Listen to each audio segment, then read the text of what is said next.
Test, test, test.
You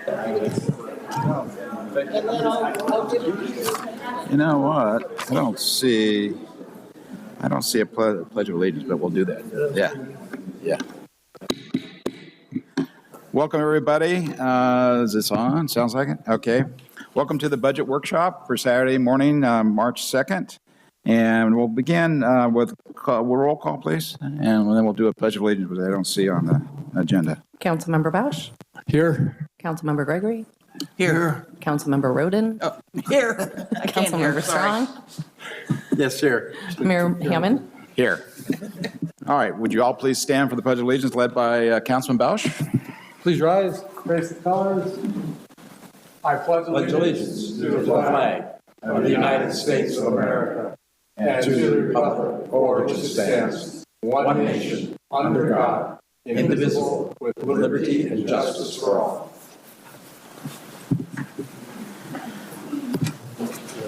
Thank you. Today we have discussion item number 1 is going to be City Council budget and city goals workshop.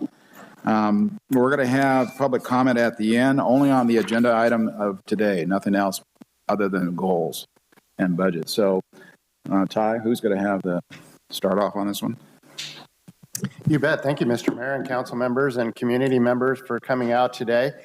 Today is, the kickoff to one of our more important processes in our work cycles, which this year is going to be a 2-year budget goal setting. So today, it marks a little bit of a departure from the way we've done things in the past, in the sense that I really challenged our city team this year to look at things from a different perspective. I think in reviewing previous year's goal setting workshops and budget workshops, one of the things that jumped out to me was that a lot of our goals that we set are kind of ethereal in nature. They're overarching goals that always don't have those deliverables and those work action items that we can point to be able to say, hey, this is what we're hope to accomplish, the funding needs that'll likely go with those if the council and the community agrees. And then, as you will see through your attachments to your budget workshop agenda, we've actually laid those all out in a very strategic manner so that the community and council will feel comfortable holding us accountable to those particular goals.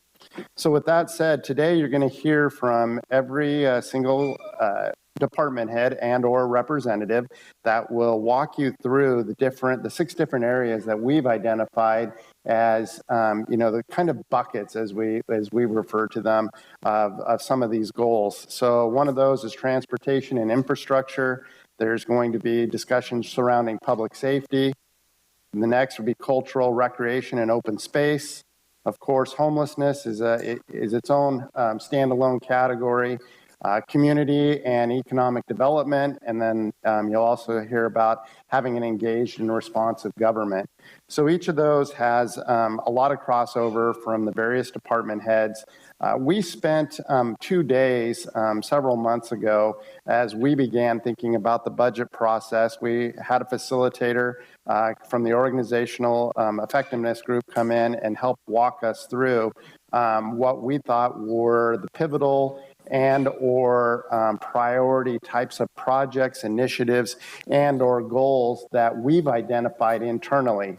We know that there may be some crossover with that, with the community, that there's often going to be goals or items that they would like to see worked into the budget. And then, of course, there's the council goals that you've identified. What we're hoping is that the city team has done a good enough job. And we hear the complaints on a regular basis on what the community is unhappy with, what they think that we're doing well. And so we've really tried to anticipate those and bring those to the council and the community today in this presentation. So today what we're looking for, we're not going to actually establish the budget today. There's likely to be more items or initiatives or requests than the city can actually support. So until we hear from staff, till we hear from the community or hear from you, that will set the, the tone for building out the next iteration to bring back to the community and council for additional public input regarding how to prioritize our work and our spending over the next 2 years. So we're going to start off with a presentation from Ryan regarding the outlook for the budget, where we've been, where we're going, and a perspective of what we see. And then we can jump into it from there. Or did I get that out of order? And we're going with Chris first. Yeah, good morning, council members, mayor and council members. Chris Hewitt, assistant city manager. So I'm just going to probably rehash a little bit of what Ty just said, but dive into a little bit of that new goals formatting that we talked about. And then I'll be happy to turn it over to Ryan to talk numbers. Let's see. There we are. So as Mr. Lewis mentioned, this is the second of several budget-related meetings and workshops that to be held over the next several months, culminating with a meeting on June 18th, where we will hope that the budget for the next 2 fiscal years is adopted by the City Council on June 18th. Again, we're here on March 2nd, so we're relatively early in the process. And so you can, again, get an idea of what the roadmap looks like from now until we adopt the budget.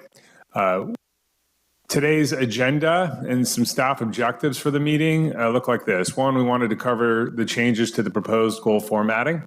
Then Mr. Cornell will provide that preliminary fiscal outlook. Each staff or each department and representatives will provide their major goals overview. Certainly have ample opportunity for public questions, comments, and input. Same with the City Council. And then our hope and objective, again, here at the bottom is to receive input and comments to assist staff in modifying, adding to, or removing goals that have been brought forward. And then, as you know, the City Council will provide that ultimate direction on where we head. I showed this slide at our last meeting. This is slightly updated, but the goals are really the blueprint for the city staff each and every year to take on the work product, allocate resources and staff capacity to achieve those items. So they're very important for us to determine how we utilize finite resources every fiscal year to achieve what the community and the council would like to achieve. The goals are generally a combination of input from the City Council, the public, and city staff. The staff goals that you're going to, I want to make it clear for the council and the public, the staff goals that you're going to see today are not meant to be operational statements and are not meant to cover day-to-day activities. There's a lot that happens each and every day within the city. We did not elevate all those into the documents that are attached to the agenda or what's going to be presented today. These are those major kind of all-star goals, as we call it, that we wanted to bring forward for you. And as we discussed several times, we're proposing to move to a different format for the goals, which is meant to provide more specific, achievable, and measurable elements for those goals. They're timeline driven and they're not aspirational. Mr. Lewis covered these 6 proposed goal areas, so I will not belabor them too much. We'll get into those in more detail later. But essentially covers some major categories and topic areas that are of great council, community, and staff interest, we believe.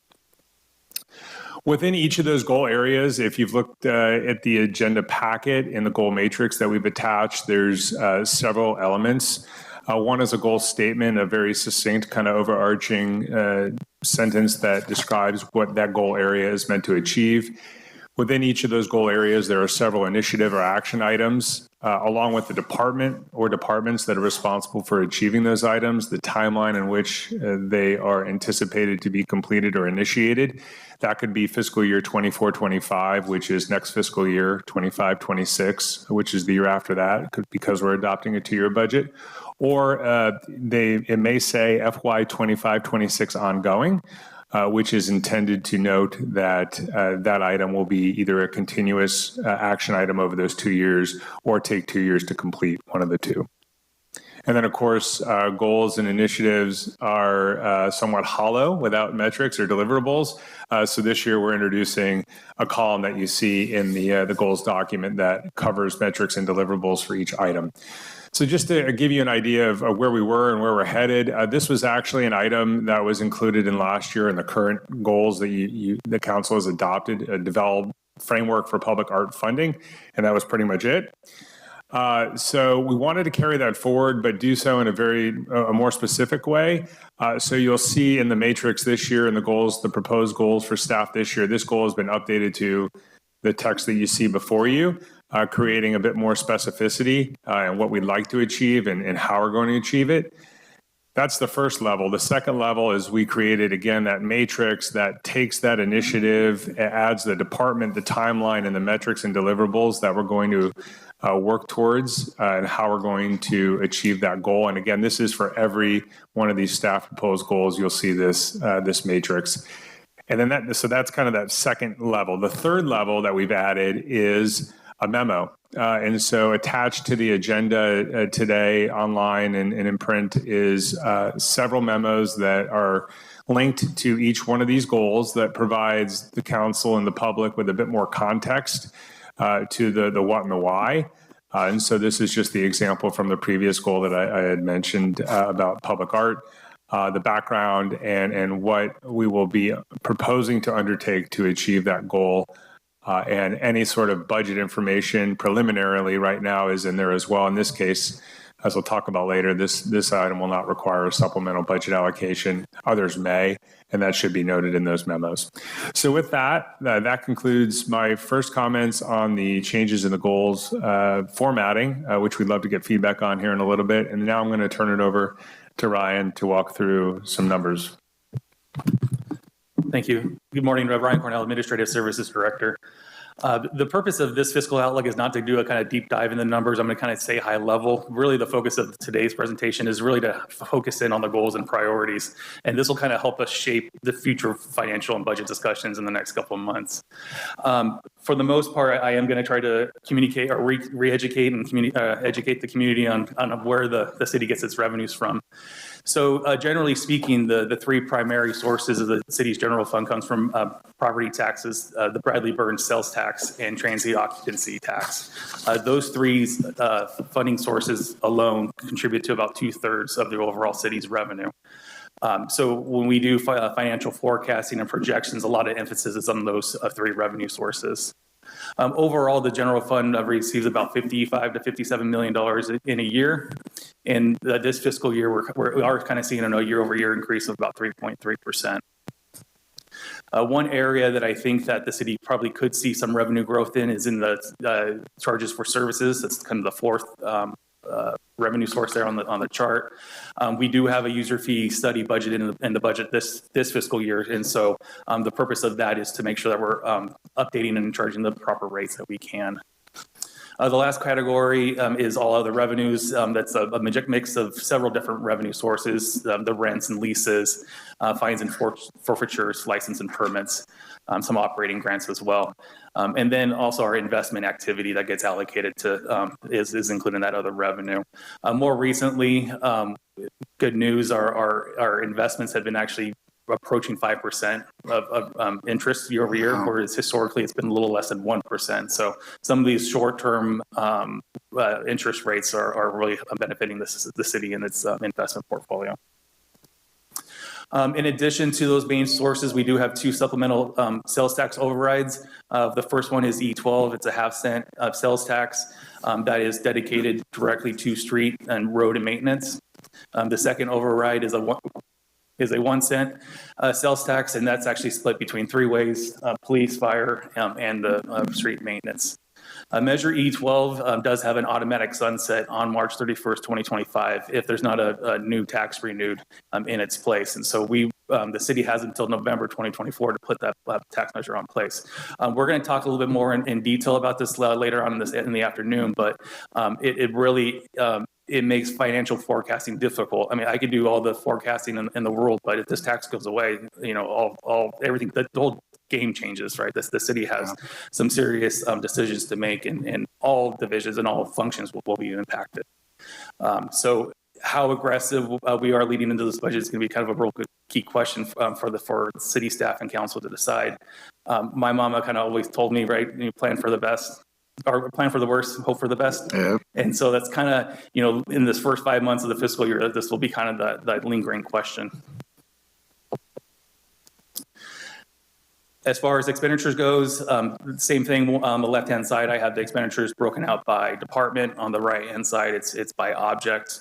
For the most part, police, capital project, which is mostly road rehabilitation, fire and public works, which again is mostly roads, that's 75% of the general fund's budget goes to those main functions. The remaining 30% gets split between community development, community services, and kind of administration functions of it.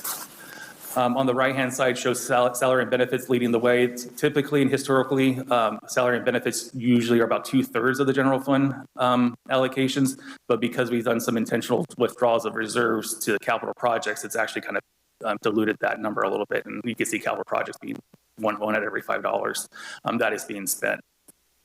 And then lastly, internal service charges. That's something newer in the last couple of years. Internal service charges includes fleet, IT, and risk management premiums. So diving into sales tax real quick, on the left-hand side, the overall sales tax rate for the city currently is at 8.75%. But I like to kind of remind the community that the vast majority of the sales tax that gets collected does not get remitted to the state. 6% out of that 8.75% actually goes directly to the state. A little portion goes to the county, and then we get the 1% Bradley Burns tax. Because we've actually had those two supplemental sales tax overrides, there's an additional 1.5% in yellow. On the right-hand side, you could see the Bradley Burns portion of what the city has received over the last 5 years. We could see, we did see a decrease going into COVID-19 or because of the COVID-19 pandemic, but since then we've actually had double-digit increases coming out of there. And again, going back to my forecast planning, because during COVID, we were having constant budget updates and then these economic impacts. I think you guys would have looked at me crazy if I said we're going to have double digits coming out of the pandemic, but reality is that we did. However, we are kind of seeing a flattening. This last year, we did see a decrease, and in this next coming year, we're going to see a slight decrease too, but it's more of a leveling off. With the Fed's goal of trying to do a soft landing kind of seems to be coming to fruition, so we'll kind of see how long that lasts. The city is really limited on how we can increase revenues. So how to increase sales tax revenues, like I kind of have 3 different options there. Change the tax base. That would require state or changes to state law. So that's not really much of in our control. One of the big things there would be like services. Right now, services aren't taxable charges. And so changing some of the tax laws would kind of help in that. A lot of the goals and strategic priorities that we have is economic development focus. For example, that would be increasing businesses. So you'll kind of see that major theme throughout. And then lastly, changing the tax rate. Again, those are the kind of the supplemental overrides that we're talking about. And SLOCOG's initiative that's being talked about too, that wouldn't necessarily impact the city revenues. It would just increase the overall rate from 8.75 to the 9.5 or whatever SLOCOG's initiative has.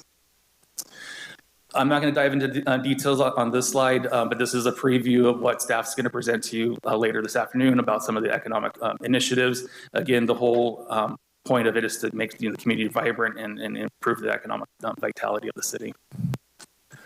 When we look at sales tax, we do break the industry down into different groups. The state and county pool is mainly the online online sales that gets filtered through. But as you can see from 23 to 24, we're looking at declines in pretty much all the major categories, but kind of as a one-time adjustment, and then we're seeing some modest inclines out of the gate for the following 2-year budget cycle. But again, the big elephant in the room is Measure E12. If we don't get the sales tax renewed, kind of everything's kind of out the window. We do want to talk about potential changes to E12, and again, we're going to dive into a little bit more detail with this later in the presentation. But right now, the way E12 works is we collect $6 to $7 million in a year, and then we direct those $6 to $7 million in a road project.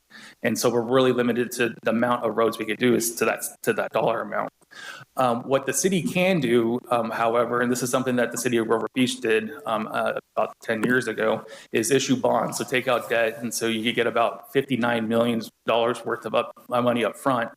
And then when the city starts getting that $6 million a year, portion of that dollars then goes to paying back the debt, and the remaining kind of goes for ongoing and light treatment. So Freda's going to dive into a little bit more details and a little bit more options again later in this presentation. But keep this one in mind. The slide's actually going to come back when we talk more about E12. This is the overall history of sales tax revenue for the city since 1989 to 88, 89, and kind of moving forward. And it's quite amazing the last handful of years what the economic impact is, since it's significant, and we're kind of riding this pretty good way. But as you kind of see in those last 3 years, we're kind of flattening off. We're kind of seeing a little bit of a slowdown. We're not anticipating it go down or negative, but just a kind of a flattening up before we see an increase again. Moving on to property taxes. Again, for every dollar a taxpayer pays into property tax doesn't mean that the city gets the dollar. In fact, the vast majority of property tax revenue goes to the Paso Robles School District, a little more than 50%. The second largest is actually the County of San Luis Obispo's general fund. And then lastly, about 17 cents comes down to the city for that. This Westlake School District and some of the cemeteries also collects some of the property taxes as well. On the right-hand side is actually the median home prices over the last 10 years, actually plus. And as you can see, the raising costs in houses is increased significantly. And so how does the city increase revenue with property taxes? And that's very limited too because of Prop 13 limits. So changing the tax base, we're limited on how much the tax base could increase year over year because of Prop 13. Mainly the best or the most aggressive way to increase the tax base is to have turnover in houses. So as soon as someone sells their house and moves out, the house gets reassessed at the new value. But if for the folks that have been in their house for 20 plus years, that value is still maintained a very, very low base. Secondly, we can increase number of residences, and Mr. Frace is going to go into much detail on the community development aspect when it comes to homes and what the city can anticipate in the future. And then change the tax rate. Again, we can't change the tax rate. The 1% is a Prop 13 maximum tax limit, and so we have to ask voters for overrides if we were to increase that over beyond the 1%. I talk about turnover, and that's a good way in order for the city to get this tax rate increase. However, with the federal interest rates and what they've done, it really has impacted the number of sales that the city has incurred. As you can see, it dropped off significantly in 22 and 23. And so the increases, the 6 and 7% increases in property tax that we saw the last couple of years, we're not anticipating that moving forward. We're going to expect a slowdown in the sales, so the turnover is not there. However, new residential projects are right on the horizon, so it really should pick back up. So I've listed a couple of examples here on the left-hand side. Again, Mr. Frace is going to go in detail on each one of those projects. But regardless, I'm still thinking that by the time these projects are built and occupied, we're outside of the budget cycle.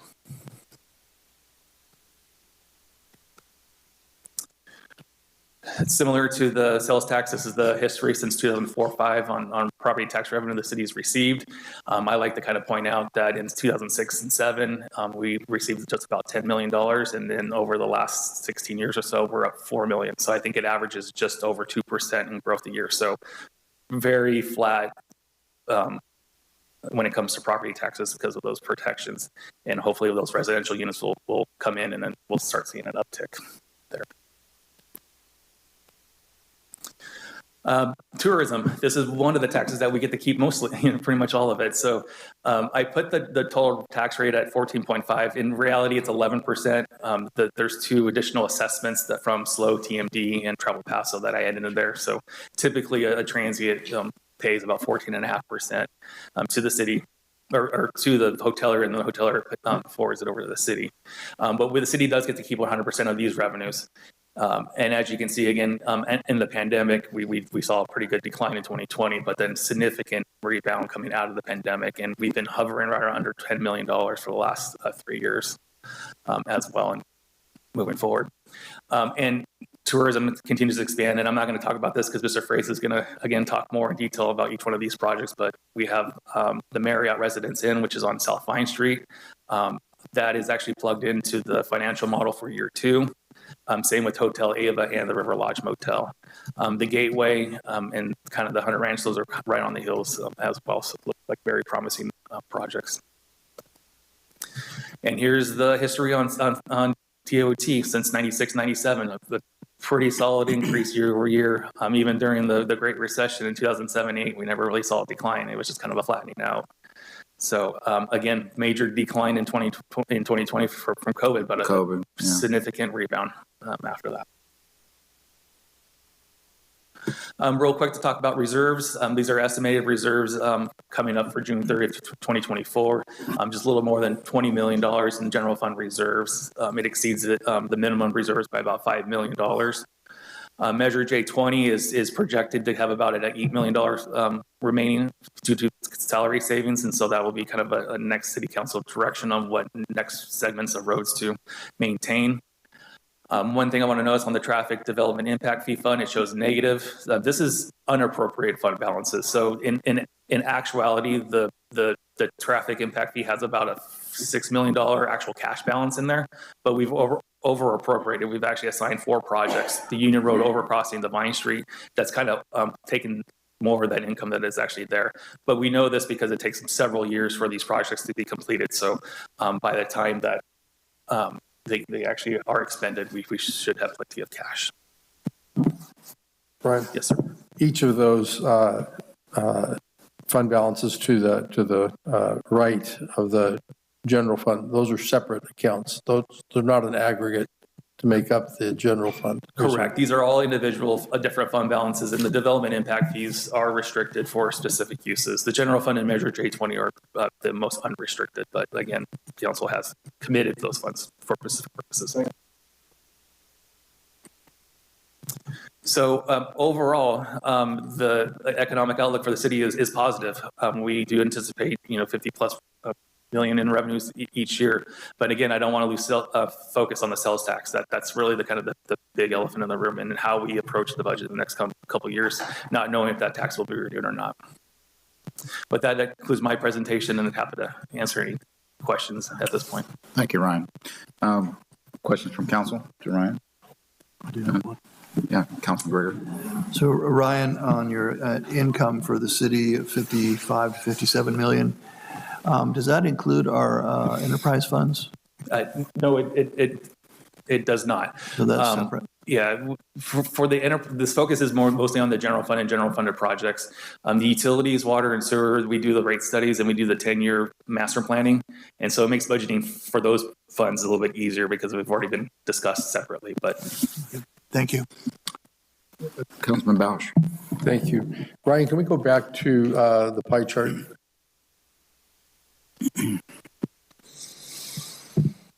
There we go. On the right, we have personnel salary and benefits 49%. That seems amazing to me, coming out of an environment that where typically it's 85 to 90% goes to salaries and benefits. How does that 49% compare to other municipalities? So even to our own municipality, historically, we're at more closer to 2/3, 67%, I would say is the typicalness, but because we had that one-time withdrawal of reserves for capital projects, it kind of diluted that number down a little bit. But I think in the next 2-year budget cycle, we can probably anticipate that number cracking back up to that 65%. Okay, but right now, that's a good number, but we really need to maintain that number and keep an eye on that, especially as we go through this upcoming budget cycle that California is going to go through. Mm-hmm. All right, and then debt service, did I read that right? 1% is debt service? It's actually less than 1%. That's really impressive as well. It is. And that includes all bonds that we're repaying? So that includes only the general funded debt. So the GO bonds are still on the books, but those are funded through an additional property tax value. So it's not included in this math, but just general equipment. The HVAC system is one of the ones that are financed. So yes, it's a very minimal portion of the city's overall finances. Kind of looks, I was going to say, it kind of looks like we're living within our means on a pie chart. Basically, we're, not borrowing a whole lot to keep things going. So. Right. And a lot of the capital projects is one-time cost too. So it's not like it's going to be, an ongoing. Yep. Right. And then 30 to 40, if we put everything together, percent reserves, that's an impressive number as well. Mm-hmm. Yeah, and we maintained that number for several years now too, even through COVID, the pandemic. We still kept a very solid reserve balance. All right. Well, thank you very much. Thank you, Chris. Councilman Strong. Yes, so just to be totally clear on this, the percentages are based because we took a big chunk out of reserves. And that's percentages. But the dollar figures and salaries is pretty similar this year over the previous year, isn't it? No, there was an increase. So we're in the middle of a 3-year contract with each of the labor groups. And I'm probably going to get this number wrong, but I feel like the last 2 years, like the Police Officers Association got a 14% increase. So we've actually seen some pretty good significant increases in salary and benefits, but our revenues have increased with it. I understand that. So, and these are all percentages, but the revenue dollars are up quite a bit. Now, salaries have increased somewhat, but they're not like 1/3 of increase or anything like that. Right. In comparison to the overall general fund, they're very modest increases. Right. That's what I wanted to make clear. Thank you. Councilman. Talking about salaries, I know there's a study that's being done on evaluating all the different levels within the city's organization. Is that going to have a tremendous impact on this? So that is a goal that we're going to be discussing later on in the presentation. It will have an impact. To what extent, I don't know, because then that's actually one of the milestones, or one of the in-between spots with City Council, is to come up with the wage and compensation philosophy. So kind of work, before we even get the results of the study, what is our intention, our goals with that? And so when the study comes out, that'll be kind of the determination of what we can afford and what we can't afford. Good. Thanks, Sharon. Question I had, Ryan. More focusing on J20 and the E12. When we decided to split up J20 into police, fire, and streets, and we see it on the pie chart here pretty much, are those revenues go into police and fire going to be pretty much permanent? Or, I mean, were they initially designed to build the departments, and is that going to be a constant number, or are we going to be able to shrink that down and move some of J20 back to streets? Or is it pretty much set with the way the funding is appropriated right now? So historically, the way we've been handling J20 is, right, we get the allocations to police, fire, and if there's any budget savings from salaries because it's taking so long to get them recruited, we take that one-time salary savings and direct it towards streets. So that's kind of what our practice has been the last 2 years. Right. If the public safety is fully staffed, yeah, money is finite, right? So we are going to be able, that's not going to be a case moving forward, right? It's as we grow the department. We're not anticipating moving officers to the general fund once they've been part of J20. That wasn't necessarily the intention of, at least as of now, with the program. Which brings up, again, E12 and the sunset in a year or so. We put every penny of E12 into our streets. Of course, it's not enough, and we don't, everybody wants to know when's their street going to be done still. And then I do too. But so that's going to be, like you said, kind of the elephant in the room. Does the public want to continue that half cent? And we're going to have a presentation on that, I believe, aren't we still? So that really is, in my mind, infrastructure is kind of what I'm looking for goals here, is how we're going to fix our streets. And without E12, I don't see a whole lot of money coming back off of the J20, which the public has already appropriated to follow. So that's why I'm trying to dig into the E12 part of it a little bit. So. There's no doubt that J20 would probably have to pause, or some of the functions or programs that we are anticipating or want to do would have to be paused. Right. Public safety and stuff. Okay, that's all I had. Anyone else? Good. Okay. Chris, are you going to continue? Thank you. Thank you, Mayor. We're going to jump right in now to the goals. And so our office will start, and essentially what we're going to be doing is each department representatives will be covering the goals that are specific to their department within that matrix that's again attached to your agenda report. And then, of course, happy to answer any questions after I get done. So with that, just a quick refresh of the city manager's office. This is who we are and the positions that we have.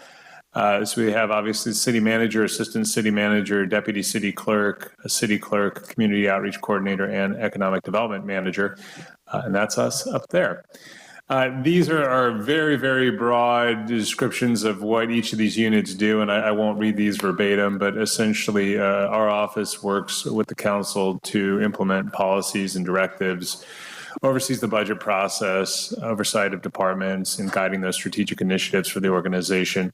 And then again, you can see what each division does there in terms of their day-to-day activities within the organization. So the first goal that our office has, these are kind of in the order in which they're in the document, is under the cultural, recreational, and open spaces goal category. And this is what I talked about a little bit earlier, an opportunity for us to, as staff, review and update the council on the Art in Public Places ordinance and do a programmatic review. As background, this program was put in place, the current program was put in place in early 2000s.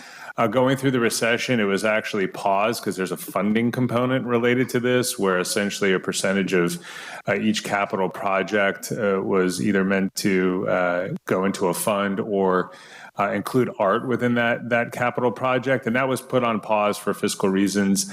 And things have evolved kind of in this world.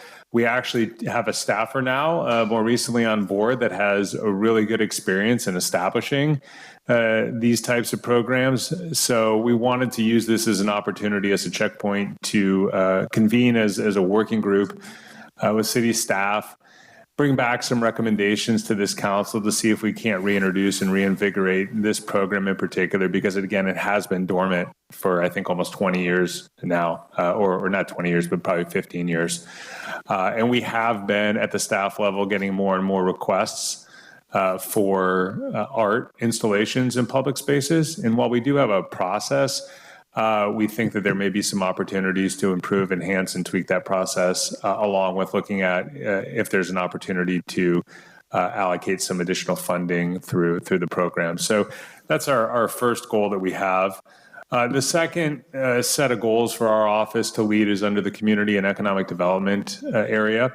The first is based on our executive discussions at the staff level. One of the things that came up was, is there an opportunity to conduct a comprehensive citywide tourism impact study? Travel Paso and the Wine Alliance have conducted similar types of studies in the past, but this would look at both the impact of tourism from a revenue and economic development standpoint, but also from a city service impact standpoint, providing a comprehensive review for the community and the council, again, on the impact of tourism within the area. And we would look to partner, frankly, with Travel Paso and other stakeholders to complete the study, but the city would fund the study under this proposal. The second item is related to Spaceport. As we've continued to develop that project, I call it kind of peeling back the layers of the onion with that project. And we have almost completed our work with Cal Poly. We have a little bit more to go there under that agreement that the council approved a year or so ago. However, our next phase of that really is now getting kind of into the technical, environmental, and operational side of things, which is really outside of staff's capacity and expertise. There are several vendors now in this space that do work on behalf of cities and other entities that are looking to establish spaceports. And essentially, it would be a soup to nuts type of approach where they would come in and do both the project management side of things and also through both their staff and sub-consultants look at the environmental work that's necessary, CEQA, NEPA on the federal side, as well as a lot of technical studies and a lot of back and forth with the FAA. Many of these firms have relationships with the FAA that make that communications a lot easier than if staff were to cold call and not have some of those relationships. So this goal isn't asking for funding for these services just yet. What we'd like to do is do a bit more of a deep dive at the staff level to better understand the scope and the cost of these services, and then bring back at our next checkpoint for Spaceport an update on what these services look like and potentially the budget impact and whether or not we would like to move forward. Because really, we're going to be working on completing the airport master plan here in the next several months, and Ms. Berman will talk about that in a moment. some of this work that we're talking about here can be done parallel to that and put us in a good position when that plan is done and ready to go. We'd be ready to really dig in with the FAA to get the work started. And this will take a while. There's, again, the environmental and the technical studies that are going to take a while. So it's potentially good to have that expertise on our side. The last one in this category for us, it comes out of your North County Broadband Strategic Plan recommendations that this council, the strategic plan was approved by the council last year.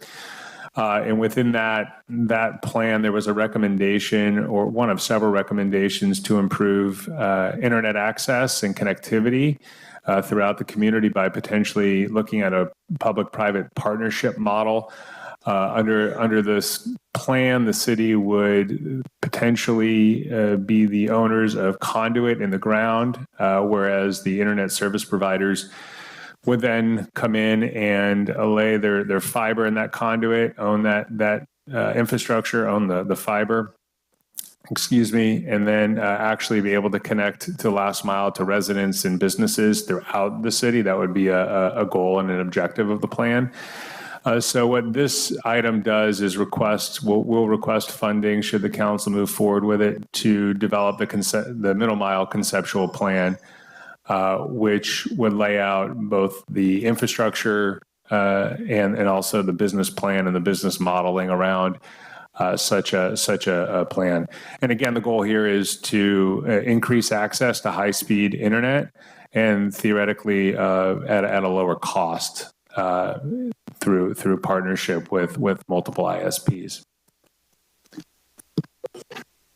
Sure, Chris. This is more as to the process of the meeting. So each of these items has an attachment. So can I anticipate that we'll see more of these later, and that would be the time to ask questions about those? Yes. Okay. Yes. For each department. Thank you. Yes. And then I'll quickly move forward with several items that the city manager's office proposes to lead as part of the engaged and responsive government category. We talked about the reserves, so I'll leave that kind of as is. Essentially, our office and administrative services want to make sure that we retain and hopefully exceed, to a certain extent, that goal reserve, that reserve goal that we have, obviously for obvious reasons. The next item is one that we wanted to introduce to the council and the community, and it's part of our ongoing evaluation of how we can better engage the community and link what we're doing here with the city throughout the community. And this is through holding 2 resident academies. Resident academies are a tool that many, many cities are using across the country. This is not something we're inventing here.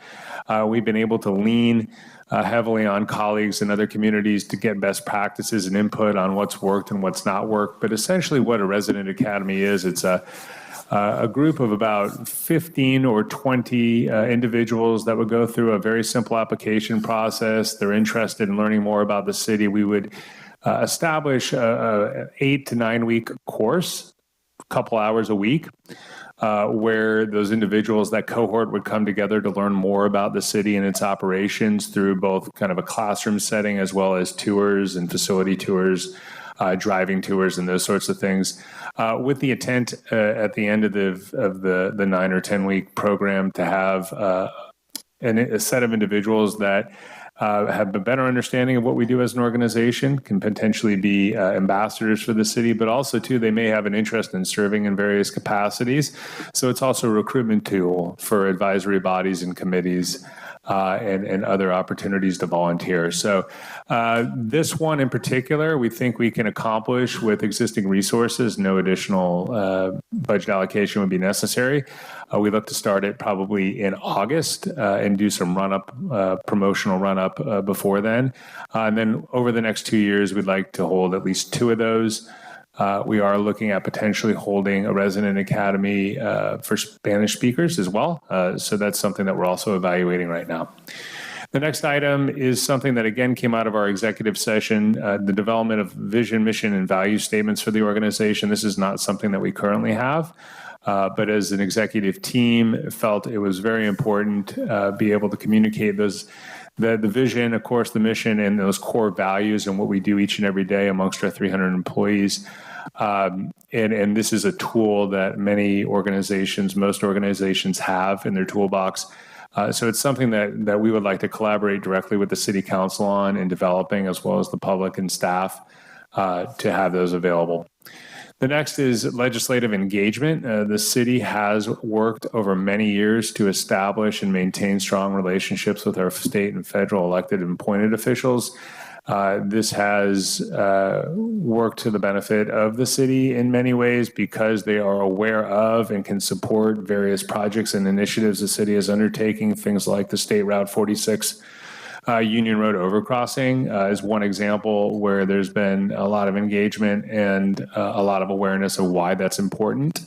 And so this item would request that we continue some of those services that we currently have through a legislative advocacy firm, as well as developing a legislative platform.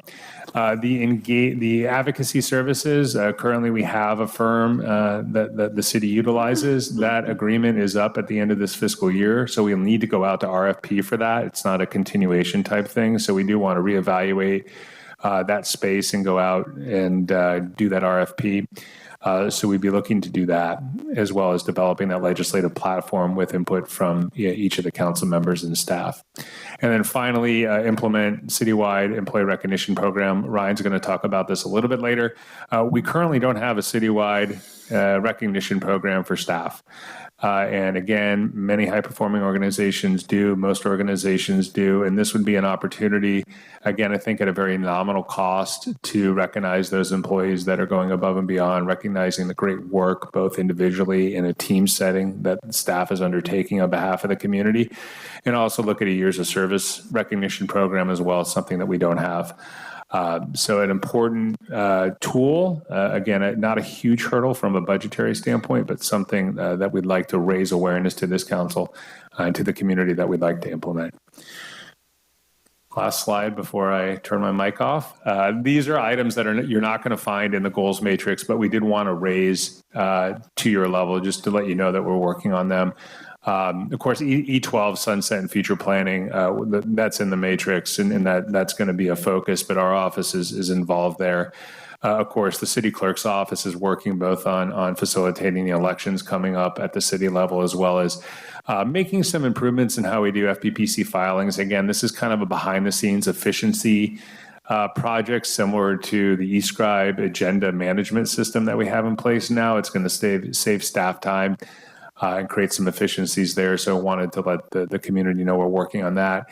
There's been a request. It's been several months now, but there was a request to look at how the city broadcasts its city council meetings and other meetings. In particular, is some of the elements around video. And so staff has actually been doing quite a bit of research, taking a couple field trips to some cities within the county to take a look at how they're doing things. And so we're excited to be bringing that to you probably before the end of the fiscal year, back to you for discussion and action. And then our economic development strategic plan, that's been in the works for a while now, and we're very close to having that done. We're excited to be able to unveil that to the community soon. So that will be something that will come to you, obviously, in the next several months for review, but wanted to let you know we were working on that. With that, I'm happy to answer any questions before I guess I'm moving on to the next item. Okay, questions of Chris, council? Well, good. Very strong. On legislative, we also have some of our council people directly involved, primarily myself, in advocating for us through the League of Cities and through the National League of Cities. And I'm wondering if that is included in that portion of the budget then too. So, Councilmember Strong, this was really focused on establishing or continuing those legislative services for the city directly. However, to the extent that there's probably space in the legislative platform to note that and to potentially coalesce around the representation that's had by you and others at the state and federal level. So, absolutely, there's space in there for that. Good. Sure. Good. All right. Thank you, Chris. All right. And and I apologize, you get to hear me again. That's all right. So Ms. Fortin, unfortunately couldn't be here today. So the next goal discussion is around the homelessness category. In particular, this council late last year approved the strategic plan to address homelessness for the city. And that was done in collaboration with many of the organizations that you see both pictured and represented here by the various logos. One of the top priorities coming out of that plan was the recommendation to hire a homeless services manager or add that position to the city complement. Currently, the city lacks capacity to implement many of the items in the plan. I just don't have the staff available to spend time day in, day out on this priority. This would be potentially an advanced leadership position that was expected to essentially act independently. There would be no direct reports. They are in the trenches each and every day working with the partners that we had previously identified, as well as additional partners to address homelessness. And hopefully the intended outcome is to reduce homelessness and those that are unsheltered in our community. There's some qualifications that are typical of this type of position because it's becoming more popular amongst jurisdictions in California. We've been able to glean some information from what others are doing. So again, I won't go through all the qualifications that we've seen there, but essentially there are individuals that have one or more areas of expertise as outlined there related to homelessness, behavioral health, and housing. Again, as I mentioned, there's not a ton of data out there right now with these types of positions. They're becoming more popular. Some cities don't specifically call out a homeless services manager or coordinator position. It's either an additional work that an existing position does. But for those that do, we were able to pull out base wage comparisons. These are just the base wages. I'll cover kind of all-in cost in just a moment. But as proposed, this position for the city, the base wage would be about $128,000. You can kind of see how that compares to some other cities of varying sizes and scopes of size. So you can kind of get a sense there of what that looks like. Digging in a little bit deeper, the $128,000 is the base wage. That's that top line of our professional manager 2 position. There are other components of employing an individual within the city that add to that cost, both in terms of retirement and health benefits, as well as some taxes that the city incurs. For a total all-in of about $182,000 for that position alone. That position would need some equipment, and then there's a base budget to begin implementation efforts of $10,000 as well. That individual would be tasked with carrying out the goals in the strategic plan, in particular working directly with all those partners that we previously had mentioned day in and day out to do a variety of things, and they're not going to be able to do them on their own. And so you see these items are really meant to capture essentially how we can bring potentially additional services to the North County, to Paso Robles, how we can identify gaps and work with our partners at Haslo and the Housing Authority to essentially make available more affordable housing, and then do that full financial needs assessment, which was identified in the plan as a priority to, again, understand where financial needs are in terms of this topic within the community. So before we go on, that was a very brief, but I think important set of slides here that I know that there may be some questions on. So I will pause, and where I may not be able to answer, I'll look to Mr. Lewis maybe. Okay. Yeah, questions on this one? Councilman Strong? Okay, so basically, we're looking at that salary range because we actually have more services available in our city than San Luis Obispo has, for instance, because I see theirs is a little bit lower. But we have as many as most of these other cities have.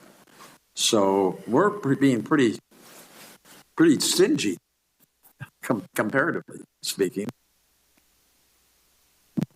I think, Mr. Strong and council members, our goal was to try and, as we've been experiencing here in Paso Robles in various positions, is try and offer a competitive wage to attract the best possible candidate that we can get. And that's the goal here. This wage range, we talked a little bit, and we're going to go into it a little bit more about our compensation and classification study. We're in what we call broadband categories within the city. So there are several similar titles within the organization that hold very similar job tasks, assignments, education requirements, and responsibilities that fall into that current classification. So as we move forward, as part of our comp and class study, we'll be looking at the wages and how they compare.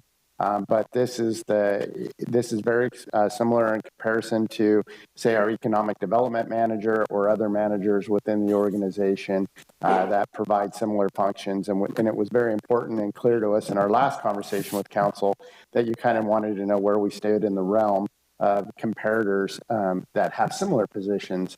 And so this was what we put together to demonstrate, the work plan plus the salary range for those. And my question wasn't intended to be a negative thing at all, because Paso Robles offers an environment that's so far superior to these other places that it compensates in itself.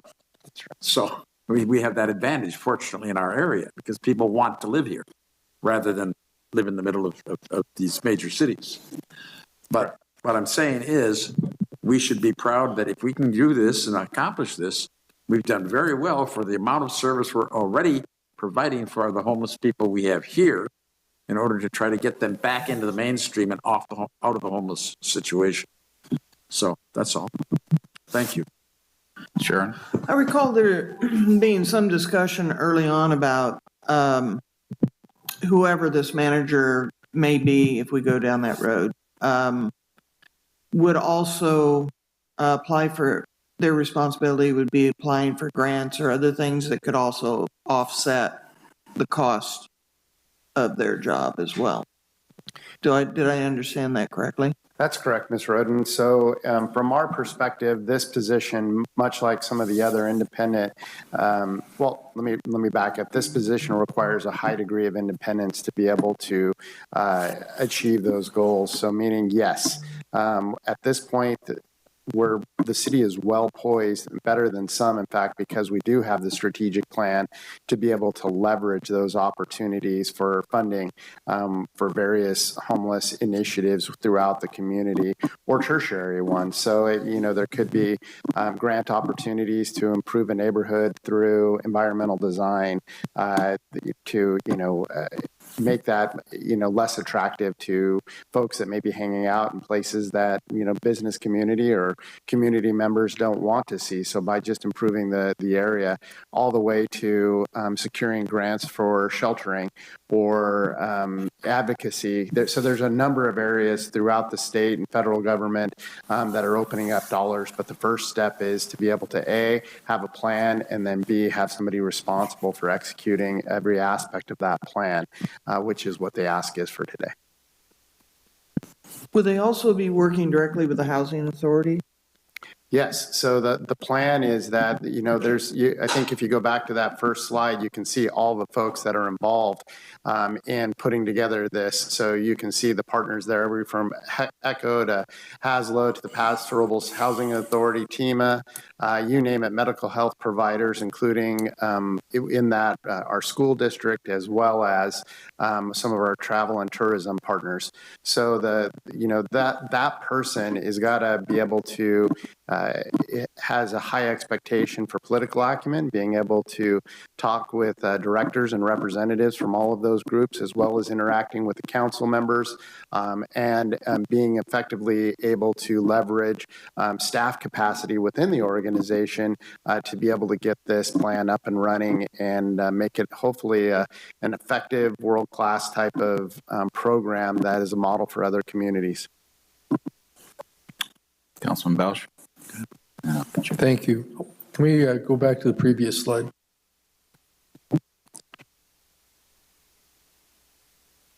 There you go. So when we display this type of slide in the future, Chris, is it possible to add the population of the various cities and the budgets of those cities, just so we have a better comparison? I think that, I mean, I used to live in Huntington Beach. It's a lot bigger city. It has a lot more tax revenue for a variety of reasons. I don't know that that's a good comparison for Paso Robles, for example. And then as far as the grant funding, I think we do well to bear in mind that we should not be using grants for personnel. The grants have a way of drying up, and we end up using general fund to backfill. Well, it has to be very careful about using grants. No, you're right, Mr. Bausch, and that's why we're presenting this today as a general fund expenditure and not as a grant funded expenditure.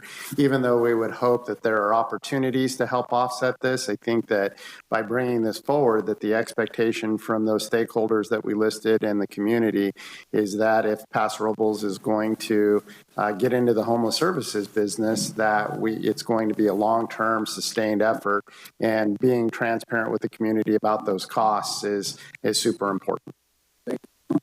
Pro Tem Gregory? Yeah, I don't want to talk about the same subject, but that homeless service manager, one of the things that I talked about in the discussion was, I think one way to offset some of the costs for that manager is to create a regional manager that work with the city of Atascadero and maybe combine funds on that so that we get a better, stronger, more cohesive regional effort also. So that is a possibility that we don't have to work for now, but I think looking down the road, I think that the city of Atascadero would consider working with us on that. So it's a good point, Mr. Gregory, and it's one of those things where, again, we're hoping to set the bar for a lot of communities. I don't think that there's only a handful of us that have strategic plans that actually have an idea of where to go, and hopefully if City of Atascadero or another community wants to go that direction, we can, have that roadmap for them. And we're always interested in regional partnerships for economy of scale when possible, and we'd be happy to evaluate that. So, Ty, and just briefly, can you explain to the public why the strategic plan is so valuable as far as for funding from the state of California? Yeah, starting at, at the most basic premise is that a lot of these grant opportunities that we have are now leaning on those communities that actually have a plan as opposed to piecemealing it. So when they see strategic initiatives laid out, the state has indicated, they haven't required it yet, but they're signaling that a lot of the funding that's going to be moving forward, whether it's one-time funds or recurring funds, will require the communities to have some sort of strategic plan regarding homelessness. So I think it's no shock to the community and those involved in the homeless, that California in general houses the majority of those sheltered and unsheltered homeless throughout the United States, with that estimates of upwards to 30 or 40% of those are here. And it's creating impacts that I think our local community and council members and staff all see. And we've done various initiatives to try and impact that, but there's still more work to be done. And if we're going to, have a seat at the table when it comes to these funding opportunities, we should have our ducks in a row and be ready to capitalize and seize on those opportunities. Of course, it's a bold move, and it's, as you can see, it's not a cheap move, but it is an investment that the community has, at least through this process, invested heavily in through their time and effort, not only creating a futures plan, but a strategic plan that addresses a lot of the community concerns that we've been identified, as well as those subject matter experts at the county and other levels to be able to tackle the most important initiatives that were identified. Thank you. My question, again, is more of a statement. I think, Ty, I'm personally not convinced that putting a $200,000 individual with our city is going to make a whole lot of change. And, with this homeless situation, throwing money at it, we've seen over the years, it doesn't really help, but rather helping NGOs like ECHO, those kind of folks have a lot greater success, I think, than government cities would. But I'm open. But the point is, it's a lot of money there to be putting in there to an individual that I don't know if it's really going to make a whole lot of change. And that's the problem, that I see. No, Mr. Hammond, I see other council members shaking their head in recognition of that sentiment, and I think that it's valid. I think that, through this process, again, like many other initiatives that the city takes on, is that it has to be a very deliberate approach and thought process by the community and council. If they want to get into that space, I know that there are huge expectations regarding someone spearheading this and taking responsibility and ownership of it. And that's how these two initiatives, the Futures Program and then the Homeless Program, were born. Now, whether the community and council wants to, jump in with both feet on this is another matter. But as far as, our community responsiveness and initiative on this, we wanted to demonstrate to both the community and the council that we understand those concerns, that we were able to work with a group of diverse stakeholders to be able to come up with a plan and a recommendation for council to take action should that be their choice. And I realize that there are a lot of pivot points, a lot of concerns, but I think it's a well thought out plan, a well laid out plan, and certainly, it's going to require some capital investment from the community through taxpayer dollars, and that's not lost on us. One other question to Pro Tem Gregory's suggestion, which I totally agree with, is, sharing an individual like this between the county, because I believe basically a lot of this trouble with homelessness starts at both federal, state, and county, but to put it all on a city, that's, again, a pretty heavy load. And so my point is, if we can partner with other cities, maybe in the county, to do an individual in the beginning, that would be able to help all agencies, and then eventually, grow from there if we had to, instead of, like you say, jumping in with both feet at one time for Paso. So again, I just, throwing it out there just for discussion. Mr. Mayor, I hope that the one thing we don't forget is we have an entire city devoted to providing services to our community. And these people are citizens. They may be homeless. It's an economic situation for them. Our other low-income people, because we have a tourism industry which is not high paid, we concentrate on providing low-income and moderate-income housing through our housing authority, through other things, and we have paid people to work on those things. I don't see this necessarily as inappropriate at all. Exactly how we do it and how we do it best is appropriate, of course. But I think this is a service that these are citizens of our community, regardless of whether they have a fixed home or not. And they're not aliens. They're encamped on this earth. They're people. And I think we owe them at least some of the same services that we owe the rest of our citizens. Okay. Anything else? All right, we'll move on. Thanks, Chris.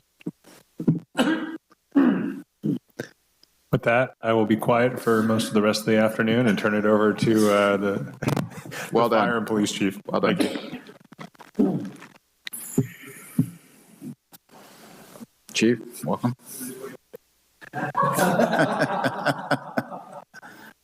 Mayor, council, members of the public, Damian Nord, Police Chief. Just kind of want to give a high overview of the department. Obviously, don't want to get into the weeds. We could be here all day just for that. We have 89 total staff, 64 sworn, 25 non-sworn, but we also have volunteers. And it's a very important number, but I want to point out they've volunteered almost 3,000 hours towards community events here in Paso Robles. I mean, that's amazing. So it's something I'd always like to point out. We have several functions within the police department, one of them being patrol. We provide immediate police response. We have proactive crime prevention, community engagement. We have school resource officers. We have a part of a regional SWAT team, canine officers, and our patrol officers responded to almost 43,000 calls for service last year.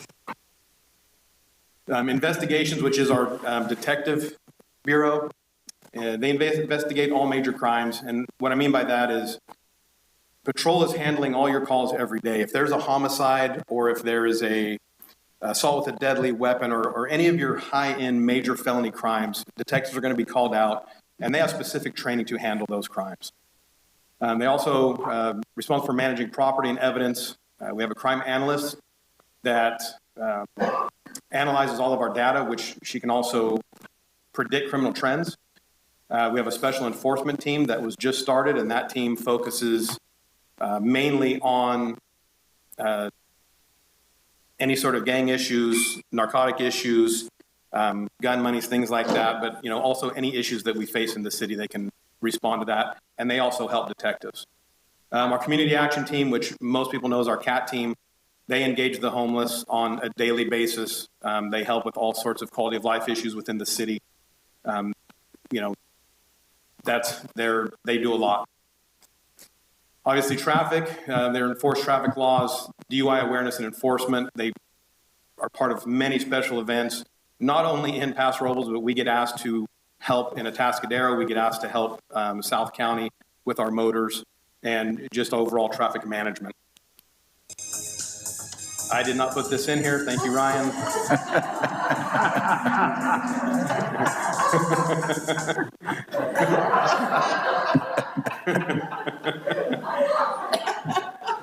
That's what happens when you send your slide deck to someone else. So communications and records. We have a full service communication center, provides dispatch for both police and fire. As you can see, the biggest number on there, the police department, the comm center, and records, they received a total of 91,213 calls last year. That is a lot. We're close, if not the highest amount of calls in the county. Community service officers, they provide support to patrol. They help with a lot of traffic. They help with a lot of crimes that don't have investigative leads. They do annual registrant checks and community outreach. And obviously our parking program, manage parking, collect occupancy data, enforce parking violations. We have more. I'll be back in just a second. Thanks, Chief. Jonathan? Good morning, Mayor Hammer, members of the council, Jonathan Stornetta, Fire Chief. So on the fire department side, we have 40 sworn personnel, 3 non-sworn, and actually our annual calls for service is 4777. Don't worry, Ryan, that wasn't your fault. That was my fault. Yeah. And to put that in a little bit of perspective, in less than 9 years, our responses have increased over 53%. So that's just emergency responses. Mostly medical aids, though, or what's the percentage there? 67%. 67. So some of the things we do provide the emergency medical services. On each fire engine, we do have paramedics, and just like the ambulance, they have paramedics as well. But the ambulances are limited throughout this county, and I'll get into that in my goals. So we want to ensure that we're providing that higher level of care on the fire engine as well. We provide fire response, so whether it's structure fire, wildland fire. We also participate in automatic and mutual aid, so we support and assist our neighboring communities as well as travel throughout the state, helping whether it's with the fire engine, incident management team assignments, or just division assignments, and then technical rescue. It's a low frequency calls that we go out for technical rescue, but when we do, they're very technical calls. So for example, we had the water pipeline that flooded a number of years back. We had to send our technical crews in there. We utilize the helicopter for swiftwater rescues quite often. I believe we're up to 5 or 6 already this year. So we have to make sure all of our members of the organization are trained in this. And then actually we just sent 12 up to Red Bluff on the Sacramento River to get boat trained, because we do have a new boat for the riverbed now. Community risk reduction. So outside of emergency response, this is probably one of our most important divisions in the fire department. It oversees all of our emergency operations centers. It's right now one of their big priorities is they conduct mandated inspections and fire life safety inspections throughout the community for the businesses. Provide CPR training. The AED stations have been put up in the city park and Barney Schwartz now. And then also wildfire prevention. They oversee the mitigation measures on the west side in the Fern Canyon area, the riverbed. We're also working on becoming a FireWise community, because we know that a lot of our community members are having their insurances dropped. So we're addressing that and on a weekly call with the state, trying to find a way to to move forward with that. Hazardous materials, we have one of the largest hazmat facilities in the county right here in Paso Robles. We have over 100 facilities here in Paso Robles that have reportable amounts of hazardous material storage. So this is an important component as well to the fire department, that we're inspecting these facilities and we know how to respond effectively to incidents, including hazardous material spills. So we'll move into my goals here. I'm gonna just look at my notes real quick. I have a lot of them here and I don't want to take up too much of your time. It's gonna be a long day, so we'll start in the top left there for the Public Safety Training Center for that goal. And the Public Safety Center is an essential resource for training and preparing our emergency responders and law enforcement personnel. It provides a controlled environment for us to engage in the firefighting and also some of the post skills, perishable skills for live fire training, and then defensive tactics. Thank you. So it provides that. The training center was actually phase 2 of 3 when we presented the Union Road purchase to the City Council back in April of 2019. It was in that staff report. It was also recommended in our standards of cover and strategic plan, as well as our ISO, which is the Insurance Services Office. They do a study of our community every 5 years, and really that identifies the risk in our community, which the insurance carriers base your premiums on our risk score, and the training center was our highest efficiency. So we received 0 out of 35 points on that. We're gaining progress in all of the areas that were deficiencies, thanks to council and Measure J20, but this one remains the most outstanding. So we are currently working on designing it, and moving forward with it will require funding moving forward. The next goal is, as you see there, reducing ambulance response times by 10%. So this is a project that we have been working on with City Manager Lewis and 7 of the other city managers going on 4.5 years now. And really what we're looking at doing is trying to leverage federal reimbursements to reimburse back to our EMS system. And we could form a governance structure, maybe partner with the ambulance company, and actually put more ambulances on the street, provide mental health or care, and then an integrated community paramedicine program, which would not take up our 911 ambulances for those low acuity calls. So have more ambulances in the system. So that's something that we're working on, that's ongoing. Oops, sorry, I didn't mean to go. I just meant to go. The third one at the top is re-implementing paramedic squad. So clear back in 2017, we brought in Citygate and Associates, and the council held a community workshop to address the deficiencies in the emergency services department. And in that, at the conclusion of that, City Council provided us at the fire department direction moving forward to develop a way to fund this and an implementation plan moving forward. Well, the funding measure came via J20. And whenever we talked about the phasing to implement that, the fire department developed a 10-year staffing plan. And since that point, City Council has continued to follow that staffing plan, and we haven't deviated for it. It's all we've requested as far as staffing. So this would be one of the steps in fiscal year 24-25 would be to re-implement the paramedic squad. And just to give you an idea of where we're at right now, City Council's goal is to respond to all emergencies in 4 minutes or less 90% of the time. As of this morning, we're meeting that goal 56% of the time. And as I mentioned earlier, our response times have increased by 53% since then. And there's a number of factors that go into that. Nearly 10% of all our calls are due to residential care facilities, and we have a lot of them in this city. Looking forward, there's over 4,500 homes that are going to be constructed, 3,000 motel rooms, and over 655 and older community dwellings. And that significantly impacts our service, because as I've reported to you at City Council before, this county is short 62 primary care physicians as of this year. And with that, they rely on our paramedic service to provide their initial care if they cannot get into their physician. Bottom left there, that's a fire department training officer. So right now, staff's capacity is really exceeding our ability to provide the training that's required by state and federal mandates.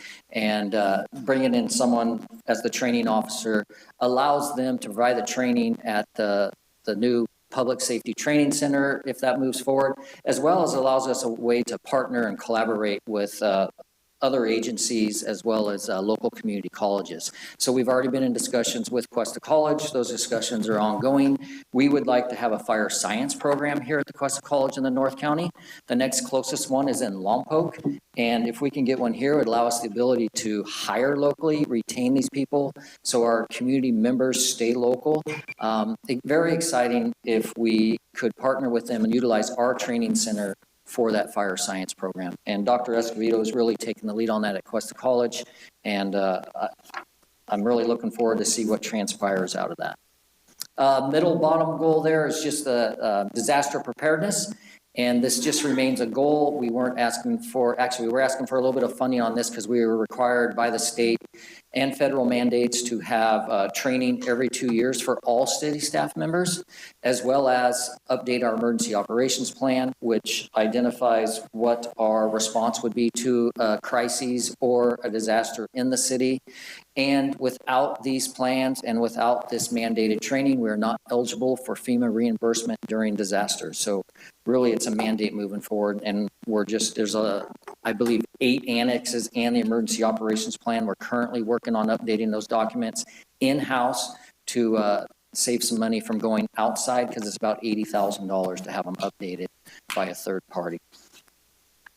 Oops, I did it again. Okay, last one, all the way down in the right. This is just a goal of our organization. We're not requesting any funding of this. It's just the fire and life safety inspections. Outside of it being a state mandate under the California Health and Safety Code, it provides us ability to go out to these businesses and make sure there's no fire hazards, make sure their exits aren't blocked, and actually provide them some training on fire extinguishment and what they can do in an emergency. So with that, I will turn it back over to Chief North.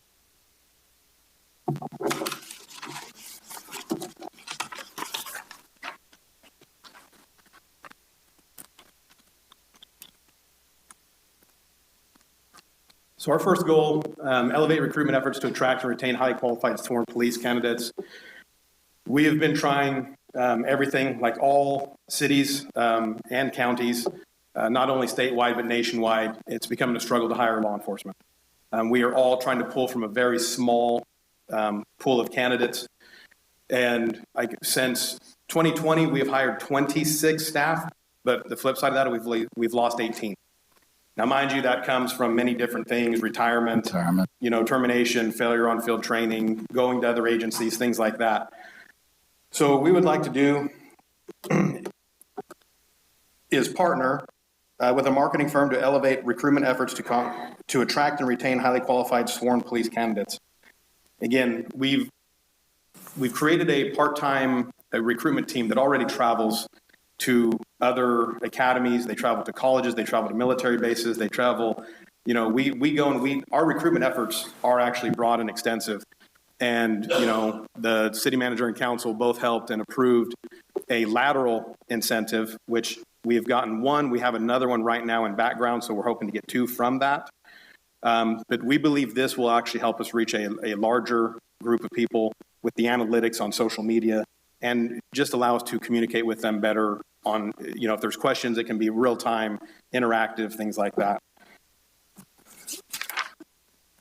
So this next one is a joint between police and fire. Fire and police are seeking an objective, unbiased, and data-driven analysis of fire and police staffing and response capabilities. This comprehensive analysis marries an evidence-based approach with an understanding of the Public Safety Department's current service delivery methods in anticipation of future service demands. It would provide recommendations of how departments may optimize resources to operate at greater efficiency and effectiveness, conduct an analysis of the existing fire station and police station locations to maximize deployment, and provide effective response force to mitigate emergencies, managing calls for service, call classification, prioritization, and call diversion, crime analysis, and service delivery expectations. As Chief Stornetta talked about, the city's growing. It's not getting smaller. We're going to have thousands and thousands of more people over the soon and over the next decades.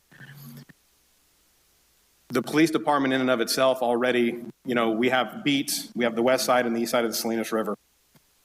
Our response times to the east side of the Salinas River are almost 2 minutes short or longer than they are on the west side. Our growth is coming on the east side. So we're looking to have an independent company come in and ultimately help us analyze what is the best option moving forward. How do we best serve the community? You know, how do we best get those services out there? You have anything you want to add to that?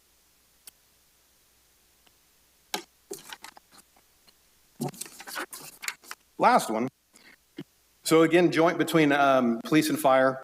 We're trying to update the city's municipal codes to ensure the safety and well-being of unhoused individuals through a comprehensive approach that considers various factors such as camping in public spaces, fire hazard areas, and waterways. Updating the city municipal code will allow the city to be responsive to a variety of public health and safety concerns created by unregulated human use of public property and growing encampments. It also allows the city to address health and safety concerns for people sheltering on city property, including the risk of disease and wildfire. Obviously, one of the huge reasons this is an issue, well, we all know. It's been talked about already. It's an issue not only in this state, but across the nation. And there are constant case laws being made in the court system of what we can and can't do when it comes to homeless members of our community. So we are really doing a deep dive with legal, city manager's office, us and fire to make sure that we are in alignment with the laws that are coming out, you know, from some of these case laws and lawsuits that are taking place. Yeah, I'll just add something. Police, we're not that loud. Yeah. You know, I just want to reiterate the point, the importance of that standards of cover. So we had a standards of cover done in 2021, and the request here is just to update ours, but the police department does not have one. To really see where we're going in the future. And I say that because although we say there's 4,500 homes to be developed, that's what we've based our staffing analysis on for the next 10 years. Unfortunately, the state has passed law to allow ADUs and junior ADUs now. So once what was our predictions moving forward have nearly doubled or tripled now, and we have not accounted for that yet. So we've already seen this in the first planning phase out in Olson.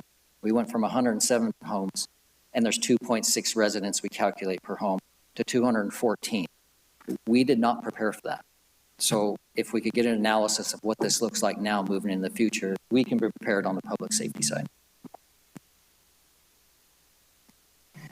And this would be our funding request out of J20, not out of the general fund. We actually put the 4 years out because there is some infrastructure costs just so we could get it on your radar. But you could see the community risk assessment and then the areas of goals that I discussed, as well as our joint ventures in the Public Safety Training Center and the Fire Station 2, and police substation, which we anticipate to get the police out on the east side. So with that, both of us are available to answer any questions. Question for the chiefs? Yep. Start Yeah. with Pro Tem Gregory. Okay. So, Chief Starnetta, on the Safety Training Center, I think it's a good idea. Is it also a potential income producer for the city? An income for the city? Yes, for As other far as fire hosting? departments to train and, Yes, we could host the training classes, and we do charge for training classes. okay. I don't know if I'd necessarily count on that income. No, because no, it's not I just a wanted to lot. find out if that was We part just of want to make sure we get more people training together. Right. Would be our goal instead of profitability. And then your comment on insurance, by having that here and having the training center here, that would help our insurance rating with the city? Absolutely. 0 out of 35 Yes. points last That- time. yeah. And I just want to take a moment to thank you for your efforts on fire insurance for our citizens. We're still working on it. Yeah, please do. That's wonderful. And I do have questions. Should I wait till Chief Nord gets No, up go there? ahead. Okay.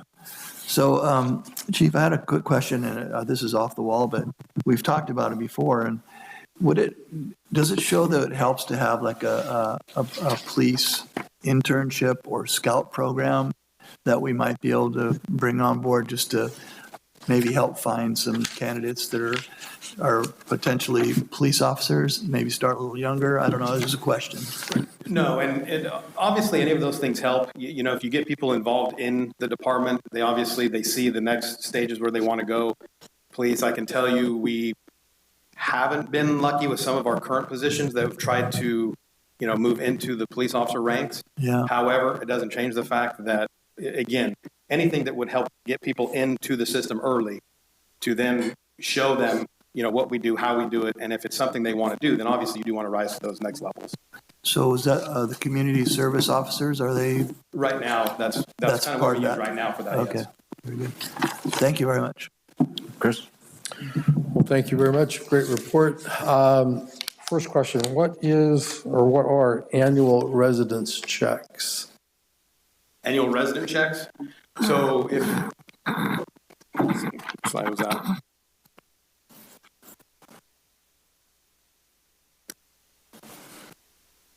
There you go. Oh, so registrant, those are 290 registrants, so those are sex offenders. Okay. We have a lot of those in residence here? We don't have a lot, but we have some, and we especially do them around fair time. Is that to comply that they're not within, I think it's 400 feet of schools and other places children gather? There's many regulations on them, and yes, that's part of that is to make sure they're in compliance. Okay, great.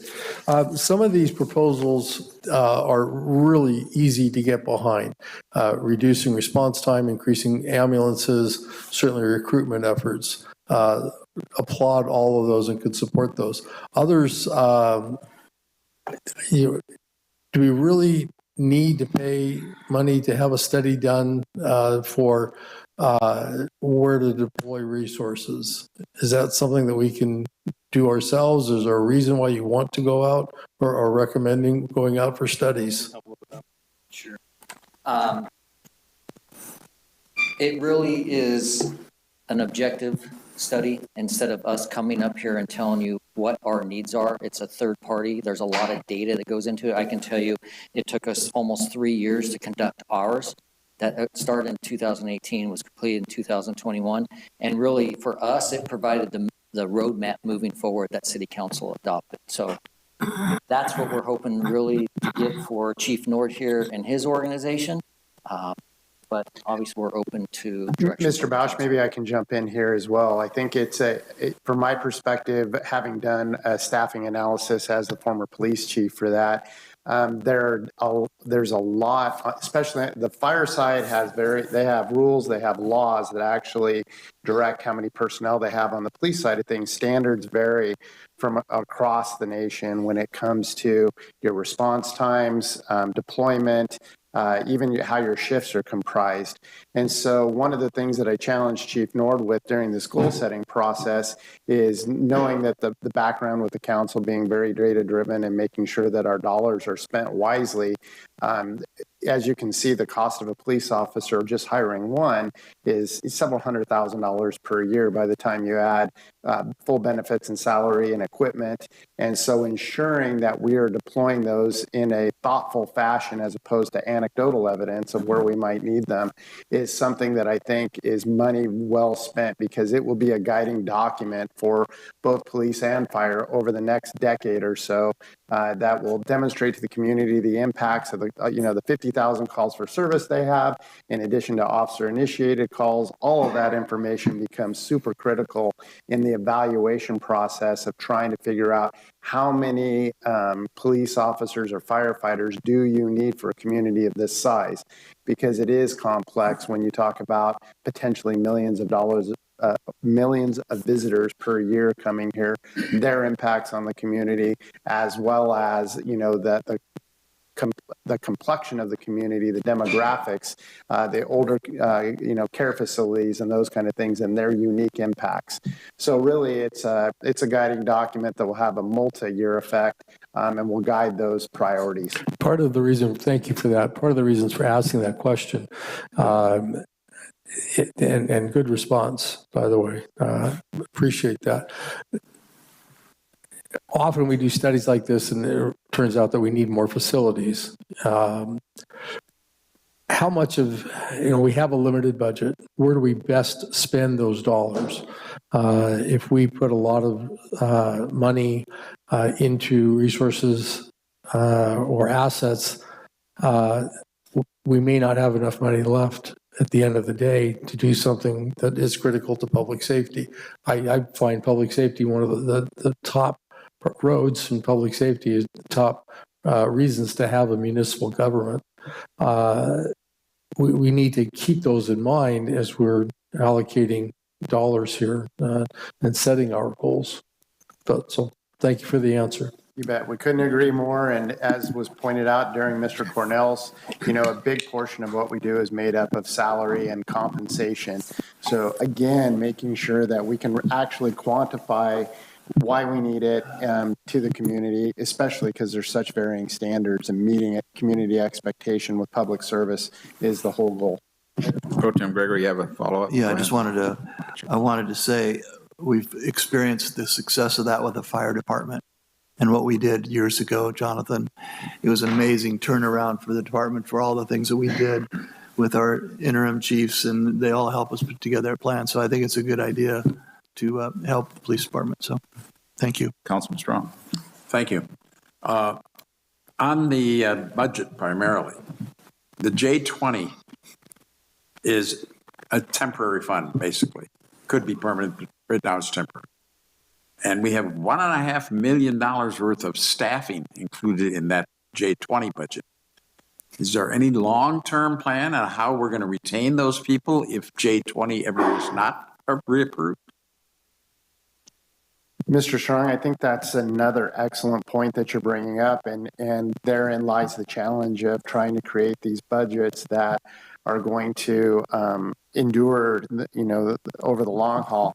Many communities have taken the same approach that Paso Robles has with, initiating sunset clauses, and with good cause. I think that you can look around the state and the nation and find, areas of misuse or abuse when it comes to using taxpayer dollars.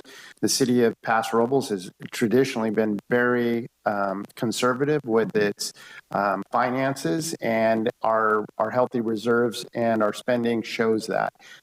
In this particular case, when it comes to J20, your point is spot on, is that, that fund was designed with I'll spit it out, with community approval and endorsement that they wanted to see a robust public safety department, both police and fire, and they want to see our roads cared for. And so we've gone out of our way to show through the oversight committee and regular reports that those dollars are going to exactly what we promised, and in its entirety. Now, the community will have to make a decision when J20, just much like E12 is coming up, how they want to proceed, whether or not that they want to continue that. And a lot of that will depend on where our city finances are at that time, too. As you can see, the projections are fairly positive as we move forward. So anticipating where we're going to be when J20 is ready to expire, we'll have to reevaluate that and look at the current conditions with our income at that time. But I would anticipate it's going to be a pivot point, a critical one for the community to decide whether they want to continue that revenue and whether they're feeling they're getting the bang for the buck that they committed to. One thing about the J20 and E12 is that every penny stays with Paso Robles. It's not, it's the public who voted that on themselves, but on the other hand, every penny stays here. It does not go back to any other agency besides Paso. That's right. We can affirmatively demonstrate that every dollar that has been that the community has paid in a tax for that has been reinvested back into roads or back into public safety. Yeah. And I do understand this. Sometimes we have information that isn't presented in the budget area that still may affect the budget in the long term. One of those pieces of information is that the current generation is not drinking as much wine as the past generation. They're now moving more towards beer as their preferred alcoholic beverage. Just a fact of life. And that could have an impact on our tourism. If it has an impact on our tourism, then it can also have an impact upon our budget. And those are some of the concerns I have that aren't going to be presented in the budget thing, but somehow have to be kept in the back of the mind as well. And I assume that you're trying to do the same thing as you put this together. And that's why I asked the question of, is there going to be a longer term plan for how to retain these people, or are they going to be terminated? Councilman Roman. And this goes, I guess, to both of you. You talked about almost 43,000 calls for service and 91,000 for cumulative just calls. Do you have a breakdown of what the calls were, what they were for in the area and that kind of data? We do have those. I don't have those with me today, but we do have the availability to get those. I think that'd be interesting to look at, just for my own education. And and you'll I'll- be seeing those in a yearly update here pretty soon. Okay. And also, on the inspections of fire and life safety systems, does that include also inspections of the airport hangars? Yes. Okay. When's the last time those have been inspected? Luckily, I brought my fire marshal. So we have.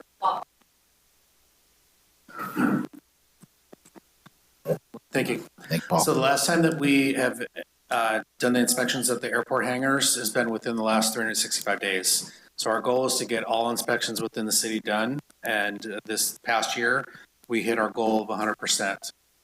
They were inspected when? Within the last 365 days. Oh, We're the only last able to- year. We're only able to inspect the hangars that have business licenses. We can't get into the private hangars. We don't have the ability to do that. Really? Yeah. Even Yes. though it's on city property? We'll have to work with Mark Scandelis and tie in and see if there's anything within the codes that he has that allows us to.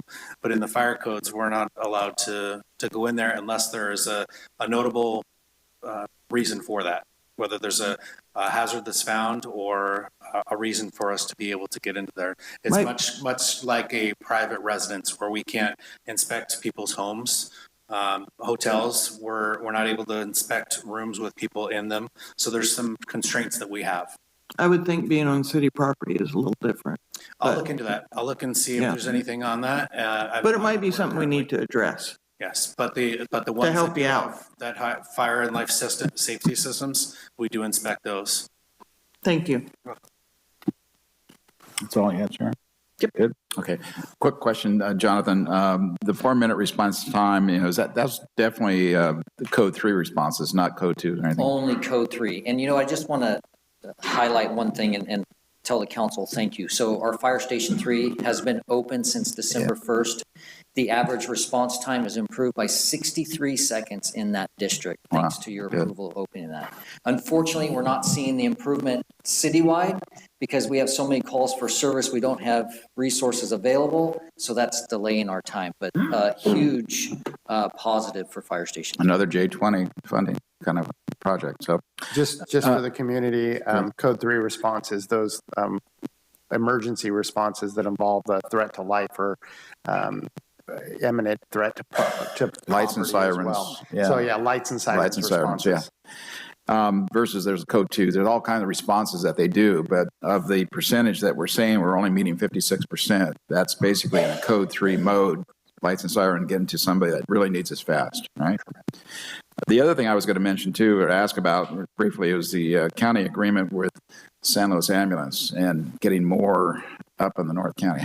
Give us a little quick briefing on that. Well, Mr. Lewis and I are actually on a committee right now with the city managers. We're trying to make progress with that. I can tell you that the county is renegotiating ambulance contract, and really it's a bridge for us to evaluate other models with the county and the city. So we just had that meeting last month, so it sounds like we're working together. We're heading in the right direction at this point. Very good. All right. Thank you, Jonathan. I just want to highlight that too, Chief. I think that he's downplaying the importance of this to the community a little bit. I think this is something that Chief Stornetta, brought to me a few years ago and said we have a real opportunity here to be able to reinvest in not only Paso Robles, but, county-wide. There's such a need not only for medical services, but being able to capture dollars that we might not have been able to do in the past and reinvest those in critical areas of care, whether it's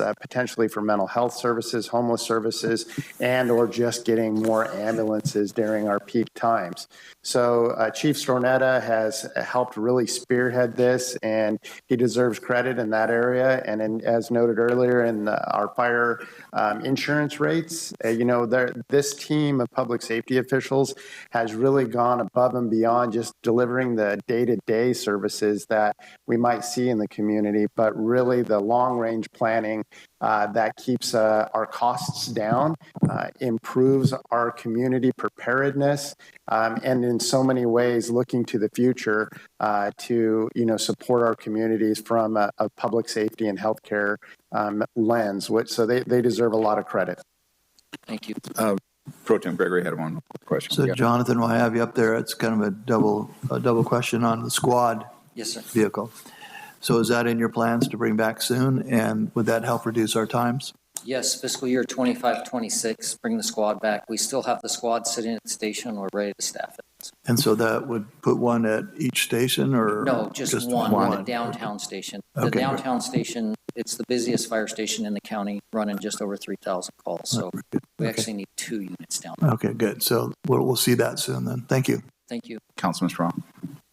Yes, perhaps you could explain, so the public understands too, that state law has real restrictions on the fire department as to emergency responses medically and who can transport to the hospital under what circumstances.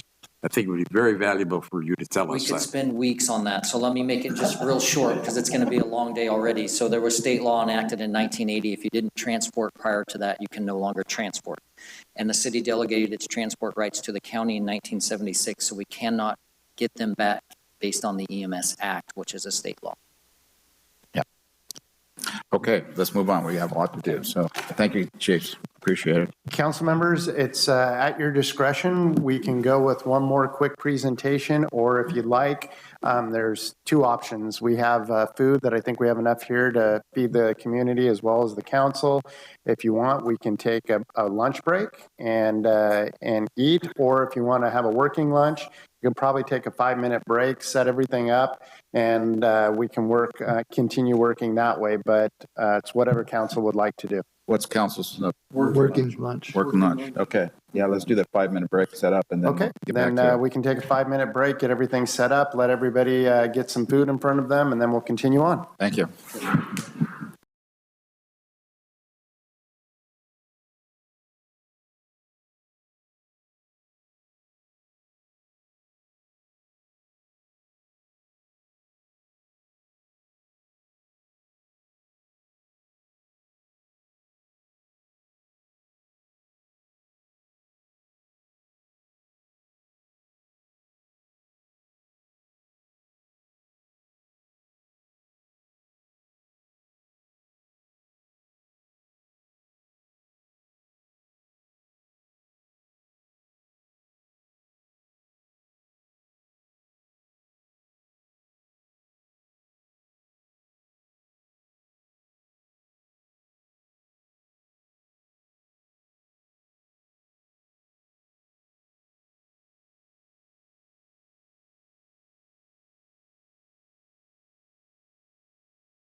Just real quick too, Mr. Mayor, I just want to make sure council members and staff are using their microphones.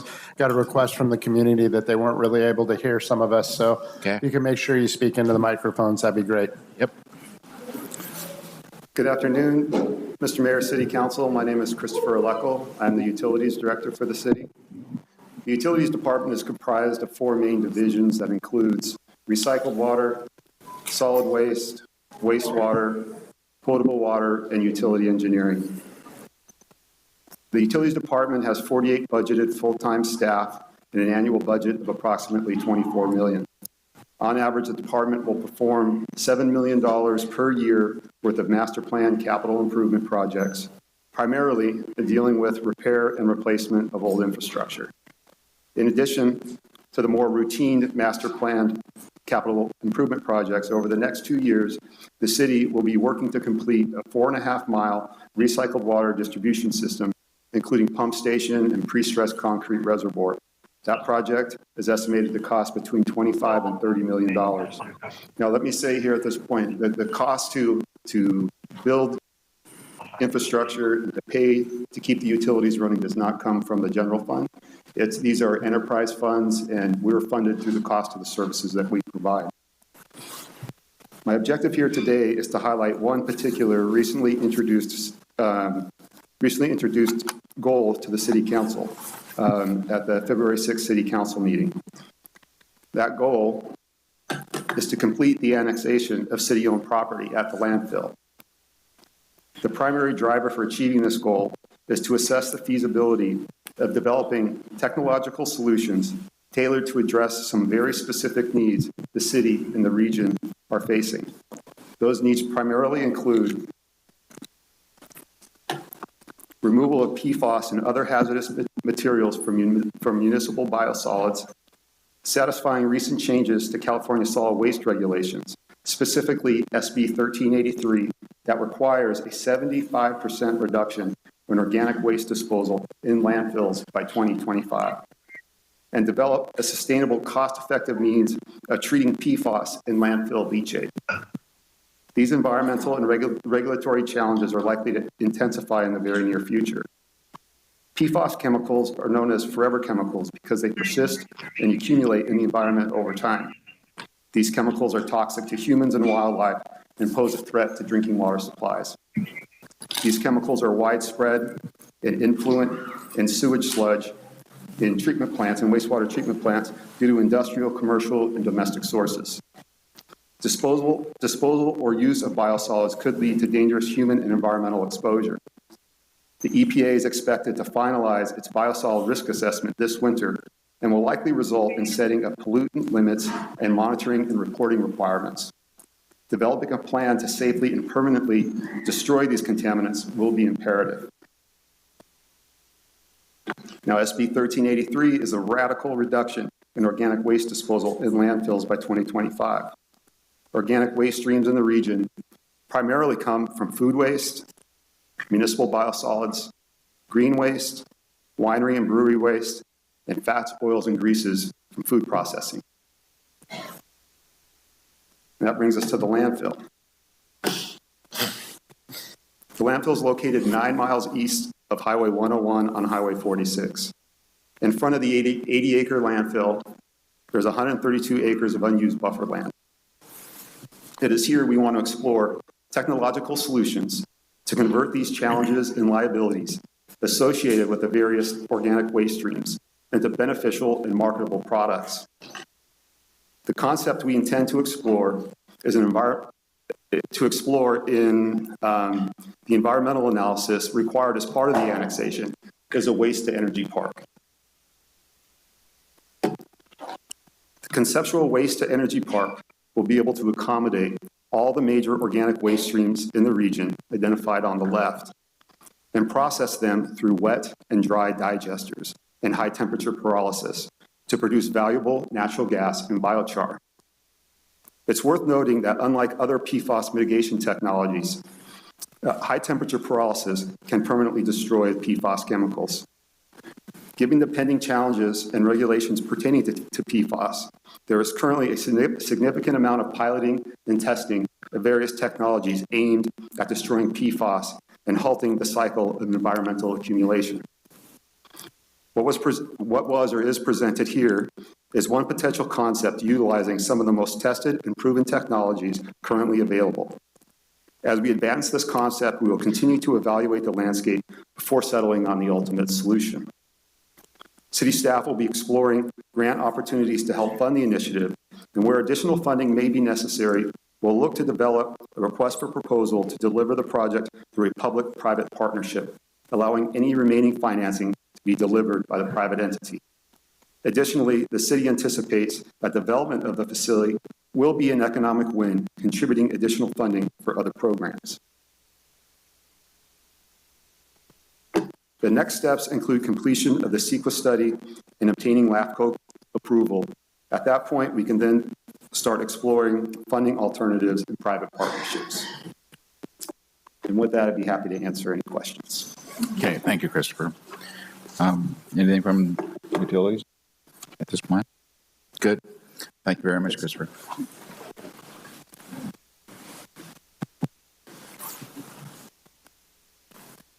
Linda, welcome.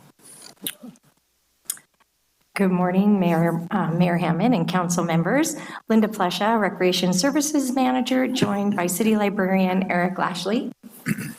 We are presenting initiatives for the Community Services Department. Our department is responsible for facilitating cultural, recreational, and open spaces for the city and for providing engaging, enriching, and inspiring quality of life experiences for people of all ages, abilities, and backgrounds.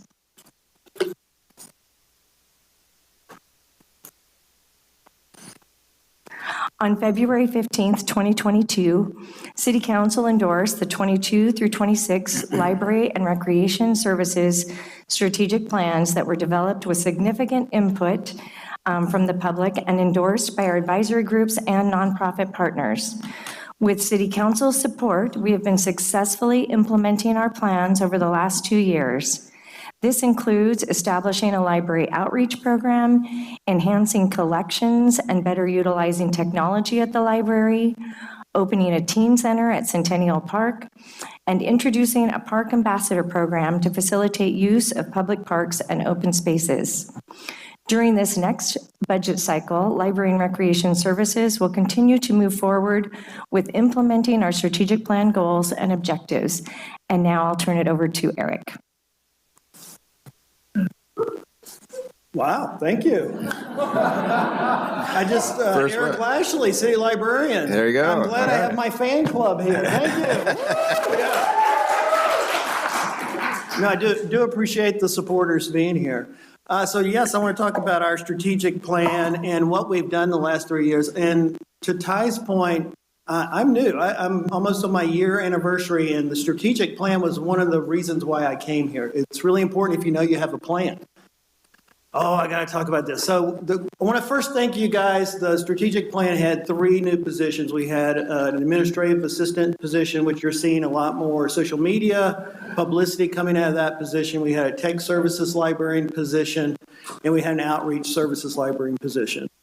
As I tell my staff about change, the wheels are in motion. The wheels are in motion.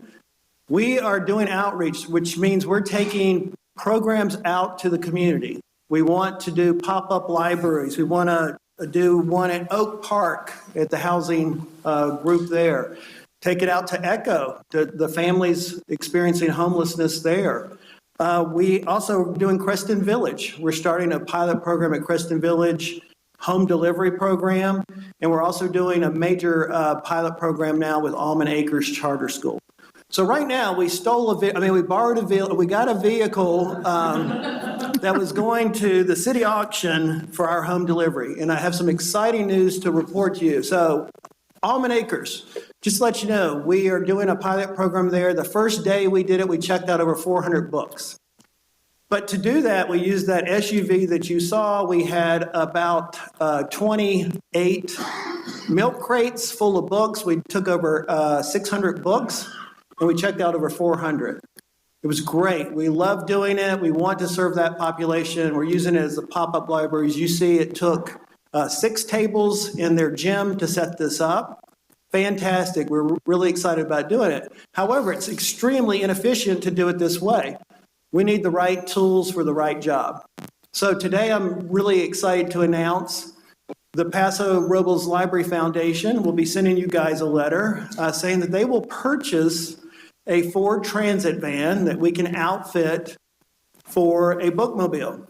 As long as the city takes on the maintenance and in 10 years will take it over and buy a new bookmobile.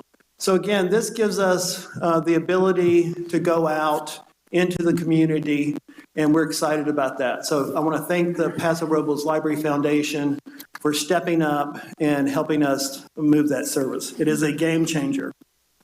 I just wanted to show again, this is our neighbor to the south, Santa Maria, and this is what it looks like. You have a bookmobile with books on the vehicle where people can go in and out. We can set up pop-up libraries.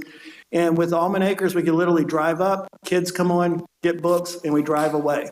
Right now, again, it's taken us a lot of staff time and effort to even stage a pop-up library.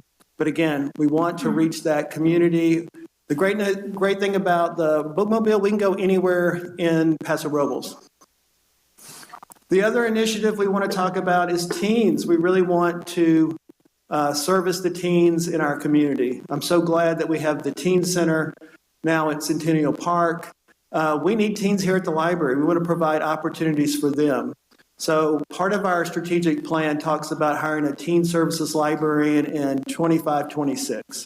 That is a major goal for us. We want to work with the Youth Commission. Matter of fact, I'm on the agenda next week for the Youth Commission to talk about how can we get the youth and the teens help us provide the programming that they want. So we're looking at doing a big, during finals week, do a big study thing here and a party, things like that. And we also are doing a fantastic summer reading program this year where we're actually going out to 2 other sites. We're going to Centennial Park and Oak Park for library services due to our outreach library services. So again, we're excited about in the future providing a teen services librarian moving forward. At this time, I turn it back to Linda. Let's hear it for Linda. That's more like it. Oh, let's see here. Need my glasses. In recreation services, we hope to implement the City Council approved recreation services strategic plan by augmenting teen services at Centennial Park, reestablishing mobile recreation services, supporting and providing culturally diverse events, and expanding volunteer opportunities. Our primary initiative is to implement the following action items. Wrong way again. There we go. Our first item is to add a recreation program coordinator position in fiscal year 24-25 to expand teen center services and provide access to recreational activities throughout the community through a mobile recreation program. Through community engagement and youth commissioner interviews, it was identified that services for teens were lacking in the city. As a result, recreation services opened the teen center at Centennial Park at the beginning of this school year, and it has proven to be more popular than expected, with over 90 teens a day visiting the center after school Monday through Thursday. This requires more staffing than anticipated, and the program is unable to grow to provide enrichment opportunities as initially intended. Providing positive enrichment opportunities for teens was also identified as a need in the Paso Robles strategic plan to address homelessness. Additional feedback received was the desire for recreation services to provide recreational activities throughout the community. Much like the program Eric just mentioned, this is the partner piece for recreation services. We would provide services at local parks, the Paso Robles Housing Authority, and in partnership with public serving organizations like ECHO. Recreation Services already has a van in its fleet that can be used to provide some mobile services, and we are also discussing opportunities to partner with the library to provide joint service at key locations. The expected costs to implement this action item include $138,166 in salary and benefits to add a program coordinator position that would oversee both programs and $4,000 for the programmatic elements. Our second item is to support and provide culturally diverse events by partnering with community nonprofit groups and other city departments in fiscal year 25-26 by adding a part-time staff assistant 4 to work with community partners to host and support events. Community members provided strong feedback regarding the need for increased culturally diverse public events in the community. Community groups already hosting events such as the Martin Luther King Jr. celebration, Juneteenth, and Day of the Child were identified and new opportunities were recommended. For example, culturally representative music concerts. With additional staff support, recreation services can begin engaging groups, provide recreation services presence at events, and begin developing new opportunities. The estimated cost for implementation is $33,095 in staff salary and benefits. Programmatic costs are included in the Recreation Services Program budget. And finally, our last item is to expand recreation services volunteer opportunities in fiscal years 24-26 by developing a year-round park volunteer program and establishing volunteer agreements with Cal Poly and Cuesta College. Through surveys and community feedback, a gap in recreation services, volunteer opportunities, and user group support was identified. In fiscal year 22-23, Recreation Services introduced a volunteer coordinator position that has begun recruiting volunteers for special events in the Teen Center and providing support for user groups made up of volunteers. The next steps in growing the program include developing additional ongoing volunteer opportunities to enhance park and recreation experiences through meaningful community engagement. Implementing this action item includes funding the program with $1,000 in fiscal year 24-25 and increasing that amount to $3,000 in fiscal year 25-26. And with that, we would be happy to answer any questions. Okay, thank you, Linda. Any questions for Linda or Eric? This one. Pro Tem Gregory? Could you have that young lady sitting behind you stand up? Was she in the picture? Yes. Yeah? Is that one of your volunteers or staff? She's actually the chair of the Library Board of Trustees, Marilu Gomez. Well, thank you for your service. Chris? Eric, I'm glad to see the progress on the bookmobile. That's wonderful.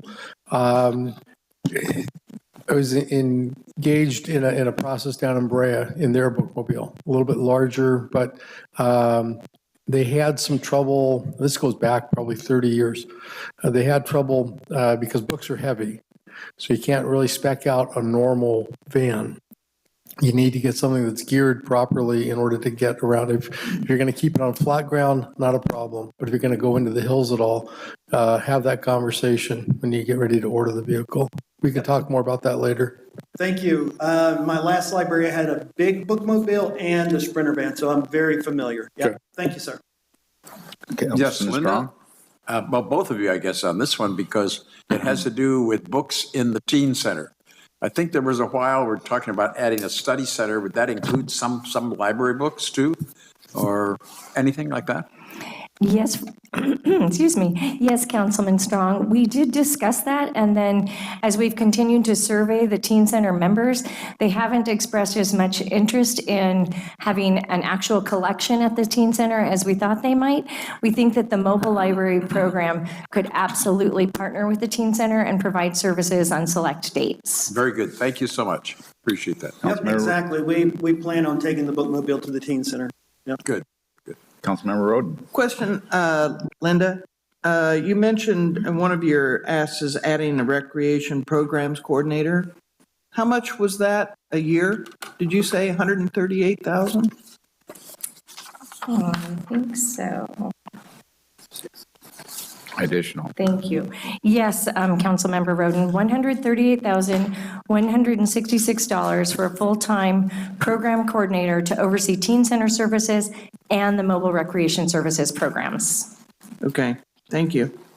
My question basically is staffing. Can each of you give us kind of an idea of what you have currently for staffing? And obviously, you're doing a heck of a lot of work with those staffs, but I'm just curious, get a good handle on what you have. Linda? And I'm sorry, can you repeat the question? The number of staff that both recreational and library departments have currently? Oh, so in the Recreation Services Department, we currently have 7 full-time staff, including myself, and 7 part-time staff. We have 18, but most of them are part-time. So I can't remember off the top of my head how many full-time. Again, the capacity has grown since the last strategic plan because we added 3 full-time staff members in the last 2 years. Very good. So basically, between the 2 departments, you're asking for more additional staff person for this goal. Recreation Services is asking for 1 full-time coordinator this coming fiscal year. Right. And then a part-time position the following fiscal year. And then the library. 1 full-time the last part of the fiscal year, Second 25, 26. Very good. Library. Thank you, Eric. Okay. Anybody else? No? Okay. Thank you very much. Thank you.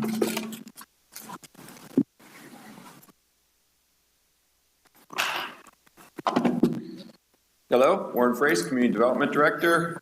Update on Community Development Department, which is your building, planning, and engineering divisions.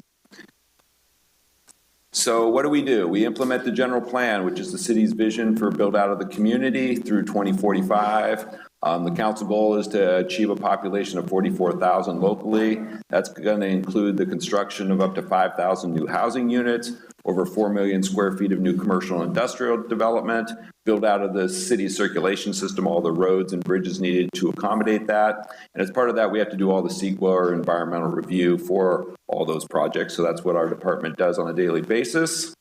In terms of construction trends, 2023 was very similar to 2022, where we saw healthy development in terms of permitting activity. We're doing about 1,300 to 1,400 permit issuance per year. We built 200, or we issued permits for 208 housing units last year. The year before, we were at about 300. We'll be well over that this year. Construction valuation, the total value of all the permits we issued, once again, over $100 million, which translates into property tax increases throughout the community. So here's our forecast. So 2022 was 284 housing units, 2023, 208 housing units. We're going to be well above that in 2004. We've got permits ready to issue for just 1 track, which will be 214 permits, probably issued in March. So we're looking at seeing a fairly significant increase in housing production. That's because of the Olson South Chandler specific plan, the Beechwood specific plan, and a number of other infill projects, as well as River Oaks 2. So Olson South Chandler, that's the project out on the end of Sherwood Road. All the mass grading is completed now. They're putting in the backbone roads, sewer, and water systems right now. First phases, we think this area out here, we refer to as Project Area 13. We'll start construction very soon. That's Spyglass Homes doing that. Shea Homes has bought most of the Olson Ranch piece, which is here. We expect they're going to start construction later this year. Potentially, they're going to build 500 to 600 units. Looks like they're going to sell a couple tracts to Wathan Castanos. We expect them to be building here soon, kind of along the Sherwood backbone. And then Cahoe Navy and Homes likely is going to start construction up here. So we expect all 4 of these developers to be under construction likely by the end of this year.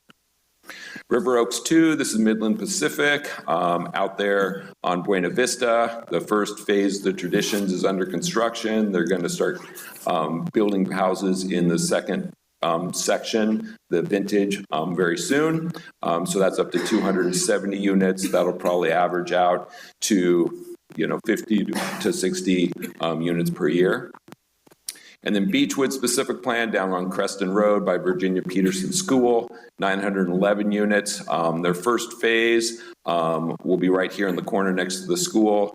They're working to get a deal with a merchant builder. I expect mass grading on this will start this year. Probably construction of housing is probably in 2025 on that one. That does include a new community park that we're working with the developer on right now. That's required very early in the project.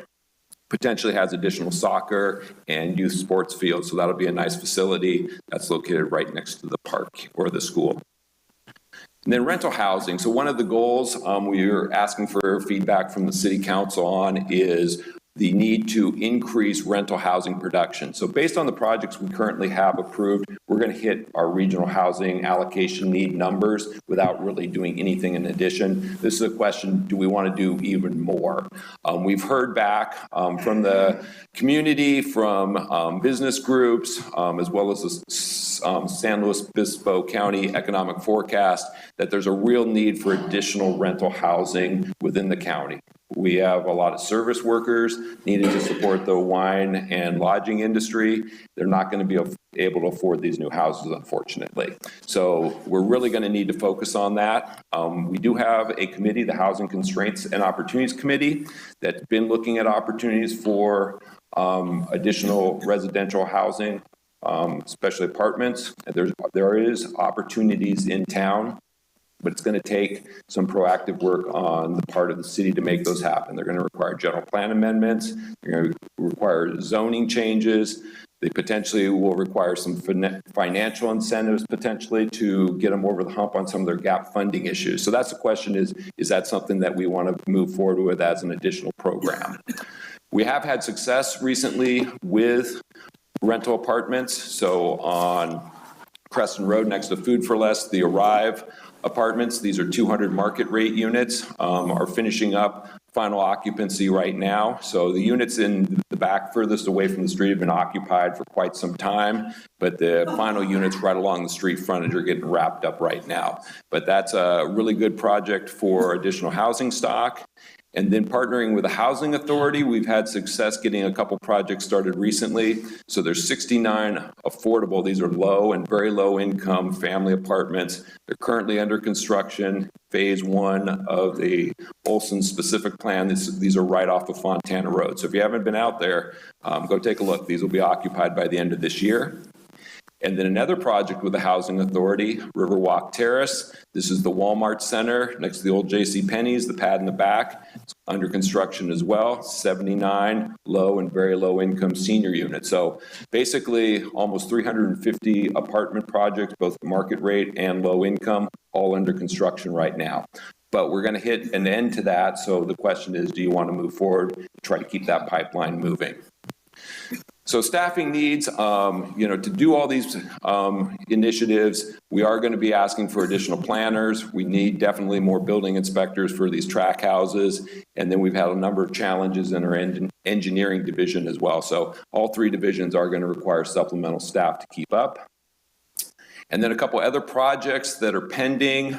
There's been discussion for the last couple of years of a project to allow for additional development kind of in what we're calling the Mill Road area. The council did authorize some preliminary environmental and financial analysis of this in the last budget. We completed that. We've determined that basically there needs to be a $20 million investment in infrastructure for roads, water, and sewer to serve this entire area. If this area were to be served with infrastructure, there's a potential to develop probably over 1,000 new lodging units, both hotel and RV park type developments. In order to move that forward, and we got a couple projects. So we have the golf course, Hunter Ranch Golf Course, that we have a proposal we're working on right now to add 400 lodging units here. And then the owner of the Ravine Water Park, which is here on 46, they own this pink area here. They're moving forward with a project to build a wave pool and other kind of water-oriented activities that would support the ravine, as well as an RV park. So that's also being proposed. We're working on that. And then we have a large area of ag land in between the two that would need to be rezoned to accommodate the infrastructure and also potentially share the costs. So to do that, we'll need to figure out how to finance the infrastructure. We need a landowner participation agreements with all 7 landowners here. We're going to need to amend the airport land use plan to allow RV parks. We'll need to annex this kind of brown area. We'll need a master development plan in terms of how this is actually going to develop. And then we're going to have to do an EIR for the annexation part. The other pieces can move ahead with probably mitigated neg decks. So that's a request. That's probably going to be $1 million multi-year effort if the city is committed to moving this forward. That would be part of expanding hotel and tourism growth. Right now, we're projecting currently we'll probably add another 1,000 hotel rooms over the next 10 years. As Ryan pointed out, TOT bed tax is one of your biggest sources of revenue. So hotel growth is very important in terms of the financial expansion of the city in the future. Another project we're looking for feedback on is the potential to expand the Salinas River Trail. The city's had the Follow the River, Follow the Dream vision for decades. We did build the first segment of a backbone trail along the Salinas River, basically between 13th Street and Niblick. That's a really nice segment. Unfortunately, it really doesn't connect to anything. So this is a question is, we want to take the next step in investing in the river and figuring out how to connect that backbone trail to downtown, Paso Street, the Centennial Trail, to Niblick Road, Stony Creek Trail, Rambouillet Trail, and even the Charlet Road Trail. So what we're asking for is authorization to do the preliminary engineering for all these connections, which are all the red segments you see on the map here. That would basically get us to a position where we'd be ready to apply for grants. There is a lot of state and federal money available for what we call active transportation, walking, biking type projects, but you really need to have a design ready to go. You can't just kind of come in with a rough idea. So that would really get us to a point where we'd be grant ready for those projects. We are moving forward with expanding the river trail up to River Oaks area. So this is, we're referring to as the North River Bikeway. That's currently in design. So that's going to be a nice segment. And then the idea is to connect it to the south as well. And then finally, potential for enhancing Railroad Street and 13th Street. We enhanced the pedestrian crossings at Pine and Park Street a couple years ago, but now we have a lot of activity moving down to Railroad Street. Railroad Street is not an ideal pedestrian crossing coming up the hill across the railroad tracks. We only have one street light there. The Planning Commission did work on a vision for streetscape and enhancements of Paso Robles Street. So the idea would be to take this treatment and apply it to this intersection and really enhance both the appearance and safety and function of that intersection. That works really well with the 2018 corridor vision that the city came up with. We have now Calco's Brewery. We have the backyard on Railroad Street. They're generating a lot of activity, and they would definitely, their customers would benefit from these enhancements. And then further down behind the theater, the old Lush Limousine is now becoming the Bottle Shop, which will have a number of different dining and drinking venues in it. This is what it looks like today. So that's going to be open probably this summer, and that's going to generate a lot of activity on Railroad Street. So we think that this might be a good project to consider to kind of proactively address circulation issues in the downtown. And there's kind of the overall concept of what it looks like. So that completes our presentation. Wow. Warren, you have a lot going on. Questions of Warren? Olson. Strong. On the Olson project, they have by Airport Road, that has a big requirement for enlarging the utilities, and they have to connect way down towards Creston Road. You said some units are going to be occupied this year. Does that mean that utilities are going to be enlarged before they are occupied?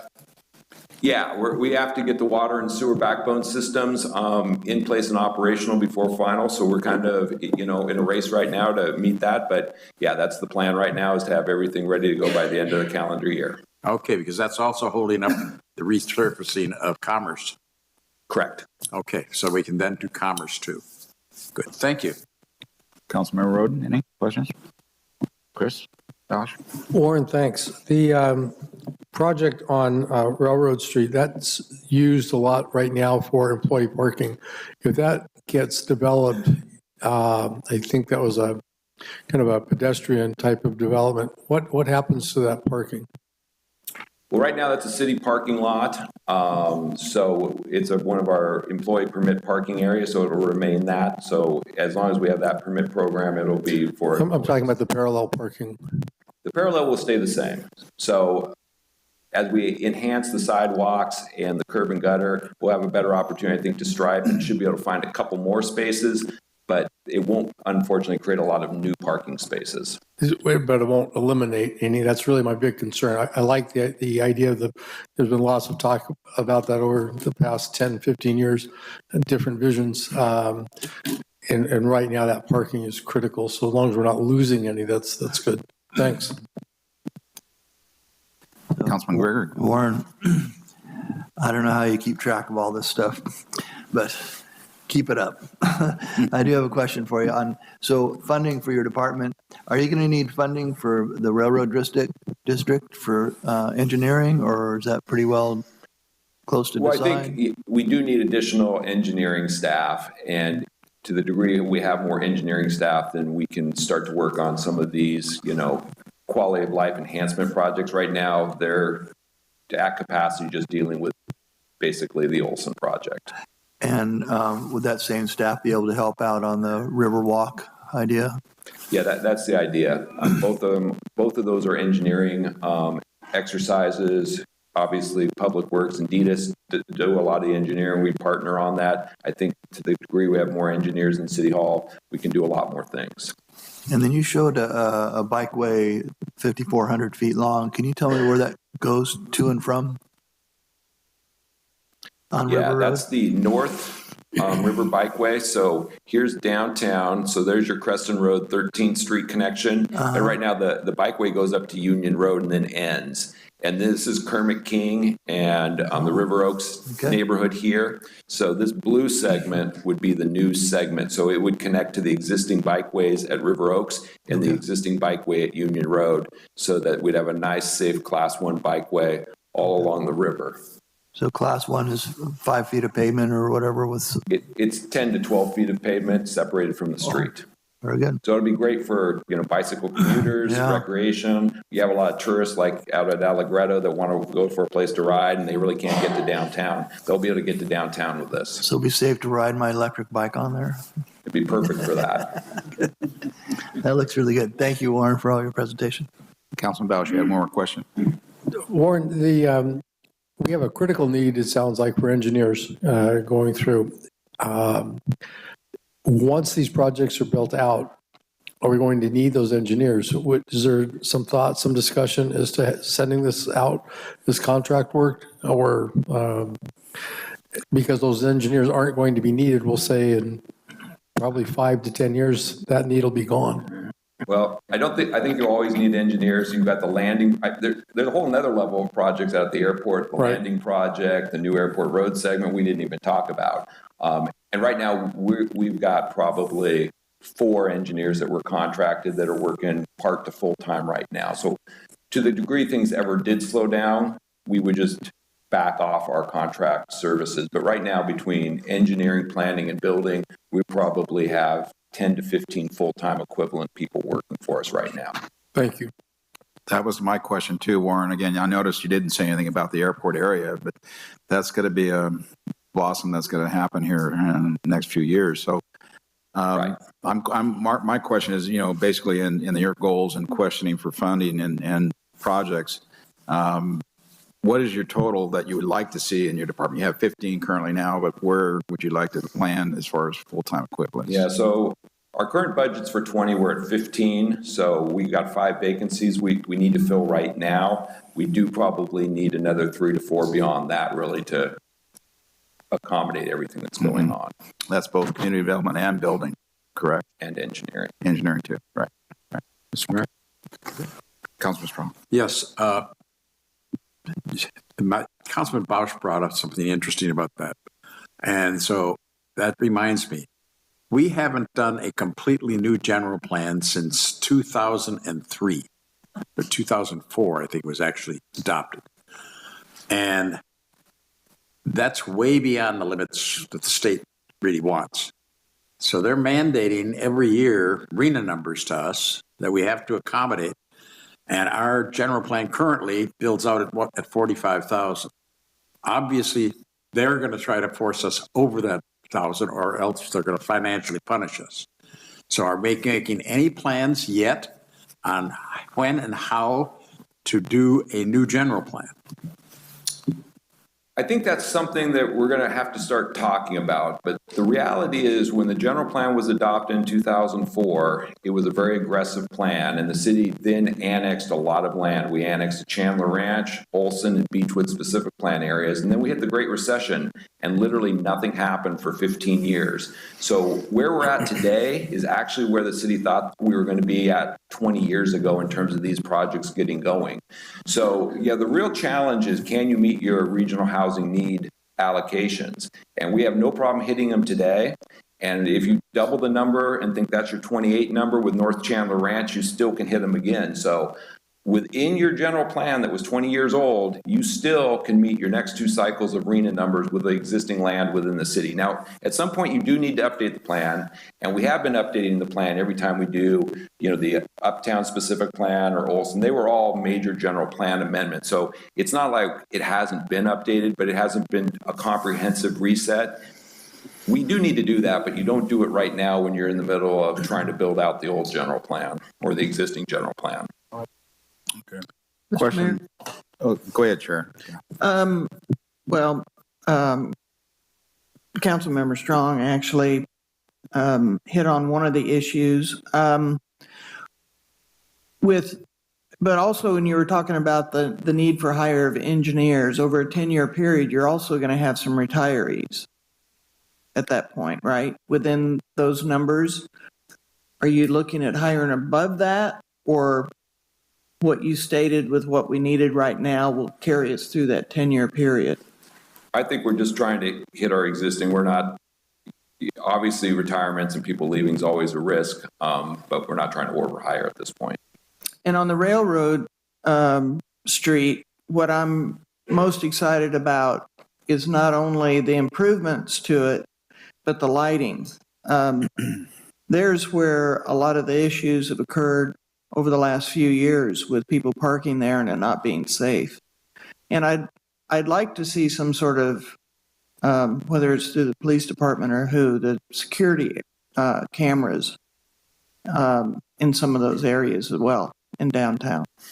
Yeah, and I think as we go through a design process, we'll be looking at lighting, we'll be looking at safety and security. So that's the opportunity to add whatever features, the city wants to see there in that infrastructure. Thank you. You did a lot of work. This was a lot. Thank you.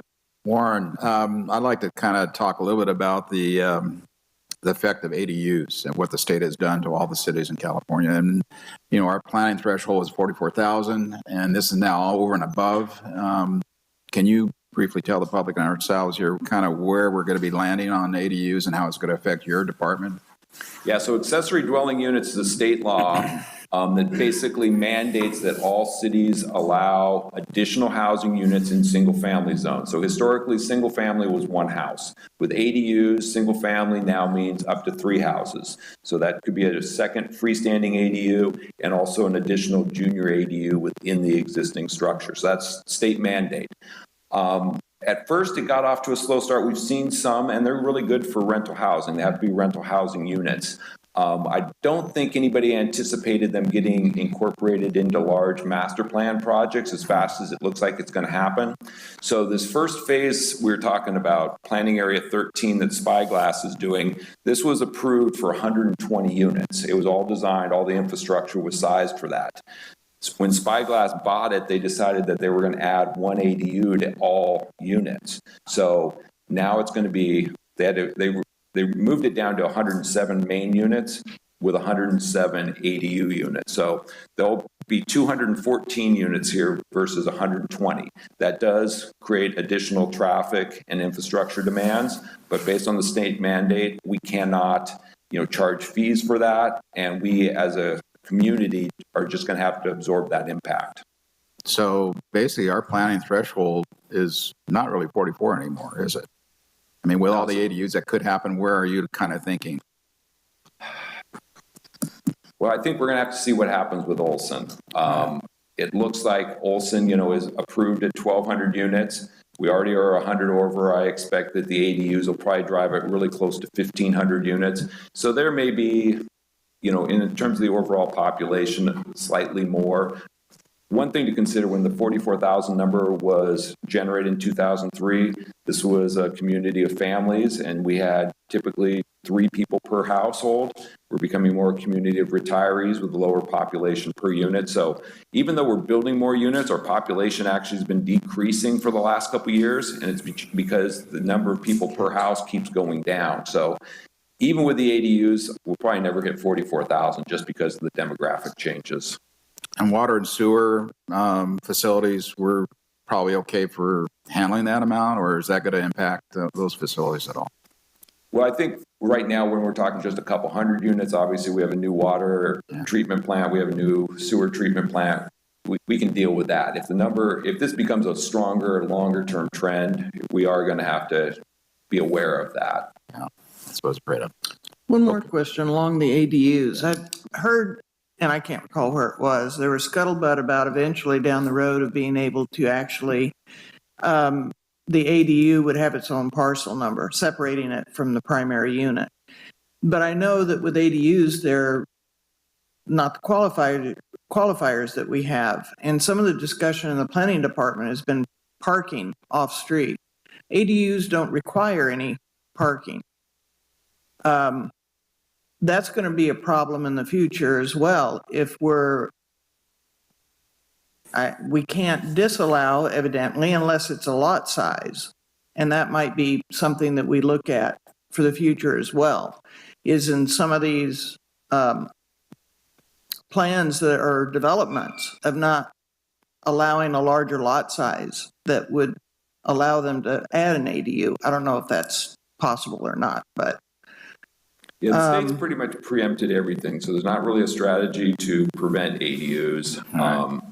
And it will create impacts on parking. It's just going to change the character and nature of neighborhoods to a certain degree. Can we somehow mitigate the possibility of something like this? This being the prime example of, this is the project and now we're adding on to, of putting additional, and you may have put additional fees for water, sewer, everything else for the addition. You can't do any of that. Preempted by state, no fees for the units if they're a certain size. Well, that's quite a little deal there, isn't it? No, that's California. Yeah. Okay, any other questions then? All right, thank you, Warren. Thank you.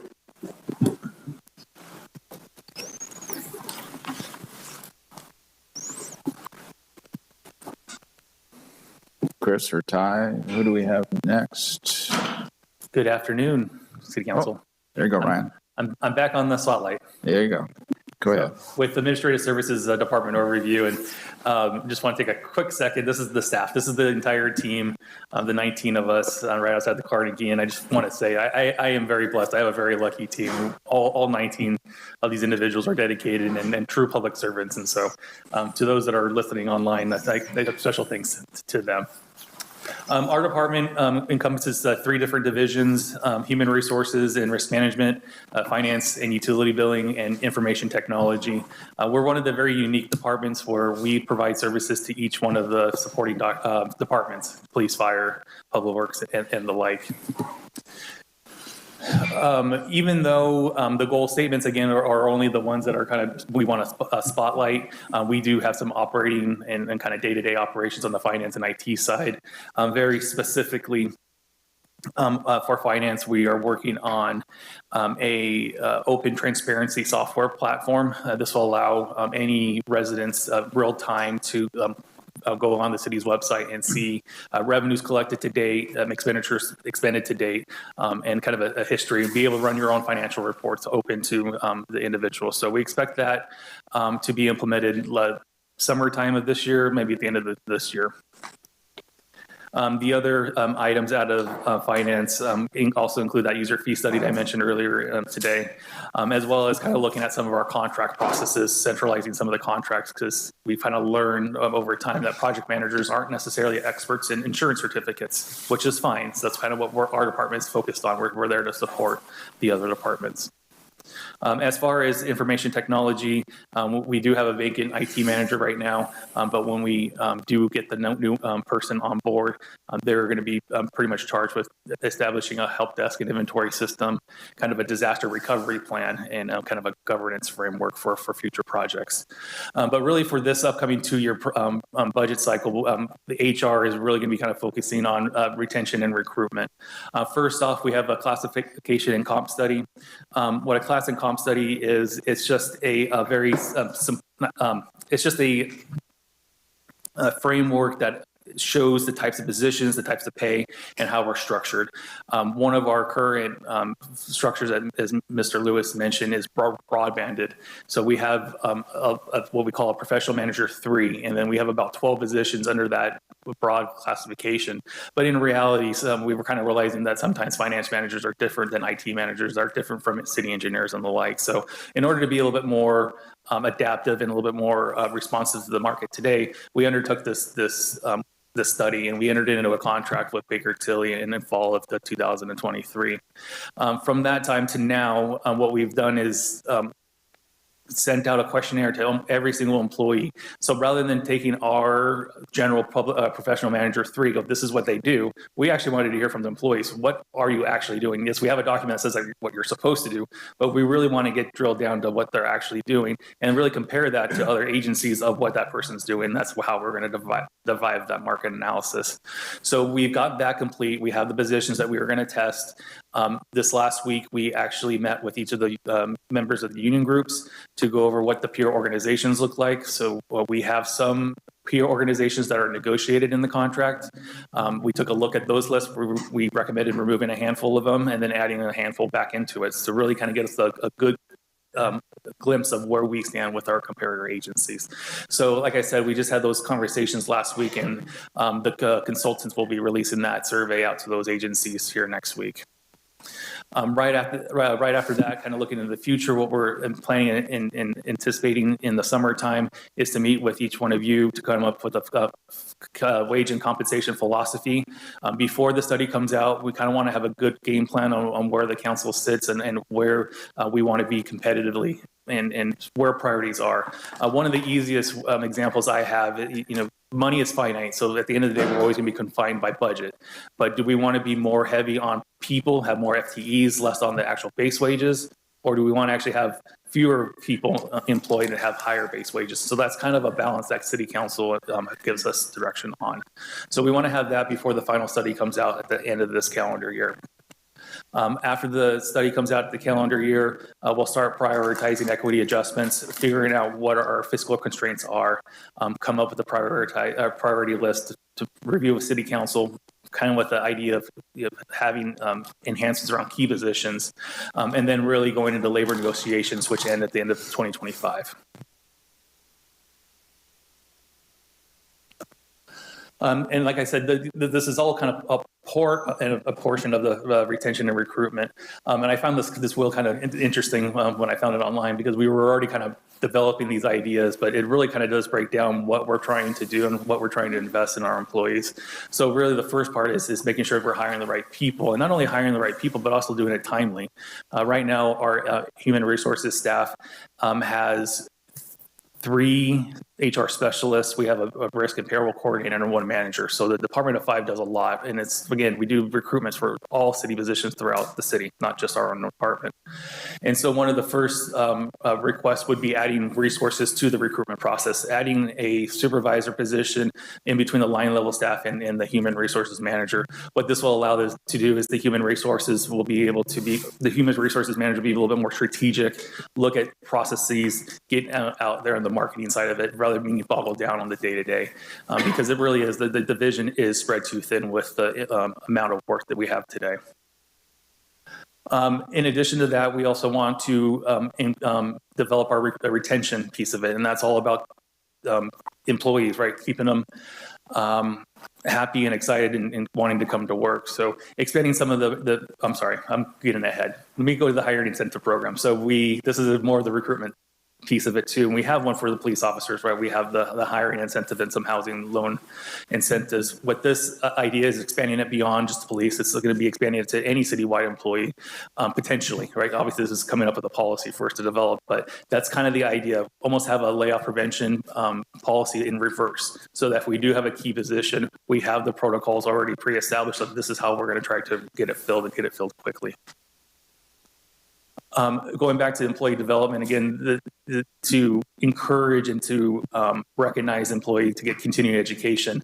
We currently do have a employee reimbursement program, so that if an individual wants to go get their master's degree, for example, as long as there's a direct benefit to the city, we'll reimburse up to like $3,000 a year. But that policy hasn't been reviewed or looked at in over 10 years, since we know the cost of schooling has increased significantly since that time too. So we really should be re-looking at that and updating that piece of it.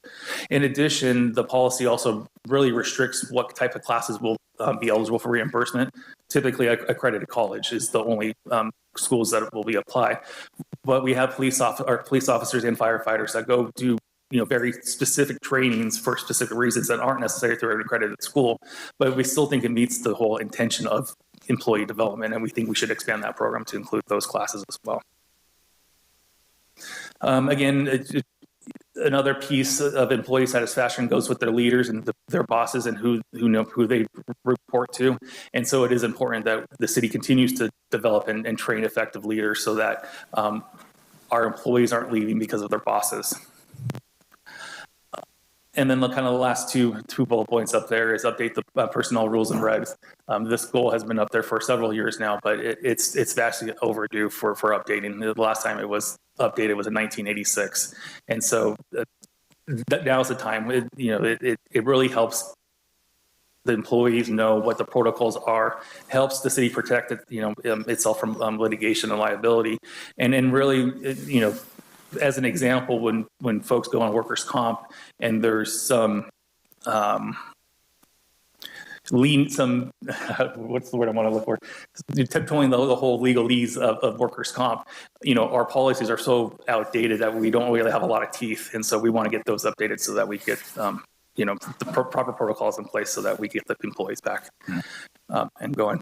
And then lastly, organizational restructure. We could have the best programs and the best recruitment and all the processes in place, but we're still going to see turnover. It is what it is. There's elements that are outside of the city's control. And so what the organizational restructure around key position is focused on is really identifying those key positions. If they were to leave, it would have a huge impact, and providing support around them, make sure that the next person in line is ready to take that position, should a position particularly leave. That's going to be the best thing for the city overall, and being run as an organization to be able to recruit within.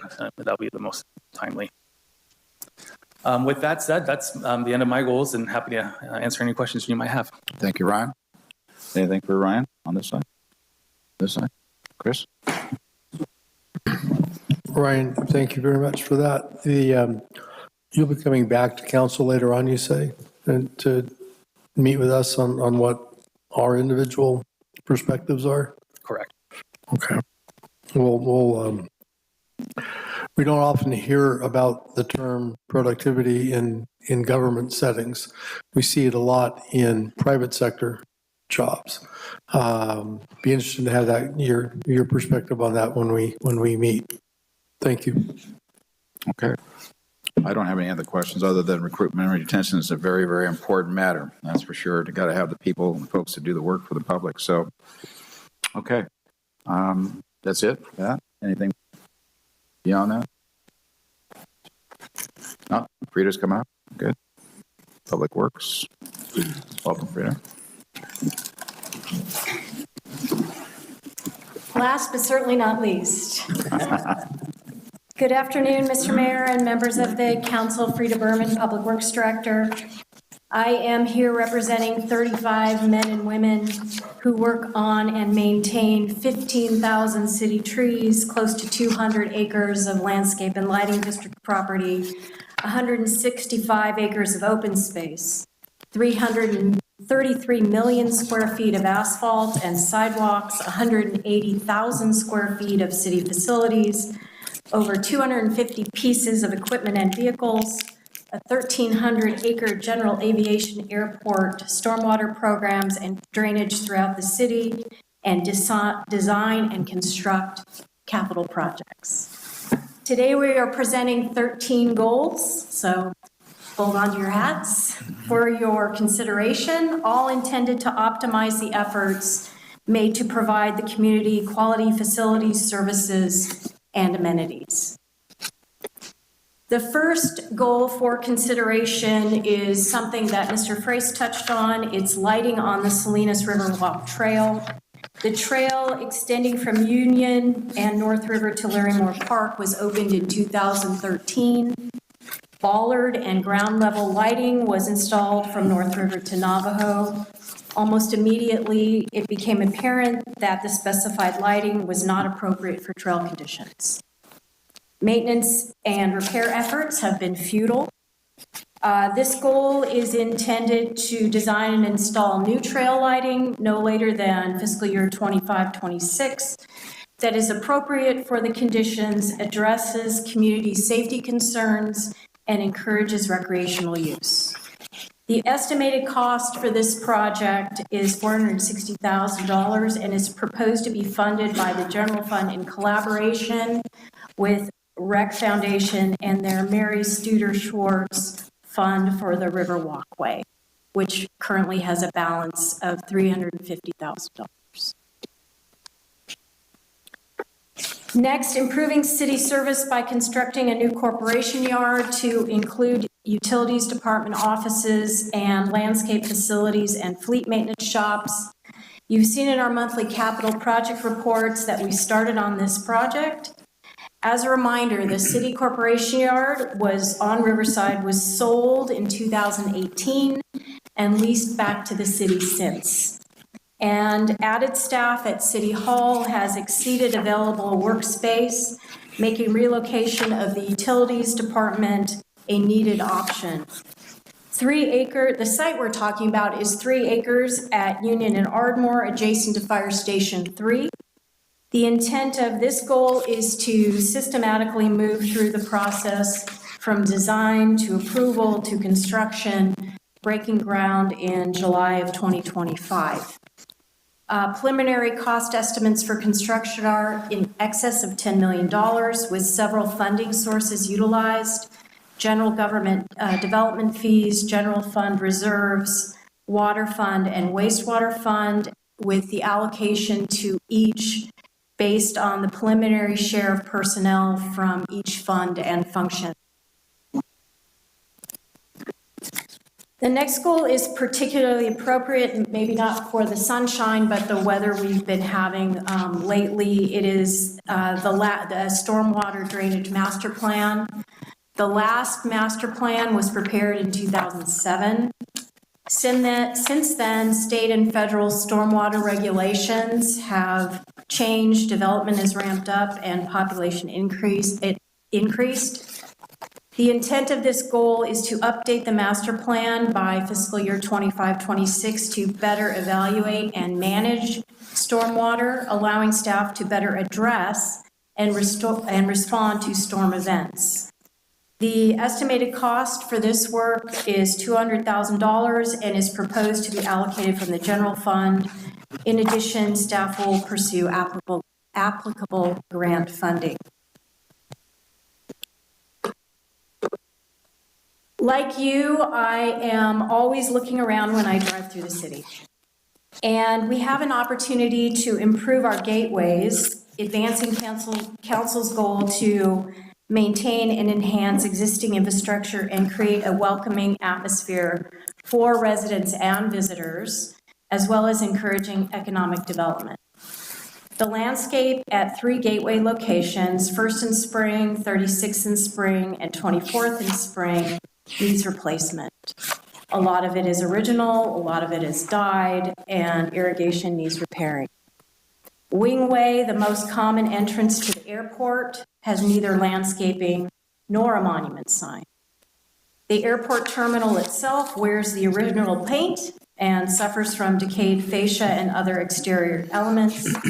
And the train station, not only an Amtrak and bus destination, but also home to Congressman Panetta's office, and a retail store also needs paint and fascia repair.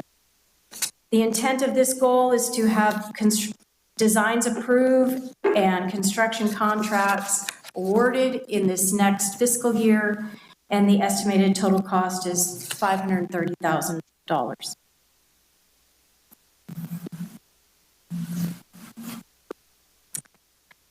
Traffic congestion and traffic congestion impacts from development continue to be a community conversation.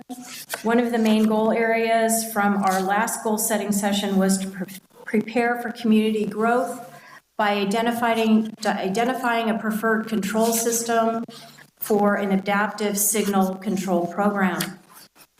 We've done some work on that, but this goal furthers the efforts by proposing the development of a citywide traffic signal master plan with a focus on Creston, Niblick, 13th, and 24th Street, and the end result being a synchronized traffic signal timing scheme, all to improve travel time throughout the city.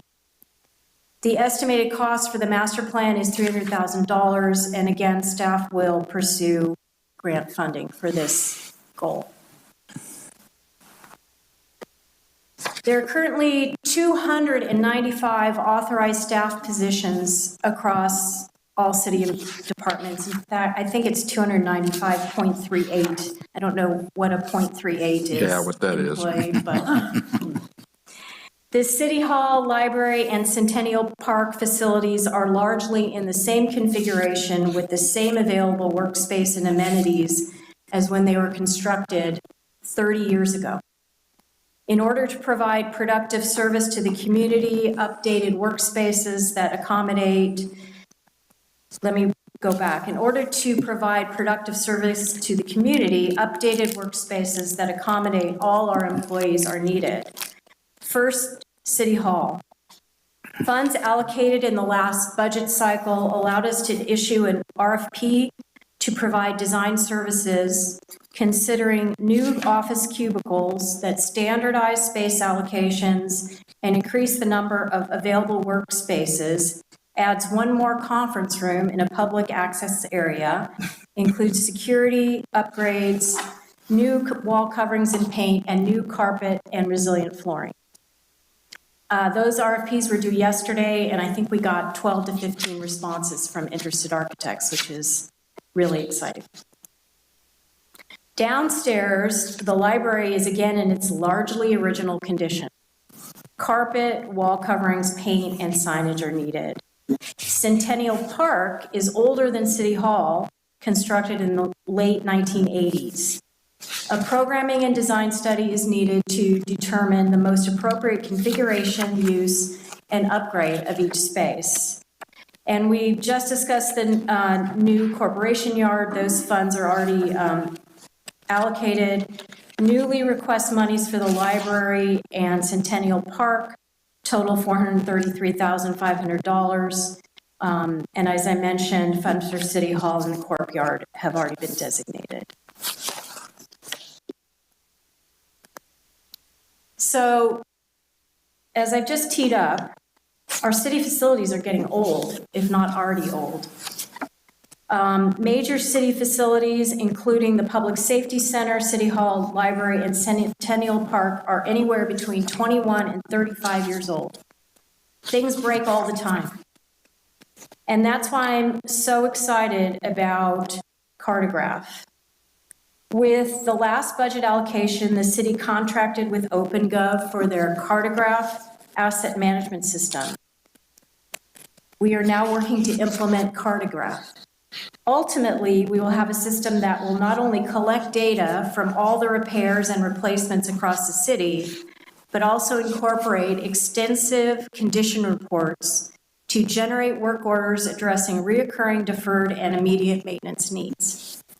The super exciting part is that all the data ultimately results in a comprehensive facilities master plan that identifies strategic investments to extend the life of city infrastructure and makes recommendations for capital improvement projects. In order for Cartograph to do what it's supposed to do and work for the city, the dedicated oversight of the system and management of data collection by staff and consultants is required. We are recommending, to ensure this success, the addition of a Public Works Business Analyst position. In addition to other Public Works duties, the analyst will be responsible for the management and implementation of Cartograph and will evaluate all data against funding realities, recommending investments in infrastructure repair and replacement.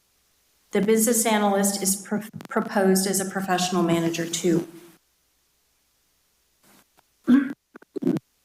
The world we live in makes security so important for the public and staff to have confidence in a secure and productive environment to conduct business. The last budget cycle included allocations for a security study here at City Hall and the library to identify risks and recommend safety measures. That security measure study identified 74 recommendations for improvement. As I mentioned in the previous space needs goal, we are currently soliciting proposals from designers, in fact, just got proposals, to not only look at the City Hall space, but to also implement some recommended security measures, including electronic keying. This goal is intended to further that effort by expanding the security focus to the library, implementing some already identified recommendations, and conducting new security studies at the airport, Centennial Park, and City Hall Annex. Prioritized security recommendations at the library are estimated at $56,000. The airport security study was approved as part of the council-approved airport assessment report. It is estimated at $35,000 and will be funded by the Airport Enterprise Fund. Currently, that survey is scheduled to start in March. Security studies for Centennial and Centennial Park and City Hall Annex are estimated to cost $45,000. Any budget for recommended measures will be brought back to council for allocation approval. Okay, goal number 9. We have 13.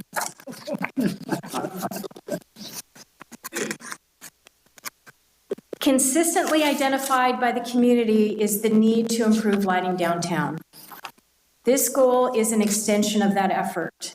The Uptown Town Center specific plan highlights the importance of lighting. Public Works issued an RFP and ultimately contracted with Tanco Street Lighting to develop a downtown street lighting master plan.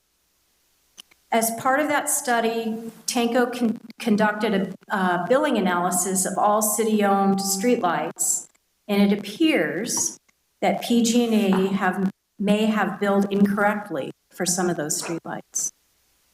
Staff has reached out to PG&E to review charges and hopefully recoup some or all of the overage.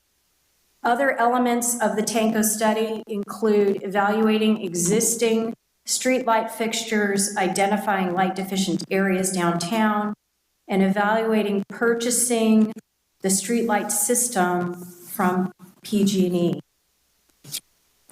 I know you're all aware of the challenges that come with doing business with PG&E.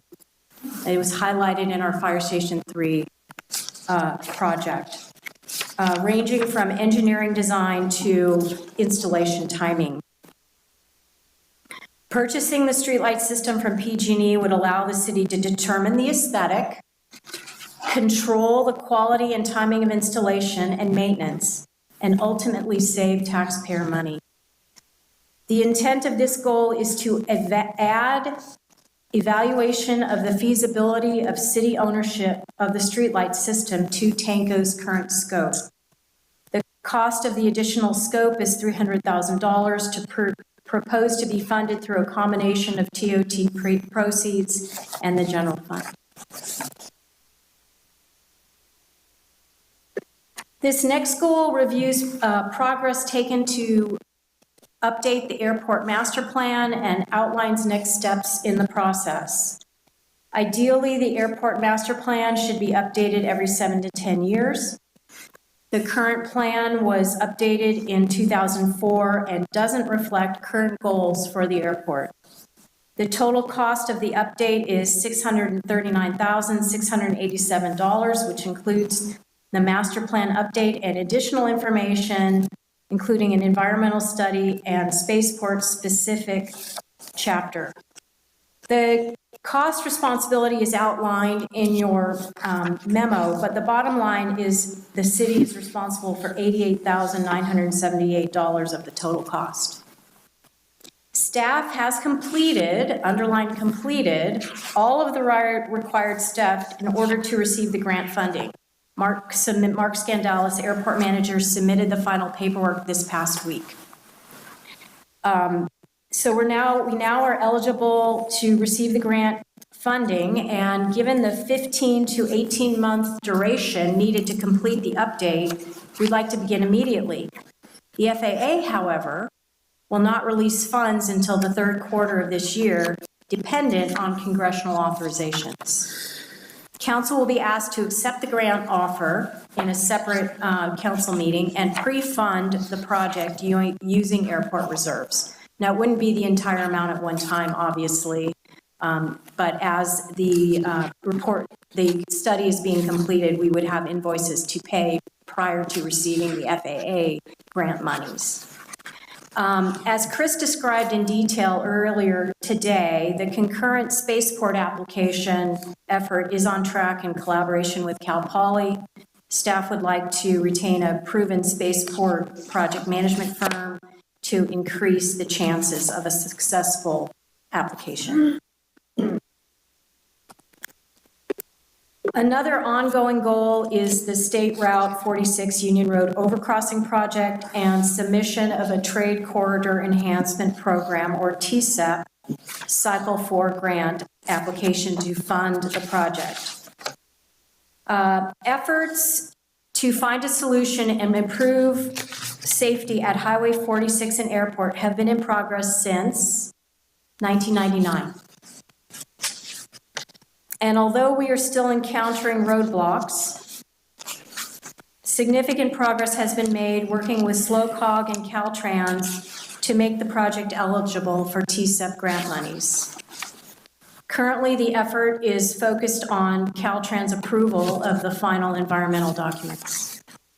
The intent of this goal for fiscal year 24-25 is to prepare a request for proposals and retain a consulting firm with proven success preparing TCEP grant applications. We estimate consulting costs at $75,000 to be funded from a SLOCOG Urban State Highway Account grant. Goal number 12. A 2016 development agreement with Quorum Realty obligates the city to realign South Vine Street and build a bridge over Highway 46 West in support of the Gateway project. This goal is intended to finalize the design and funding plan for the road realignment and bridge construction in fiscal year 2024-25, allowing the project to move forward. Critical milestones include Caltrans' approval of the final environmental studies and issuance of an encroachment permit, resolving all funding and cost issues, finalized and approved plans, specifications, and estimates, and identifying construction funding for the bridge and advertising the project for bid. And finally, Measure E12. And we'll be playing a short video.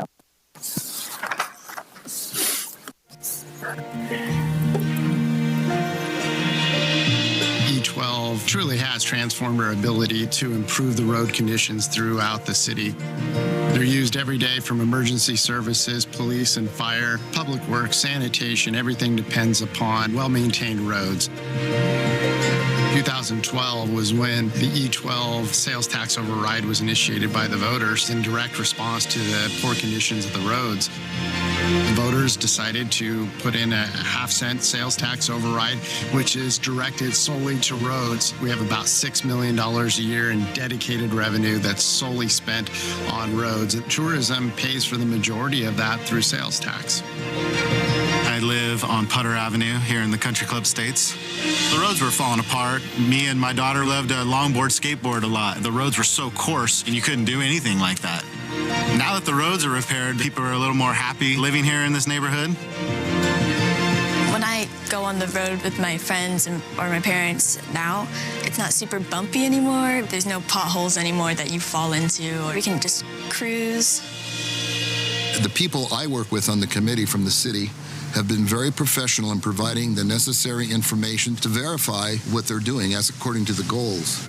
I can tell you that the money is being spent appropriately, that aligns with the city goals and objectives. Our city council, they do listen to the community. When the community sees their tax dollars getting used for what we voted for, it gives a good feeling. The streets are very important to have as a beautification of your city.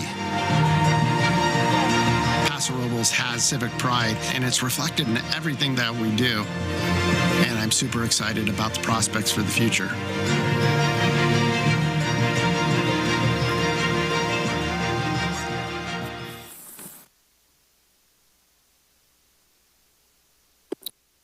We've talked a lot about this already, but it bears repeating that Measure E12, a half-cent supplemental sales tax dedicated to street maintenance and repair, was passed by voters in November 2012 and expires at the end of March 2025.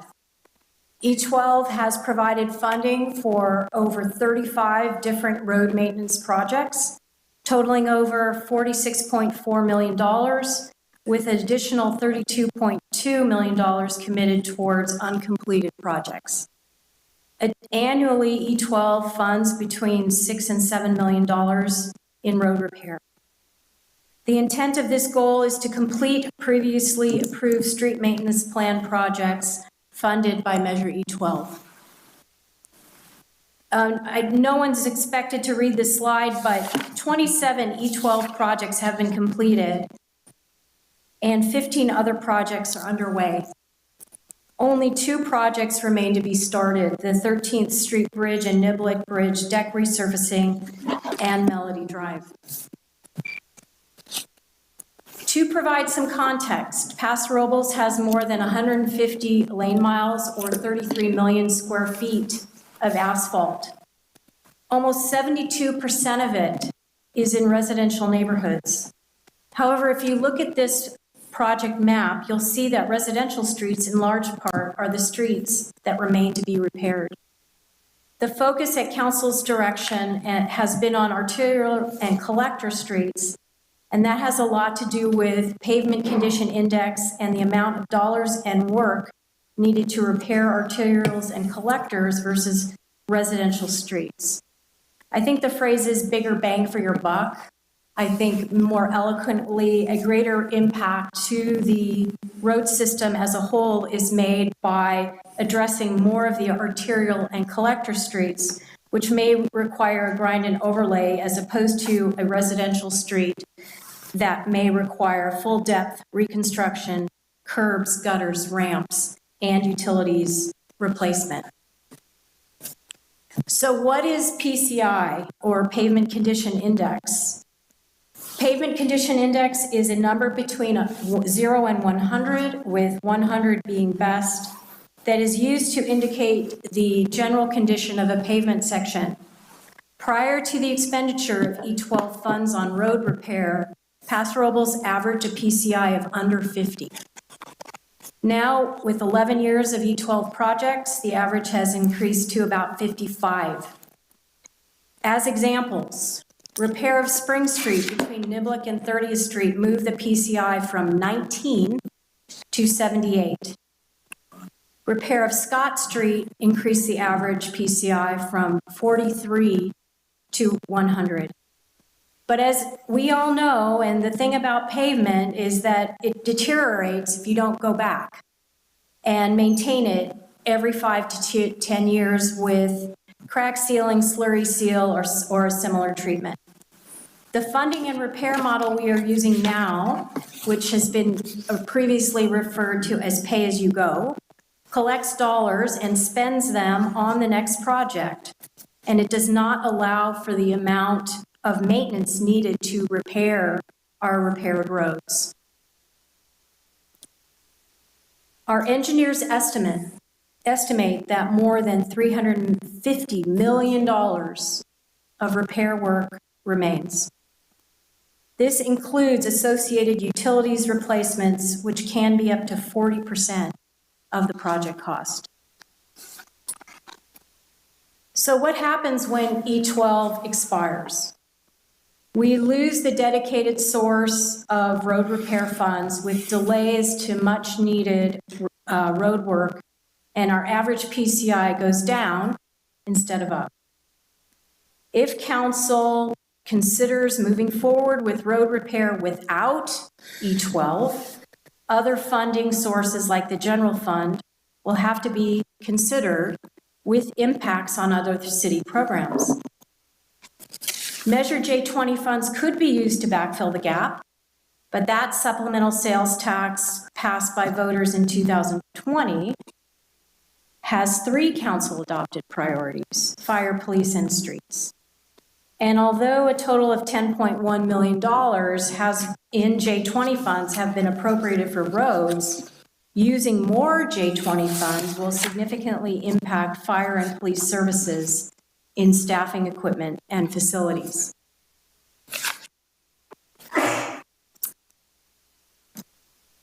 Council decision points moving forward are discussion of various options regarding placement of the renewal of Measure E12 on the November 2024 ballot and submission of those documents in June.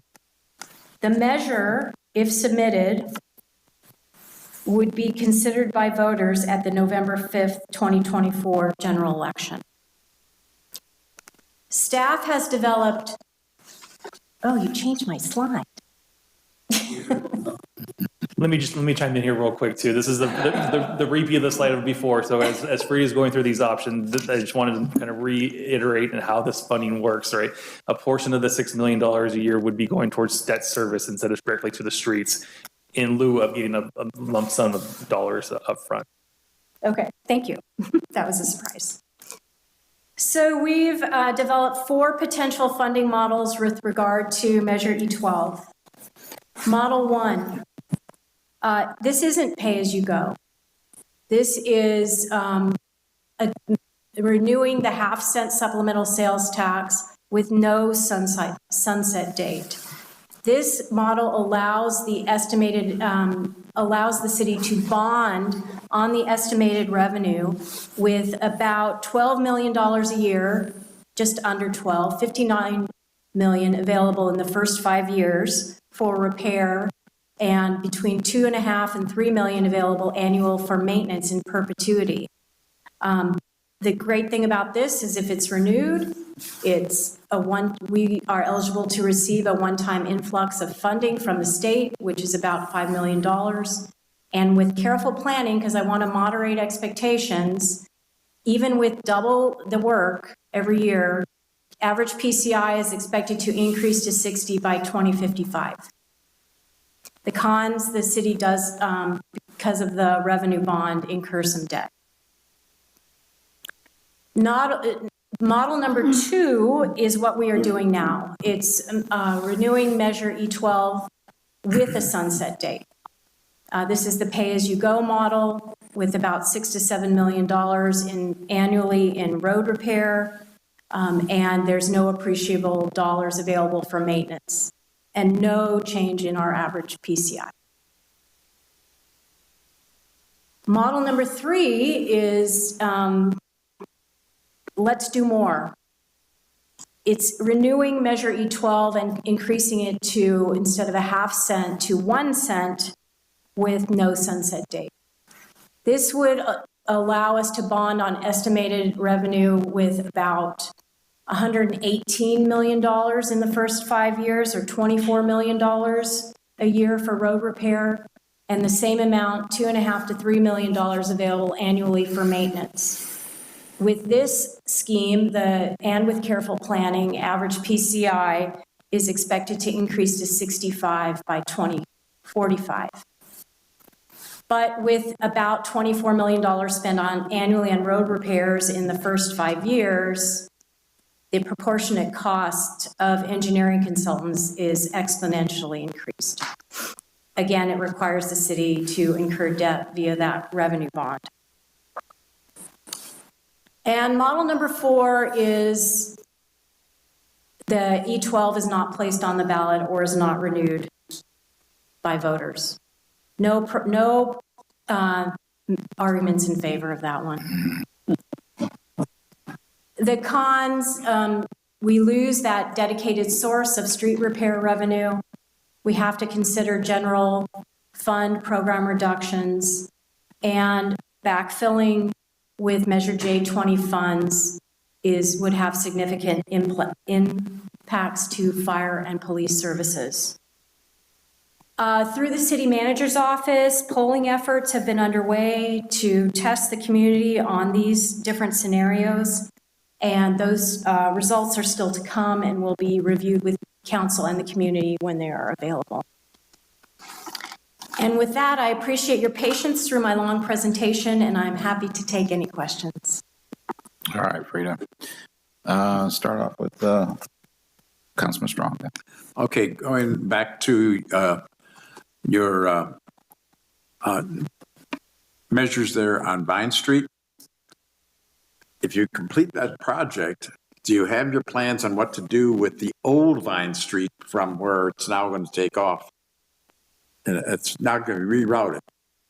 Part of the reason for that was so that it could be cul-de-sac at the very end of the little bulb or become a park and go lot or something like that.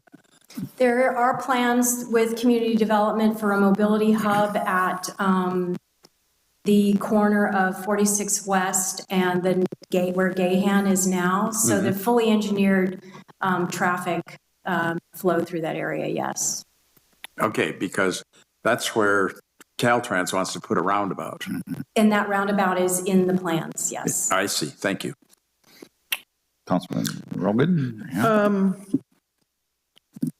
When you're talking about we were talking about the roads and everything, it just brought to mind that some of the pedestrian crossings have solar. When we have overcast or at night, sometimes they don't work. Is there a plan of action for some of those? The best plan of action is to let us know when you see them so we can address them at that time. The newer crossing beacons are not solar, so it would be helpful to know when you notice that, and we can address that. The one right here at Paso Robles, right here going over to Paso Robles Hotel. Thank you. That one is pretty consistent. Got it. Yeah. On the E12, and I mean, this is going to be a nice discussion to have, and of course, ultimately, it's up to the public as to what they want to bear. But you'd mentioned that the 1 cent without a sunset, we'd be able to get bonded at a higher rate, and we'd also save a lot of the engineering costs? No, they'd be increased. Engineering costs would be. Oh, they would increase. But it's just a proportionate cost of the project. We still estimate we'd be able to get $24 million, about $24 million a year in road repair done. Now, so there's some benefits to increasing it, which is getting a contractor to be here all the time to have a giant contract. I mean, what contractor would want that? And then be in town to complete these projects one after another. So. And it'd be done at a much quicker rate as well. Correct. Okay, thank you. Engineering is usually about 10% of a project, roughly. 10 to 15%. Yeah. Okay. Councilman Belch? Couple questions. Let's stay on E12 for a minute. I think on Model 1, we had state money available to us. That is a benefit to renewing it, yes. What about Model 3? That would still be, we'd still be eligible for the $5 million. So same amount, the amount doesn't increase. Is there any consideration to bonding capacity, or is this strictly based on the amount of sales tax? So that's a good question too. We do get a little creative. So you don't want to take 100% of the revenues and be on the for debt service. So I had a different scenarios. We did 50% all the way up to 75%. And the scenarios we presented to you are at 75% of the debt service today. So that means as over time, as the tax increases, that more could go to light treatment because the taxes increase, the debt service will stay the same. Right. So I'm torn because I'm not a big fan of bonding. I think it's appropriate when there's a clear need and dedicated spending already proposed. I sense that this would be dedicated just for road repair. Absolutely.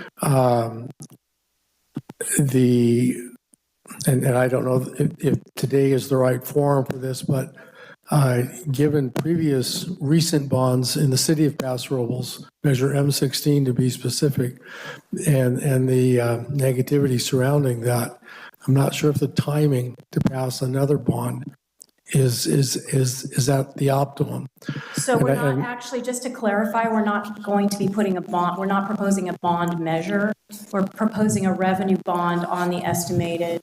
I understand. I'm not sure everybody else is going to. Got it. It's just there's that negativity remains.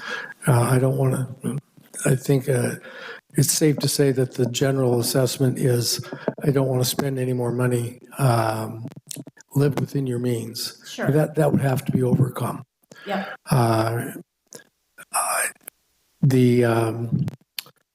We talked about augmenting other sources. And I think part of that discussion needs to be a real good assessment of what we're currently using TOT money for. And if we couldn't divert part of that $10 to $12 million a year TOT to help redivert that to roads. And I think we'll see and hear more of that discussion. It's already starting to pick up, and I think that needs to be introduced here and considered.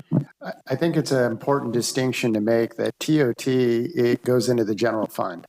So I understand. I get that completely. I'm not sure that the voters would necessarily agree with us. No, and believe me, this is all about information sharing and gathering. We want to make sure that the council and the community understands the situation that we're in with our roads. I mean, I think it's, for many people, it's painfully obvious as you drive around the condition of our roads.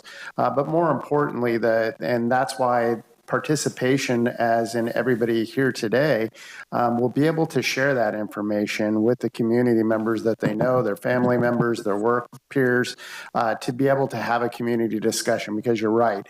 This is a super expensive, super important proposition that staff is bringing before the council today, and we want to get it right. We want to make sure that people's concerns are addressed. We want to make sure that the right information is available to make an educated and informed decision. And I think one of those is understanding, when we talk about bonding, what that actually means. It's not a property bond. It's not a general obligation bond. It's what's called a revenue bond that the council can make a decision on. Still a bond, and it's still obligating the city to repay that, and that involves all of the taxpayers. And then while we're talking about that, if council decides to go ahead and promote an extension to E12, are there any prohibitions against using city funds to promote that, or do we have to come up with a different type of PAC? What are the rules on that? As soon as the council makes a decision, and assuming that decision, the council wanted to put this on the ballot, the city can no longer, speak in a proponent kind of capacity. It's really reduced to facts, FAQ, and taking a more neutral response on that. In the past, for some of our other significant measures, we've been fortunate enough to have people in the community that have taken that mantle and carried the water, so to speak, when it comes to these important decision points. And they've done a great job with that. And so, those are all things that we'll have to talk about if the council is inclined to move forward with some sort of, sales tax measure. Thank you. Mr. Pro Tem Gregory. No, No questions this time. I think we're going to have a lot more discussion. Councilman Strong. Okay, and just, that needs to be clarified a little bit more. This is a sales tax measure. It's an existing cost that we're talking about extending. That's option one. Correct. But we would extend it permanently. Now, the thing is, though, being sales tax, it's a tax only on not necessities. It's only on like restaurant meals, but not your regular food.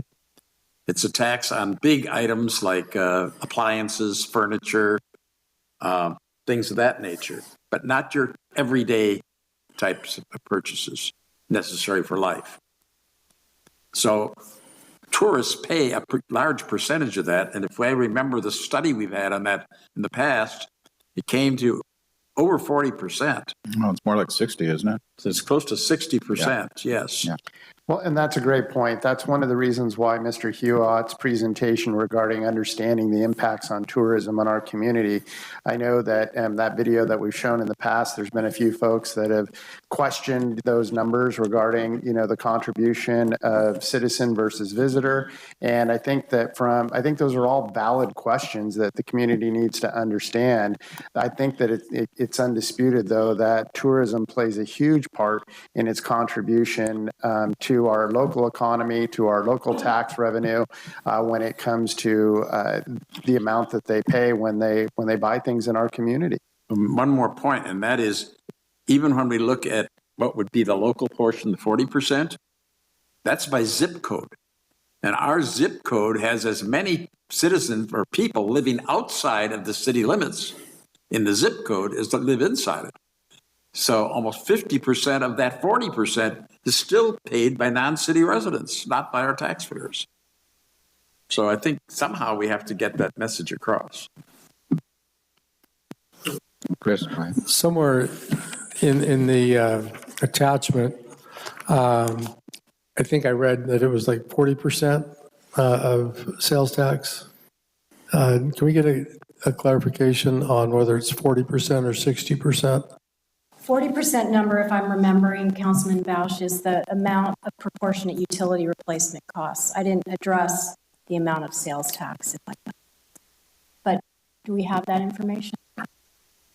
Again, Mr. Bausch, that the proportion, we are not 100% sure what proportion comes from outside visitors. That is something that we would love to be able to confirm, and that's part of our recommendation for understanding the impacts of tourism on our community. I believe Travel Paso has informed the council based upon their study. They believe it's 40%.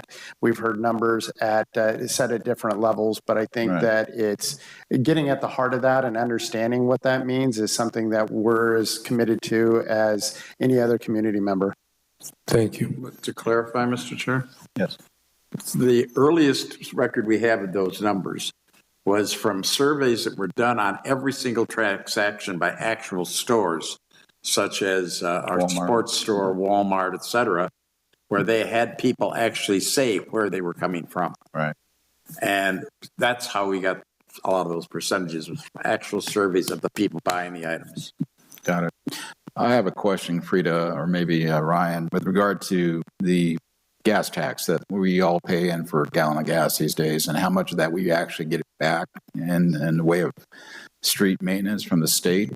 I know it's very little now, but I mean, can you explain? So we get two different gas taxes. One is the general gas tax that you're used to, and the other one is the SB1 tax. Both of those bring in about $600,000 each a year. So we're looking at 1.2 million total from the gas tax. That's it right there. Yeah, it's amazing. Yeah, it's not all that we're supposed to get. I know that, right? I mean, we can say that. Yeah. Well, exactly. and we know that number also is that gas tax is, being targeted by the government also for restructuring, whether that money dries up or no. It no matter what, it seems in peril right now based upon the vehicles that are on the road and the amount of gas that's being consumed, that model is, questionable. Exactly. But again, we're all paying for it in every gallon of gas. The fact is that we're not really getting a whole lot back for that money. And that's the problem I see with the state. Again, it's just not fair at this point. basically all of our citizens in our city has to take care of our own streets because of it, even though there's a lot more impact from other outside sources on it. So, okay. Mr. Mayor? Yes. Just a segue from that point, the proposed miles driven tax, has any of that, premature, I think at this point to add that, but as we go forward, that looks like it is going to probably happen in some version. Do we need to see if that factors into the model? Probably won't happen in the next 2 years, but it will happen. Yeah, that's a great point. I think that is one of the big reasons, again, why the council and the community invest taxpayer dollars in having a legislative platform, having a legislative voice through lobbying efforts, and our membership with Cal Cities, as well as other national organizations, all are designed to amplify our voice when it comes to those funding opportunities and making sure that our community members receive at least, their fair share of the pie. They pay in a lot of dollars, and our job is to recapture as many of those dollars locally as we possibly can. Thank you. Yes, I'll be mentioning that and answering some of that next Tuesday at that meeting when I give my report, because I'm going to Washington, D.C. next week, and that's one of the things we're going to be talking about. Very good. Okay. I don't have any other, there's a lot of questions, but, park lighting, I was going to say a little bit about that, but let's move on. You did a home run, Frida, with the Christmas lighting in the park, but under your lighting, street lighting, I was going to ask you some questions about that, but I know you're working on it.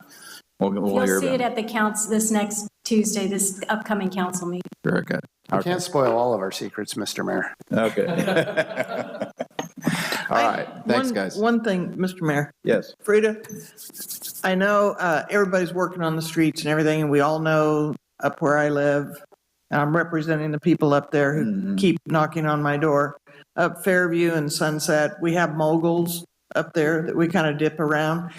Every time the street sweeper comes up, they knock off some pavement, so now we have divots and moguls. Is there any way we can stop using the street sweepers up in at least that neighborhood and some of the others where the pavement's already cracked? I can certainly talk to Mr. Luckel, who is, as part of the utilities department, they handle the street sweeping program, and we can look at streets where it may not be a productive option. Yeah, I'm sure it's happening in other neighborhoods as well as ours. Everything on the west side's pretty much in that same ballpark. Yeah. Yeah. All right. Thanks, Sharon. Thank you. And thank you, Frida. That is pretty much all the department. Correct? Yeah, that's right, Mr. Mayor. So you've heard from all the department heads, and we've been able to, hopefully lay out a work plan, goals, and our actionable objectives for the next 2 years. The next portion of the presentation today is to hear from our community members. Our goal as staff was to be able to integrate as many of the comments and concerns that we hear from the community and our goals. Hopefully that those align with what the community is looking for, but there may be others. So this is the community's opportune time to advocate for a particular goal, add their own for council consideration. Once this comment period, it'll be treated similar to other comments where everybody gets 3 minutes. Council can indulge longer if they need to, but then we'll bring it back to council for you to discuss your priorities and or affirm, that staff is on the right track and to, bring back more for consideration. Okay, very good. I was going to open it up then to public opportunity to speak. I'd just like for Sharon, go ahead. Sure, we're going to do that just before this, but I was going to lay out the rules here if you want. I'd like a show of hands who would like to say something. Okay, 10, okay. So again, we can always go 3 minutes. If we need to go more, we can do that too, but try to keep it, orderly so we can keep it moving on through. So let's go ahead and get back here at 5 till 2 o'clock, okay?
Chris, I fly out a week from today.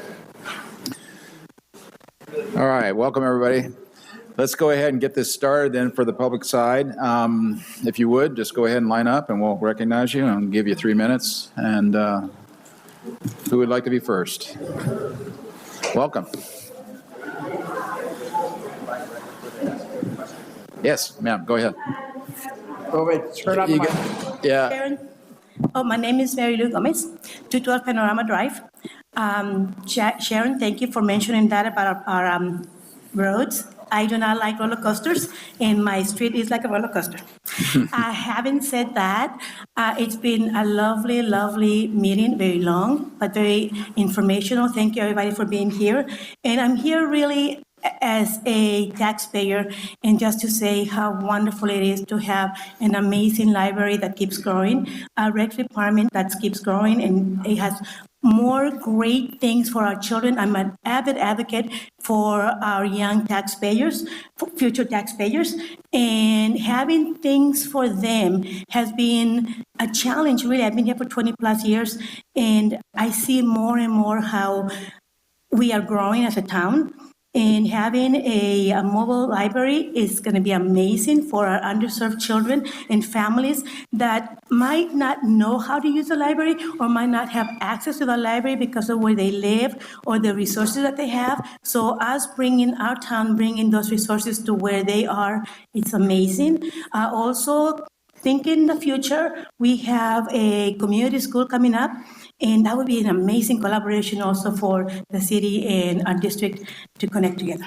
Thank you. Welcome, sir. Good afternoon. Jeff Barfield. I'm representing property owners within the Mill Road expansion project, annexation, rezone, the Haleys and Dave O'Brien. Dave's here in the audience today. First, I just want to thank your city manager, Lewis, and Director Fraze for their help and keeping the owners involved and interested in the project. My clients represent 2 of the 7, and they're really optimistic about the project, enthusiastically support it. So we just request that the council support the efforts on the annexation itself, but the EIR, what's really critical is the financing plan and understand those costs of doing that $20 million worth of improvements and how that would be prorated and shared between the 7 property owners. So appreciate the time, and please keep that project moving. Thank you for the support. Thank you. Chris? Mayor Hammond and City Council, Chris Toronto. I am the chairman of Rec Foundation, as we were mentioned earlier. First, thanks to all of you and department heads and everything for their presentations on a Saturday. And of course, us hanging out here. It'd be easier if it was raining. Yeah. And being stuck inside, but that's all right. Yeah. Anyway, Rec Foundation is basically Rec Foundation supports the enhancement of recreational opportunities within the city. Of course, we work very closely with Recreation Services, and Recreation Services functions to provide a better quality of life in our city. Programming is dedicated to that effect. The Teen Center's success is evidence of this, with so many kids, more than originally had forecast, taking advantage of the center. Adding staff as per Rec Services goals helps to keep a higher level of service to its users, which is all of us and our kids and basically everyone in Paso. So we're very much in support of that and them and their efforts in continuing recreation services at a higher level for all of us. Also want to mention that we're in support of the expansion of the connectivity of the trail system because that is also one of our goals in the fact that we do manage the endowment for the trails, but also the fact that outdoor recreation in our community is so vital, and by connecting all of those trails, that trail system could make for an easy way, not only for transportation, but also just for us to get out and enjoy Paso from that point of view. So that's it. Thanks. The Rec Foundation is a fantastic partner with the city. Yeah. Thank you for your service and your leadership. Thank you. Thank you, Chris. Thanks. Hello, my name is Susie Freeman, and I'm here serving as a representative for the County of San Luis Obispo Homeless Services Division. Previously, I actually got my feet wet in working with those that are affected by homelessness at the Slow Food Bank. For 5 years, I oversaw the partnerships and programming that brought food services to those that are currently living unhoused. I also wanted to say that I was a member of the task force that was part of the Unhoused Future Studies, and then on the committee that attributed to the strategic planning for your plan to address homelessness. I wanted to share that unaddressed homelessness costs between $30,000 and $50,000 per year per person that is living unsheltered. In Paso Robles, the unsheltered population in 2022 was approximately 175 people. That means that there is between $5 and $9 million of money going towards serving those that are, or rather not serving those that are currently unhoused. Much of that funding actually comes from the city. It could be in the form of city emergency responses or even repairs to public facilities. A dedicated homeless services manager would be able to secure funding from the state, the federal government, and yes, the county to help address some of the needs that you are seeing in your population. We have also heard from both the state and federal government that they've acknowledged that we need more sustainable funding so that not only are programs being started, but they can continue on. The last thing we want to see is any good, effective programming seeing an early end simply because there isn't funding available. So the reality is, if you want to see more work done, you need to increase your capacity. I'm a product of the county's own desire to see more work done. I'm here to represent the county and help facilitate community engagement surrounding homelessness. Another example of that is the psychiatric tech that was associated with your police community action team. A lot of that work would not be possible unless we acknowledge the incredible needs of our community. And to speak to what Councilman Strong said earlier, 92% of those that were surveyed in the 2022 point in time count, they actually became unhoused while living in our community. So thank you all. Thank you, ma'am. Welcome. Hi, I'm Karen McLaurin. I'm a taxpayer and I've been a volunteer in the library since 2011. And when I first got here, this was called the library conference room, and we were supposed to be using this space.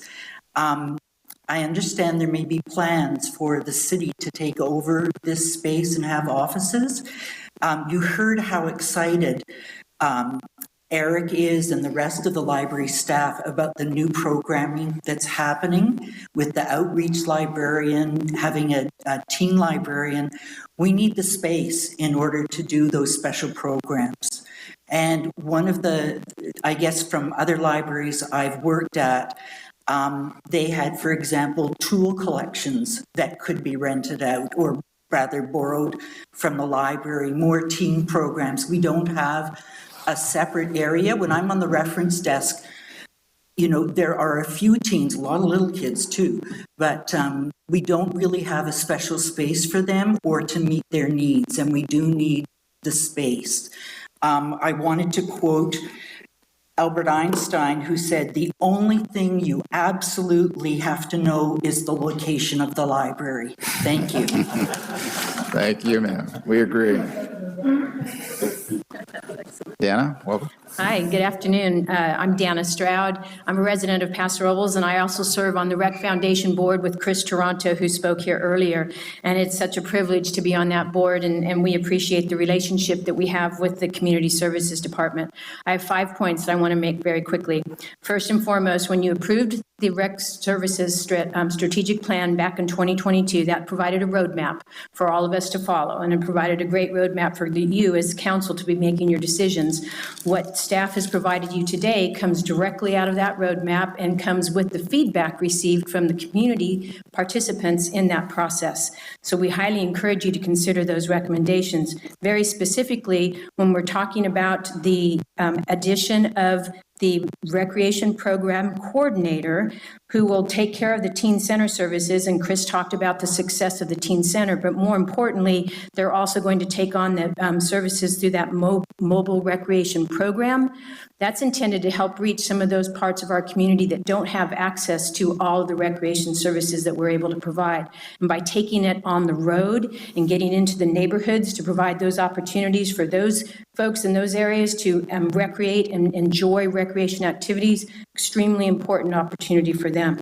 Second point on that, during the strategic planning process, we had the opportunity to sit with many members of our community, the diverse members of our community, and their interest in wanting to see their cultural assets and interests represented in what we do in this community was very keen, and it was very personal, and it was very heartwarming to hear that.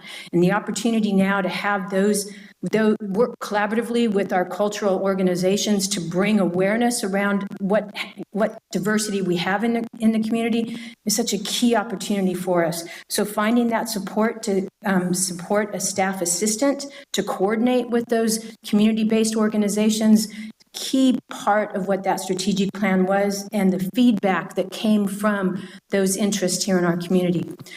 Finally, a couple other points. Our volunteer coordinator is doing excellent work. He's out there drumming up the community, getting volunteers to show up. He and the support that you can provide him, just a little ask in your budget, goes a long ways with the work that he does. And finally, North River Road Bikeway Extension. I use North River Road frequently, regularly, morning, noon, and night. It's dangerous, it's unsafe, and the opportunity to have that extended and create a safer environment for all that use that bikeway or use that road as a bikeway would be go a long ways to the experience on that. And it was referenced. We've got Allegretto, we've got La Quinta, we've got all of those areas. They all have bikes, they're all out, as well as the residents who live out there. We would really appreciate some safety. Thank you. Thank you, Dana. Appreciate it. John, welcome. Good afternoon, Council, Mr. Mayor, council members. My name is John King. I represent Hunter Resort, well, rather Hunter Golf Course at this stage. But I'd like to add a couple of comments related to the Mill Street project. First of all, it's a very complicated project, in as much as the Hunter Ranch involvement has had to take on many different shapes at times, depending on what has happened. And staff and your city manager have been very, very helpful in kind of weaving us through this whole process, which also brings us into the neighborhood. And I have to tell you, I haven't run into a better neighborhood out there. People are very positive. They really want to see this thing happen. And I think you're going to find that they're going to be there to support this all the way through. So thanks again very much. I appreciate your help on it. Thank you. Appreciate it. Welcome. Hello, Chris Beal. And I really appreciated this process today. I want to commend staff really for all of the work that went in and how much thought that went into sort of creating metrics and individual goals for the different departments. Clearly, we have a professional staff with loads of expertise and experience, and they exhibited a lot of thoughtfulness in putting together the plans. I also kind of wanted to focus a little higher level on a couple of challenges that we heard about. You know, we spent a lot of time talking about homelessness. We spent a lot of time talking about recruitment challenges with different departments throughout the city. We talked about a little bit of changing demographics with the population getting a little bit older and that creating a challenge for some of the response time and some of our public safety. And if we back up from that, there's a little bit of a theme, and that would be kind of affordable housing, whether it's, low income housing, whether it's workforce housing, whether it's a lack of a pathway for housing of younger generations. We have a real problem here and a real challenge within our workers, our young people, and our working families to be able to afford to live here, quite frankly. And, I was a little surprised that we didn't see a little more attention given to that overall, because it really is a critical situation. And if it doesn't get addressed, we're going to lose the workforce that is so important to be supporting our hospitality industry, our healthcare service providers for our older community. So I would just really encourage the council to be giving as much thought to our young people, working families, and workers as we think about the future of the town. Thank you. Thanks, Chris. Welcome, Echeverria. All right. Buenas tardes. Good afternoon. My name is Yesenia Echevarria. First off, I want to thank actually the people who made it this far. You guys are really the champions because there's so much value that workshops like today and information like today only works when constituents actually show up and participate. So thank you to you guys. I want to start off with one of my biggest concerns, and I'll get into specifics, is really the unhoused population. Many times when I'm driving and getting off of 101 in the intersection where 46 East meets 101, I'm found with a lot of unhoused folks, and I get startled. And my worst fear is that I may be distracted and may accidentally hurt someone. The same thing can be said on Spring Street and the 101 exit. Shifting gears, I was really proud, and it gave me so much joy to see our group of Mujeres de Acción, Women of Action, being shown as one of the community groups, nonprofits featured in your slides. So that was really great. We do a lot of work in the Latino community, which unfortunately we don't see a lot of representation in informal spaces. So I'm very excited to see what the work is to really bring that community in. One of our biggest concerns in the Latino community is truly the crosswalk, or their lack of a lighted crosswalk on Creston Road and Myrtle over by the Dry Creek Apartments. There have been multiple accidents there. Just to give some details, we do have farm workers and laborers that cross the street at 4 a.m. or 3 a.m. when it's foggy. So even if there are signals, they really need to have lighting there as well. The other big concern is also the quality of the roads. That is a big issue for the Latino community, much like any other community member here in Paso Robles. Also, some of you may have followed that now there is a school closure happening. Unfortunately, the school district has a different direction than the city. While you guys are preparing for growth and really finding solutions and being collaborative, unfortunately, the same cannot be said about the school district. Many families are concerned about how they're going to get their kids to school.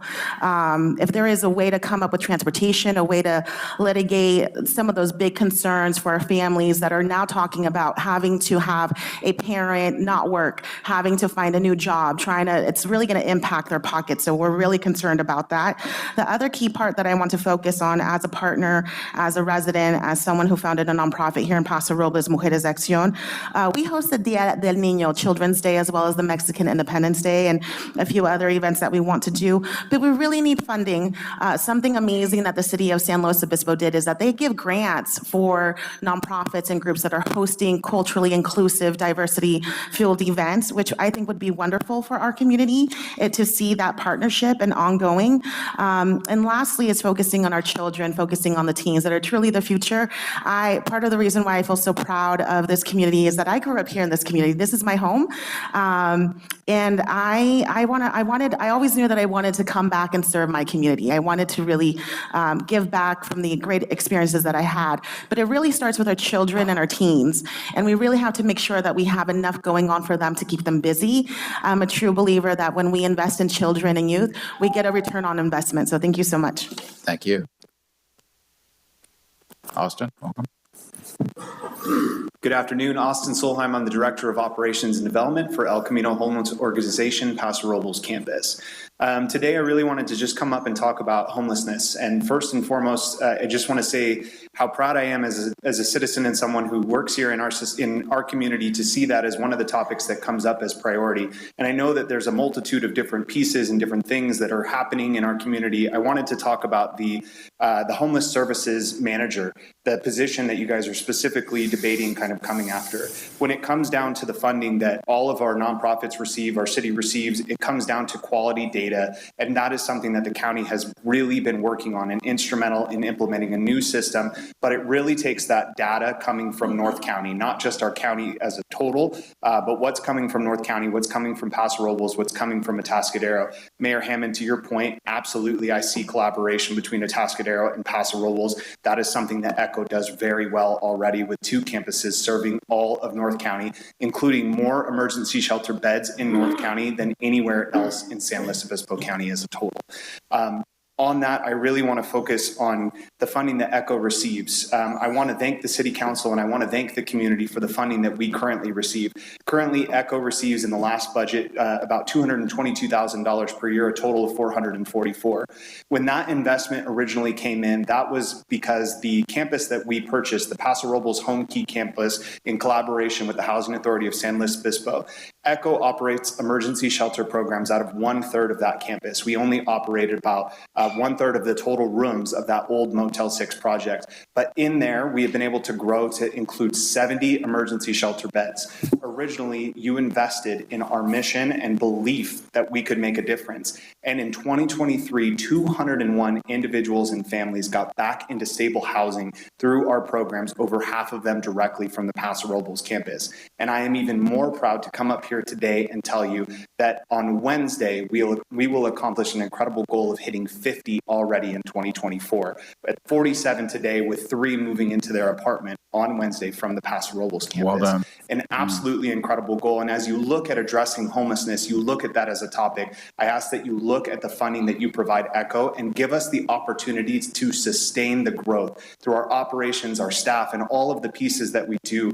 Currently, right now, we receive about 222. And I ask that as you look at the budget for homelessness as a total, of course, we need to do more. Of course, there are encampments and more individuals experiencing homelessness. And I do believe that that position, whether it is a county position, a city of Paso Robles, a collaboration, will help to address that need in our community, but give ECHO the opportunity to continue to sustain the growth of getting individuals and families back into housing that we are seeing through our programs right now as well. So thank you guys for your support, and thank you to the amazing city staff and their presentations today. Thank you, Austin. Great partnership with ECHO. Thank you. Welcome. Hi, I'm Rod Bell. I've lived in and worked in Paso Robles for over 50 years. My kids were all schooled here, got a good education. We used to read in the library across the street. Downstairs in the children's library. I was here when Kmart went into the north part of town and sucked the downtown dry. It was really bad. I remember in '79, I waxed my car on the city square on a Super Bowl Sunday. There was not a car on the square the whole time I did it, okay? I was there when Prop 13 came in and they locked the gate so he couldn't run around the track of the high school. I pulled out my lawns when the droughts came. I was here in 2008 when, to save money, they stopped maintaining the roads, which was, in hindsight, not too good. They also stopped using the Centennial Pool. Okay, I was here when, and then I got involved in the Friends of the Library, and there was no talk about the library. All talk about getting the Centennial Pool going again. So I watched you guys work. It's a hard job. Sitting through all these things, I know what you have to do, and I compliment you for it. I also compliment you on recently so many 5-0 decisions where you work across the aisle and work together, and I encourage you to do that more. In the last 10 years that I've been working with the Friends of the Library, I noticed that mothers and fathers and children coming in using the library so much. It's a valuable asset.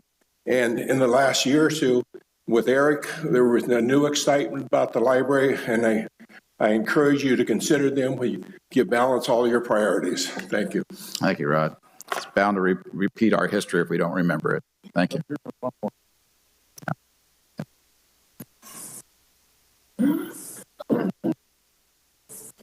Oh, 2 more. Welcome. Well, My name is Ann Bell, and I am the wife of that gentleman, just to preface it. I'm president of the Paso Robles Friends of the Library, and probably many people don't realize we have 170 paid members, anywhere from $10 to $100 3 or 4 times a year. They are advocates of the library, and that's what I think we really need, more people to be out there advocating the library. And it's so much fun because we're down here all the time because I manage the store, and it's exciting to sit there and see the families come in. And I want to thank you, because the last time I stood here, I said, put it in an automatic door so the people can get through with strollers. Well, you can't imagine how happy the people are seeing that come through. So you did a good job, and I appreciate it. You do. But most of all, I have to say this, in 1995, this beautiful building was built for a library. Okay, somewhere along the line, the city got in it. And I hope with the growth we have, and we are growing. I remember coming here in 1958, coming through with my parents looking for property.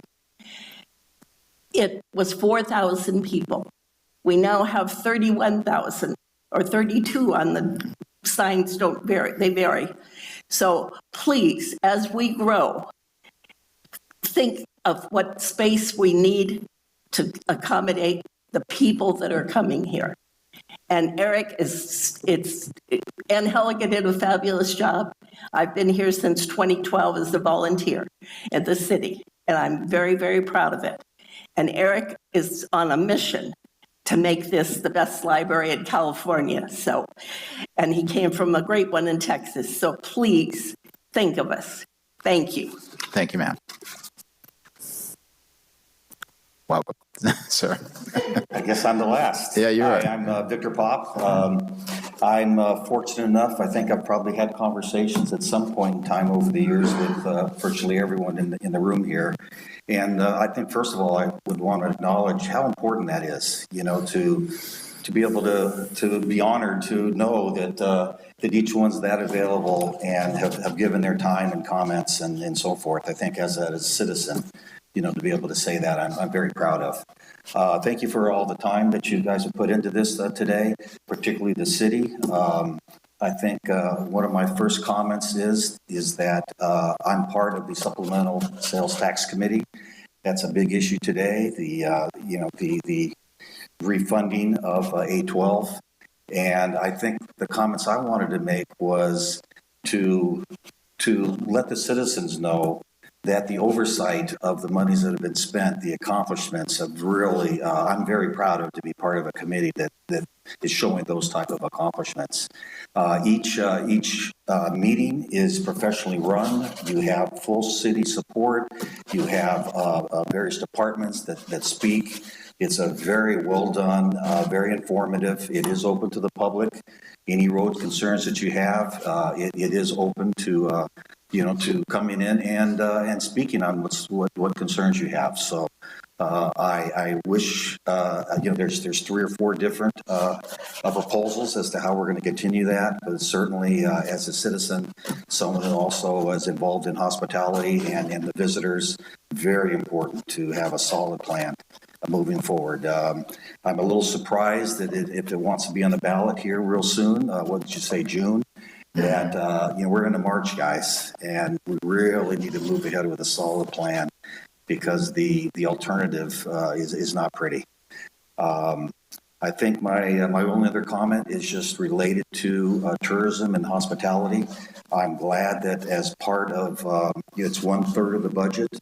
I'm glad that it's part of the conversation. That it's I've been in this city since 05, 06. And, one of our complaints as hoteliers back then is that TOT goes right into the general fund and nothing's ever done about it. And, as far as in the hospitality industry. And so I'm glad that it's been acknowledged and comments being made as to, and particularly earlier you made the comments related to, the TOT and how it's given back to the community and how the hospitality industry loves to see that type of investment, in it to support further hospitality growth.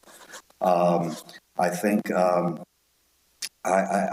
only other comment I have, let's see, what was my last major point? It's tough when you get older. Oh, it is, if I could have Go just ahead, another Victor. second, Yeah, is go ahead. that this type of session is so informative to people. There's so much that's covered. And so I'm hoping as part of these other committees that I belong to, that you can bring this type of a presentation message to them, and that'll help them gather the support of the Chamber of Commerce, of Travel Paso, of these various organizations that I think can really be behind you. And I think there's going to be more broad-based support for a tourism study that can really help fund that, and I think there's a lot to be understood there as far as hospitality and all the dynamics of it. We're talking about 1,000 rooms coming into town. There's a lot of big players that are going to be involved with that. They're going to want to see their investments come to fruition, and I think they would like to see a city council that actually has a plan and some metrics and some something behind it that can help support all this investment that's coming in hospitality. But thank you for all that you do, and I'm honored to be able to say hi and thank you guys. Thank you for your service and leadership on the sales tax committee too. Anyone else? Mayor Hammond, we do have some callers. Okay, let's get on. First up is Scott Collins. Scott, can you hear us? Yes, can you hear me, Mayor? Yes, sir. Go ahead. Hello? Okay, great. Yes, I just wanted to say, well, thank you and applaud you, the mayor and the city council, for being forward-thinking in terms of creating a strategic plan for homelessness in your community. I believe it's the appropriate time to consider a position specific to the homelessness issue within the city of Paso Robles. You've all put in incredible strategic work, so you will know how to best utilize this resource. You're not doing it half-cocked or without a real good plan. This is an incredibly complex issue that's growing more complex by the day. It requires significant coordination across numerous systems to be successful. That includes your planning department, your city attorney's office, as new laws are passed down, public safety, housing, working with your nonprofit community, your business community, and the general community at large. And Paso has an incredibly strong city council and staff that we know will put this good resource to great use. So definitely encourage you to think about that recommendation from your staff. We think that resource would be utilized well within the city and by partners like us at the Housing Authority of San Luis Obispo. Thank you. Thank you, Scott. Anyone else? Thank you. Next is Gina Fitzpatrick. Very good. Gina, can you hear us? I can. Are you able to hear me okay? Yes, welcome. Thank you. Thank you, Mayor Hammond, and good afternoon, council members. Thank you all city staff for such an informative presentation today. That was amazing. Council's questions I felt were on point and really, really helpful. So I'm calling in today because as a chamber, we are heavily focused on workforce, and one element to that is the creation of head of household jobs. So it sounded like nearly every department is requesting an increase in staff. And I think if I understood it correctly, earlier today, I believe it was stated that our overall percentage of the operating budget that's being spent in the area of payroll is well below the average for a city of our size. So assuming I heard that correctly, if we're going to continue to grow, it really only makes sense that this percentage needs to grow as well. Of course, we're in favor of well thought out, smart growth, and this is an element to that. We are heavily dependent upon tourism, as everybody knows, and as a result of that, of course, we see the substantial growth. So as we simply must have the infrastructure and the resources, including human capital, in place. I really appreciate Cornell's comments as he described the need for investing in professional growth for our leadership team, which is just another element of workforce development that's critically important. So additionally, through a partnership with you, we led the Unhoused Futures Project, and a result of that process or plan was the Homeless Services Coordinator role, and it was listed as a priority. So that should be very heavily considered. In closing, we have a really strong city manager, and his very capable team continuously delivers. So we're looking forward to learning more as the budget writing process continues, and we're here to assist in any way. Thank you. Thank you, Gina. No other callers. Very good. Thank you, Melissa. All right, so we'll bring it back then to council for any final comments or questions, or anything we want to bring up before we close. Start with Councilman Strong. Well, I'm going to make a couple of comments on about three different things. Low-cost housing was mentioned. And I'd like to remind everybody that our growth policies right now are great. The more units you have, the less crunch there is. The less crunch there is, the more balance you bring into the marketplace. So traditionally, within the real estate market, 3% is the ideal vacancy factor to not have too much dislocation of the normal pattern. If you have a larger than 3% vacancy factor, costs start plummeting. They start going down. For one thing, landlords don't want to have vacant units just sitting there. So they sometimes have to drop the rents in order to get somebody in there so that they can not take a huge loss. So this is one of the factors that is important to keeping that housing going, because we have to get that vacancy factor into this community somewhere.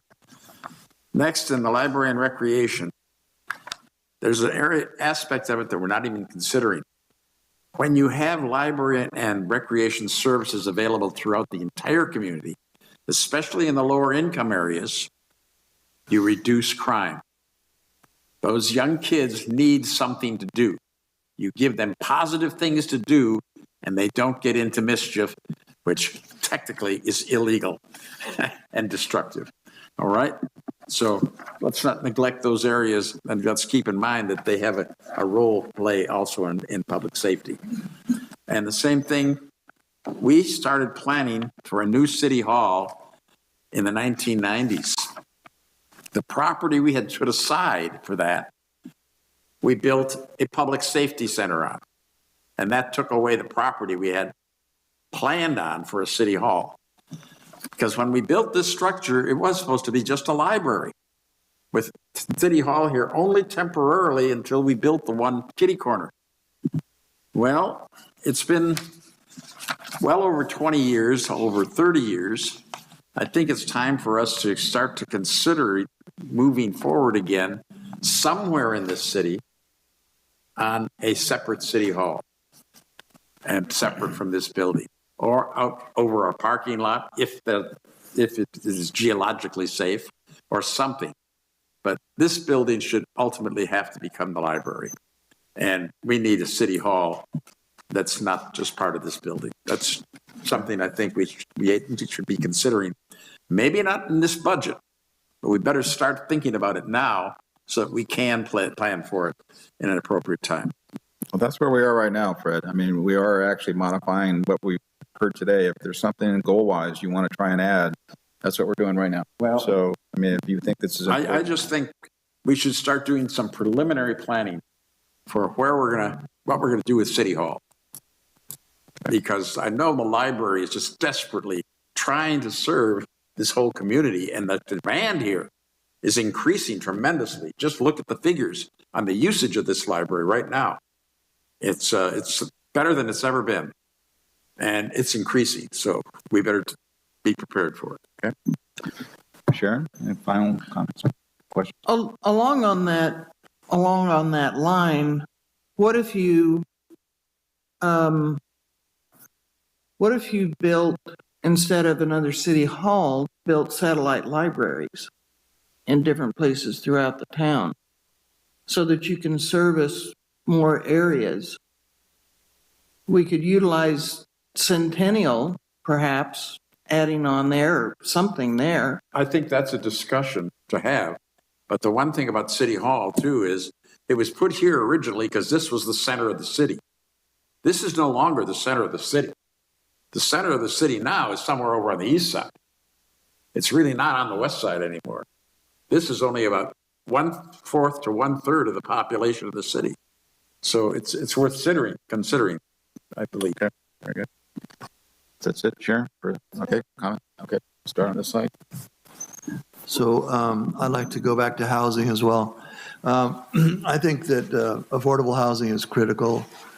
I think that as a city, we're meeting all our numbers with the requirements of the state, and I, for one, would be comfortable working on additional affordable housing. But one of the concepts, and I think we would need to keep clear, is that as the words from that economist at the forecast is, all housing is important. We have a shortage of every kind of housing in the state of California, and every bit of housing that goes in actually helps lower cost housing. It helps all kinds of housing. So I think that's really important to keep our focus on getting houses built. And that's a really nice group, the organization, Housing Constraints Group, works on.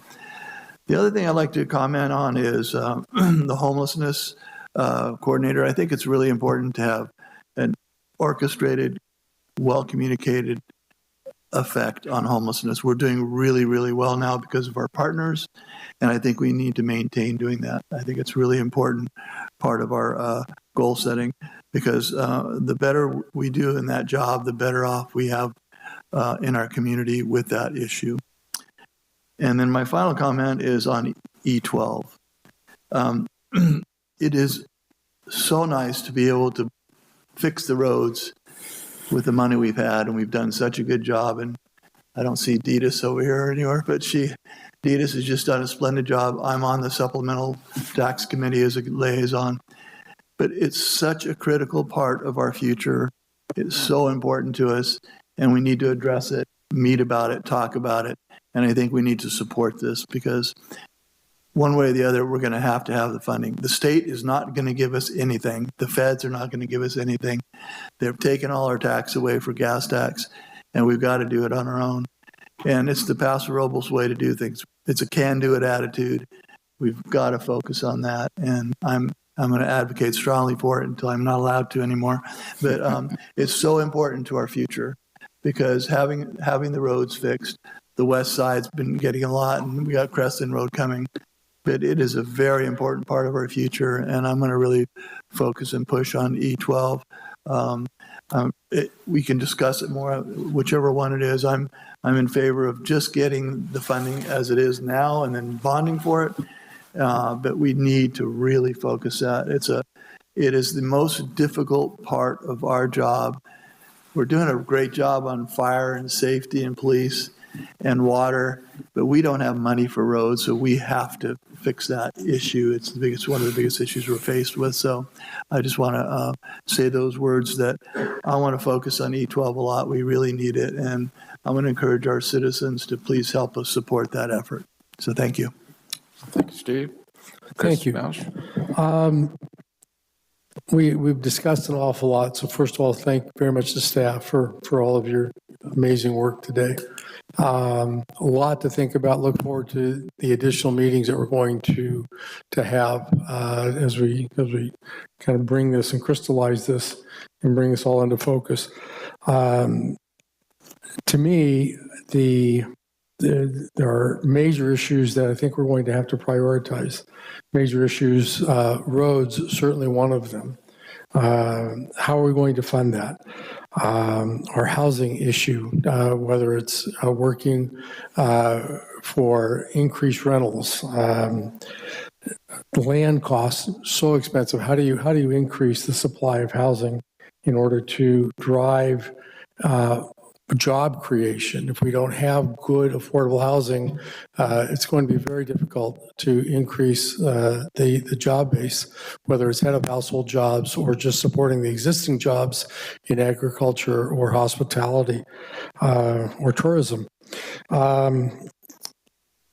We need to focus on economic growth. We're not We can't afford to stagnate. That has to be a factor.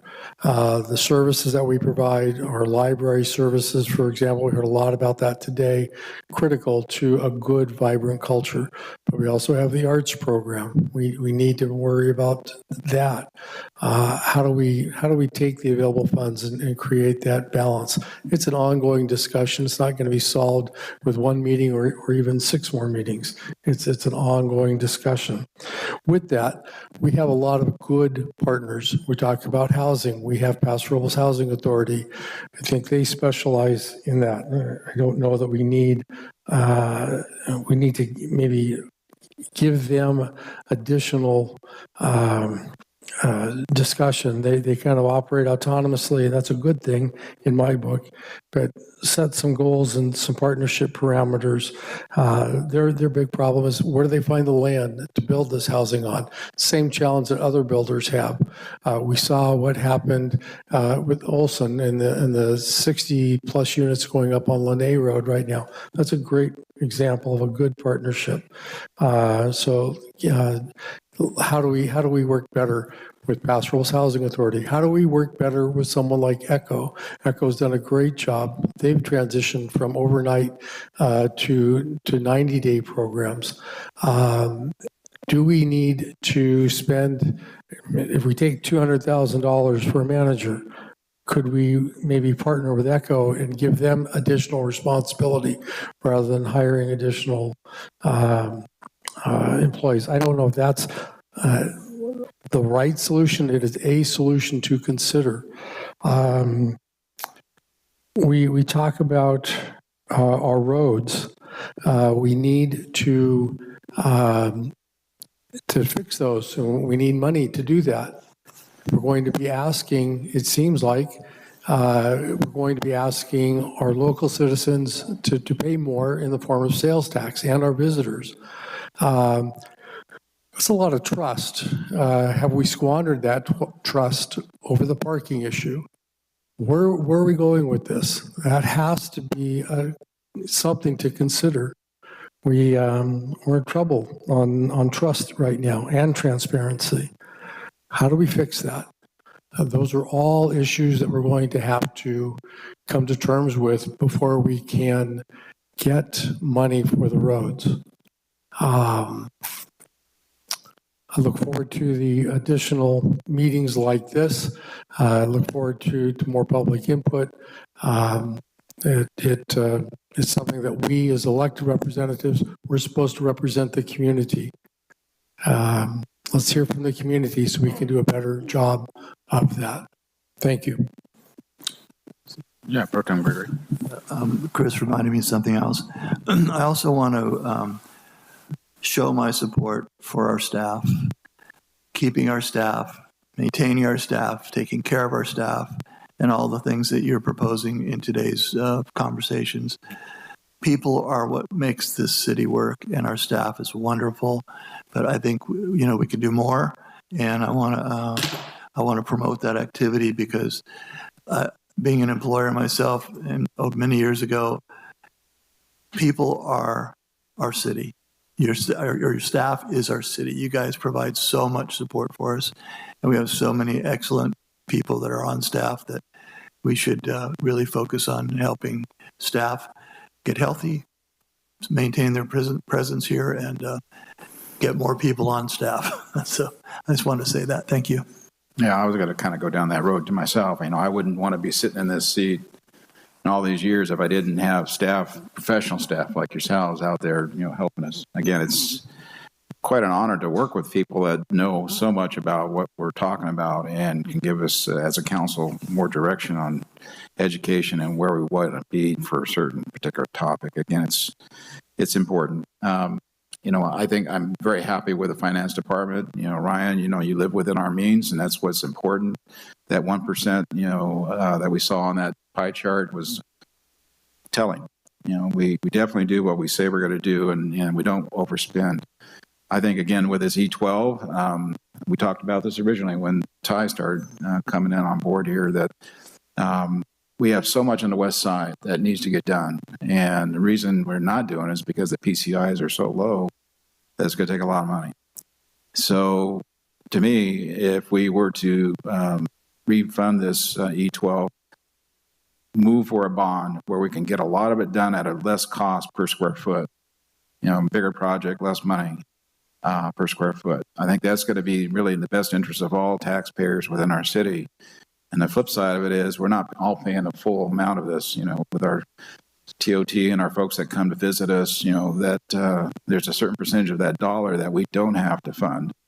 And again, so that's why it's so important. That's really one of the reasons we actually, I think, passed in the beginning 12 years ago was we pushed that amount of support, so to speak, from people outside our city limits. There's so many people that use our city from in the county and all over the state, basically, but they really don't help support the actual streets and infrastructure that, they all use. So again, it's going to be important for the tax people out there that, pay the taxes to understand really what we're asking for. And it's unfortunate, again, that the state, doesn't really help like they should. But again, Paso needs to do what it's got to do to stay alive and fresh. So as far as the market, on the housing, it's all market driven. All we can do essentially with community development and Warren's crew is to make land use available for these kind of projects. And it's going to be market driven no matter what, and it's unfortunate we live in California again. I worry about the folks, the kids are growing up right now, are they going to be able to live here in the future? Without new construction coming, the old homes are going to be so unaffordable that they're going to have to leave and go somewhere else. So I think it's council's, prerogative that we need to try to think out a plan for our future kids that are going to want to stay around and be with their families. So the arena numbers are great, highest in the county. You guys have done very well with all those kind of numbers. It's amazing. So I think we're on a good path here. Again, the whole effort for today was to get a bunch of information out there, some goals in front of us. It's a moving target, of course, but we're also going to have future meetings, Ty. I think the next one we're going to do in a few weeks. Why don't you lay us out what we have planned? Yeah, absolutely. So we do have more to be done, more work to be done, not only in formal council sessions, but with the community as well.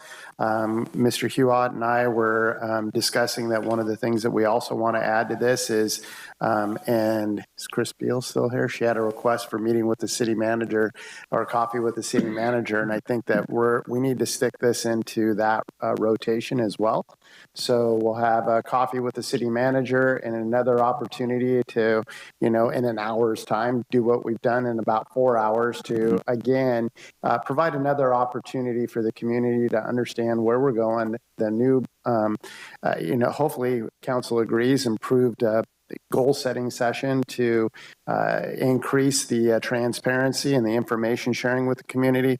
But up on the screen right now, you can see that what we're doing today is our workshop on March 19th. We're going to have bring these back to council, if you concur, in some sort of format that encapsulates all the presentations and community comments, as well as council input to adopt a set of goals for the next 2-year budget cycle. After that, on April 16th, we will plug that in and bring back the proposed budget overview. So that would mean that obviously there's some one-time costs that will be coming out of reserves.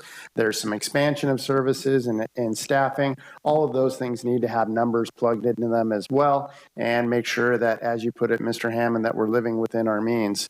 May 7th would be the next step as we inch closer to adopting the budget, which is another regular city council meeting. And again, we'll another chance to talk about specifically, now that council is seeing the proposed budget, how we're going to allocate those funds across the many different needs in the community, including critical expenditures that we've talked about regarding our measures. And then on May 22nd is you get someone mentioned it earlier today from the dais regarding enterprise and internal service funds. Those are kind of the business side of the community, and you'll get an update on those. And then very last thing that we do in June would be to adopt the budget, so that as we move into the next 2-year cycle, we'll have a solid fiscal plan moving forward. Very good. Any other questions from Council, Chris? So Ty, when do we have the opportunity to prioritize? A lot of great ideas and suggestions from staff today. We're going to be doing that during the 19th meeting, or what's your vision on that? Yeah, so our vision today was, as we wrap up our day and we've heard from council, would be to, again, kind of for our edification, let us know, are we on the right path with what we presented today, what we've heard from the community, so that we can start building out that budget with the numbers that we know that are there. So if we're generally aligned at the council level that says, yes, we're interested in these initiatives, these goals, these objectives, then let's start putting pen to paper and let's build out this budget. As we bring that back to you, yes, that's when you're going to say, hey, we think that, and it may end up that we have more wants than we have the money for. So we're going to have more internal dialogue. But we thought it was super important that each department head got to walk or got to present to the community and to the council the pivotal and critical pathways that we see over the next 2 years and what needs attention. Some of these are recurring. Some of these things you've heard year after year. Some of them are a little bit more quantifiable. But to directly answer your question, yes, we'll build out the budget based upon the numbers that we have, and we'll bring those back for further discussion and for further refinement, depending on what council wants to see funded or not. You ultimately hold the keys to the kingdom, and we'll follow your lead. Thank you. So as a general comment then for all the council back to staff, I mean, do we see anything outstanding that is wrong with what they proposed today? Does it look good? Anything you want to really add that's just not been addressed at all? I think this is a great two-year budget. Yeah. I think we have to start looking even beyond that 2 years and some of the things we're doing to plan, but that's not really a budget item. That's just going to be a regular work type program. Yeah, I'd like to make a comment. I agree with most of the comments today, but some of the things are a little large, and excuse me, Farida, but 13 corrections or 13 projects. I had them we goals. have to fiscally understand what that means, that's all. So the clarity on the communication and what we're looking at, I think that was for most part, I didn't have any issues with anything that was presented. I just want to know what it's going to cost us and if we could fit it in our budgets. Yep. All right. I think I'm definitely okay, and I think staff has got a pretty good feel for what we've talked about today, that definitely need to move to the next step with, getting some hard numbers on things and what's going to cost. Let's open up the wallet. What's going to take? So I think that one final comment, Fred. And that is, news today is that at the federal level, they're actually coming up with an agreeable way to keep the government running and keep our funding coming, because a lot of what we're planning is dependent upon some of that funding that they're taking care of back there. So that's some of the good news. That makes what's being presented to us today a lot more reasonable and probable. Now, there's still some areas that we have to make decisions on, but I think as long as we show the people that we're doing a responsible job, I think that ultimately the bulk of the population is going to support us. Thank you. Okay.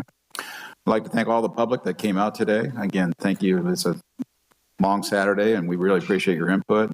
Thank you for coming and helping, along with staff and also council taking their Saturday to do this workshop. So, Mr. Mayor, we do have a recommendation within your staff report. You'll notice it there on the agenda. If you're so inclined, we need someone to make a motion to receive and file staff presentations, receive public testimony, provide guidance and direction to staff on the goal areas, goal statements, initiatives, and the physical outlook. I'll make that motion. Second. okay, a motion by Pro Tem Gregory, second by Councilman Bausch. Any discussion? All in favor? Aye. Opposed? So be it. Okay. Then we'll go ahead and then call for upcoming events. Paso Robles Community Development Committee is March 4th. And we also have our next meeting here next Tuesday on the 5th at 6:30. So we stand adjourned. That's right. This meeting is 15th. Oh, I'm going before that. When are you leaving? I'm leaving a week after that. Oh, okay. Well, we have a meeting. All right. I didn't hear you. Yeah, the 5th, next Tuesday. Yeah.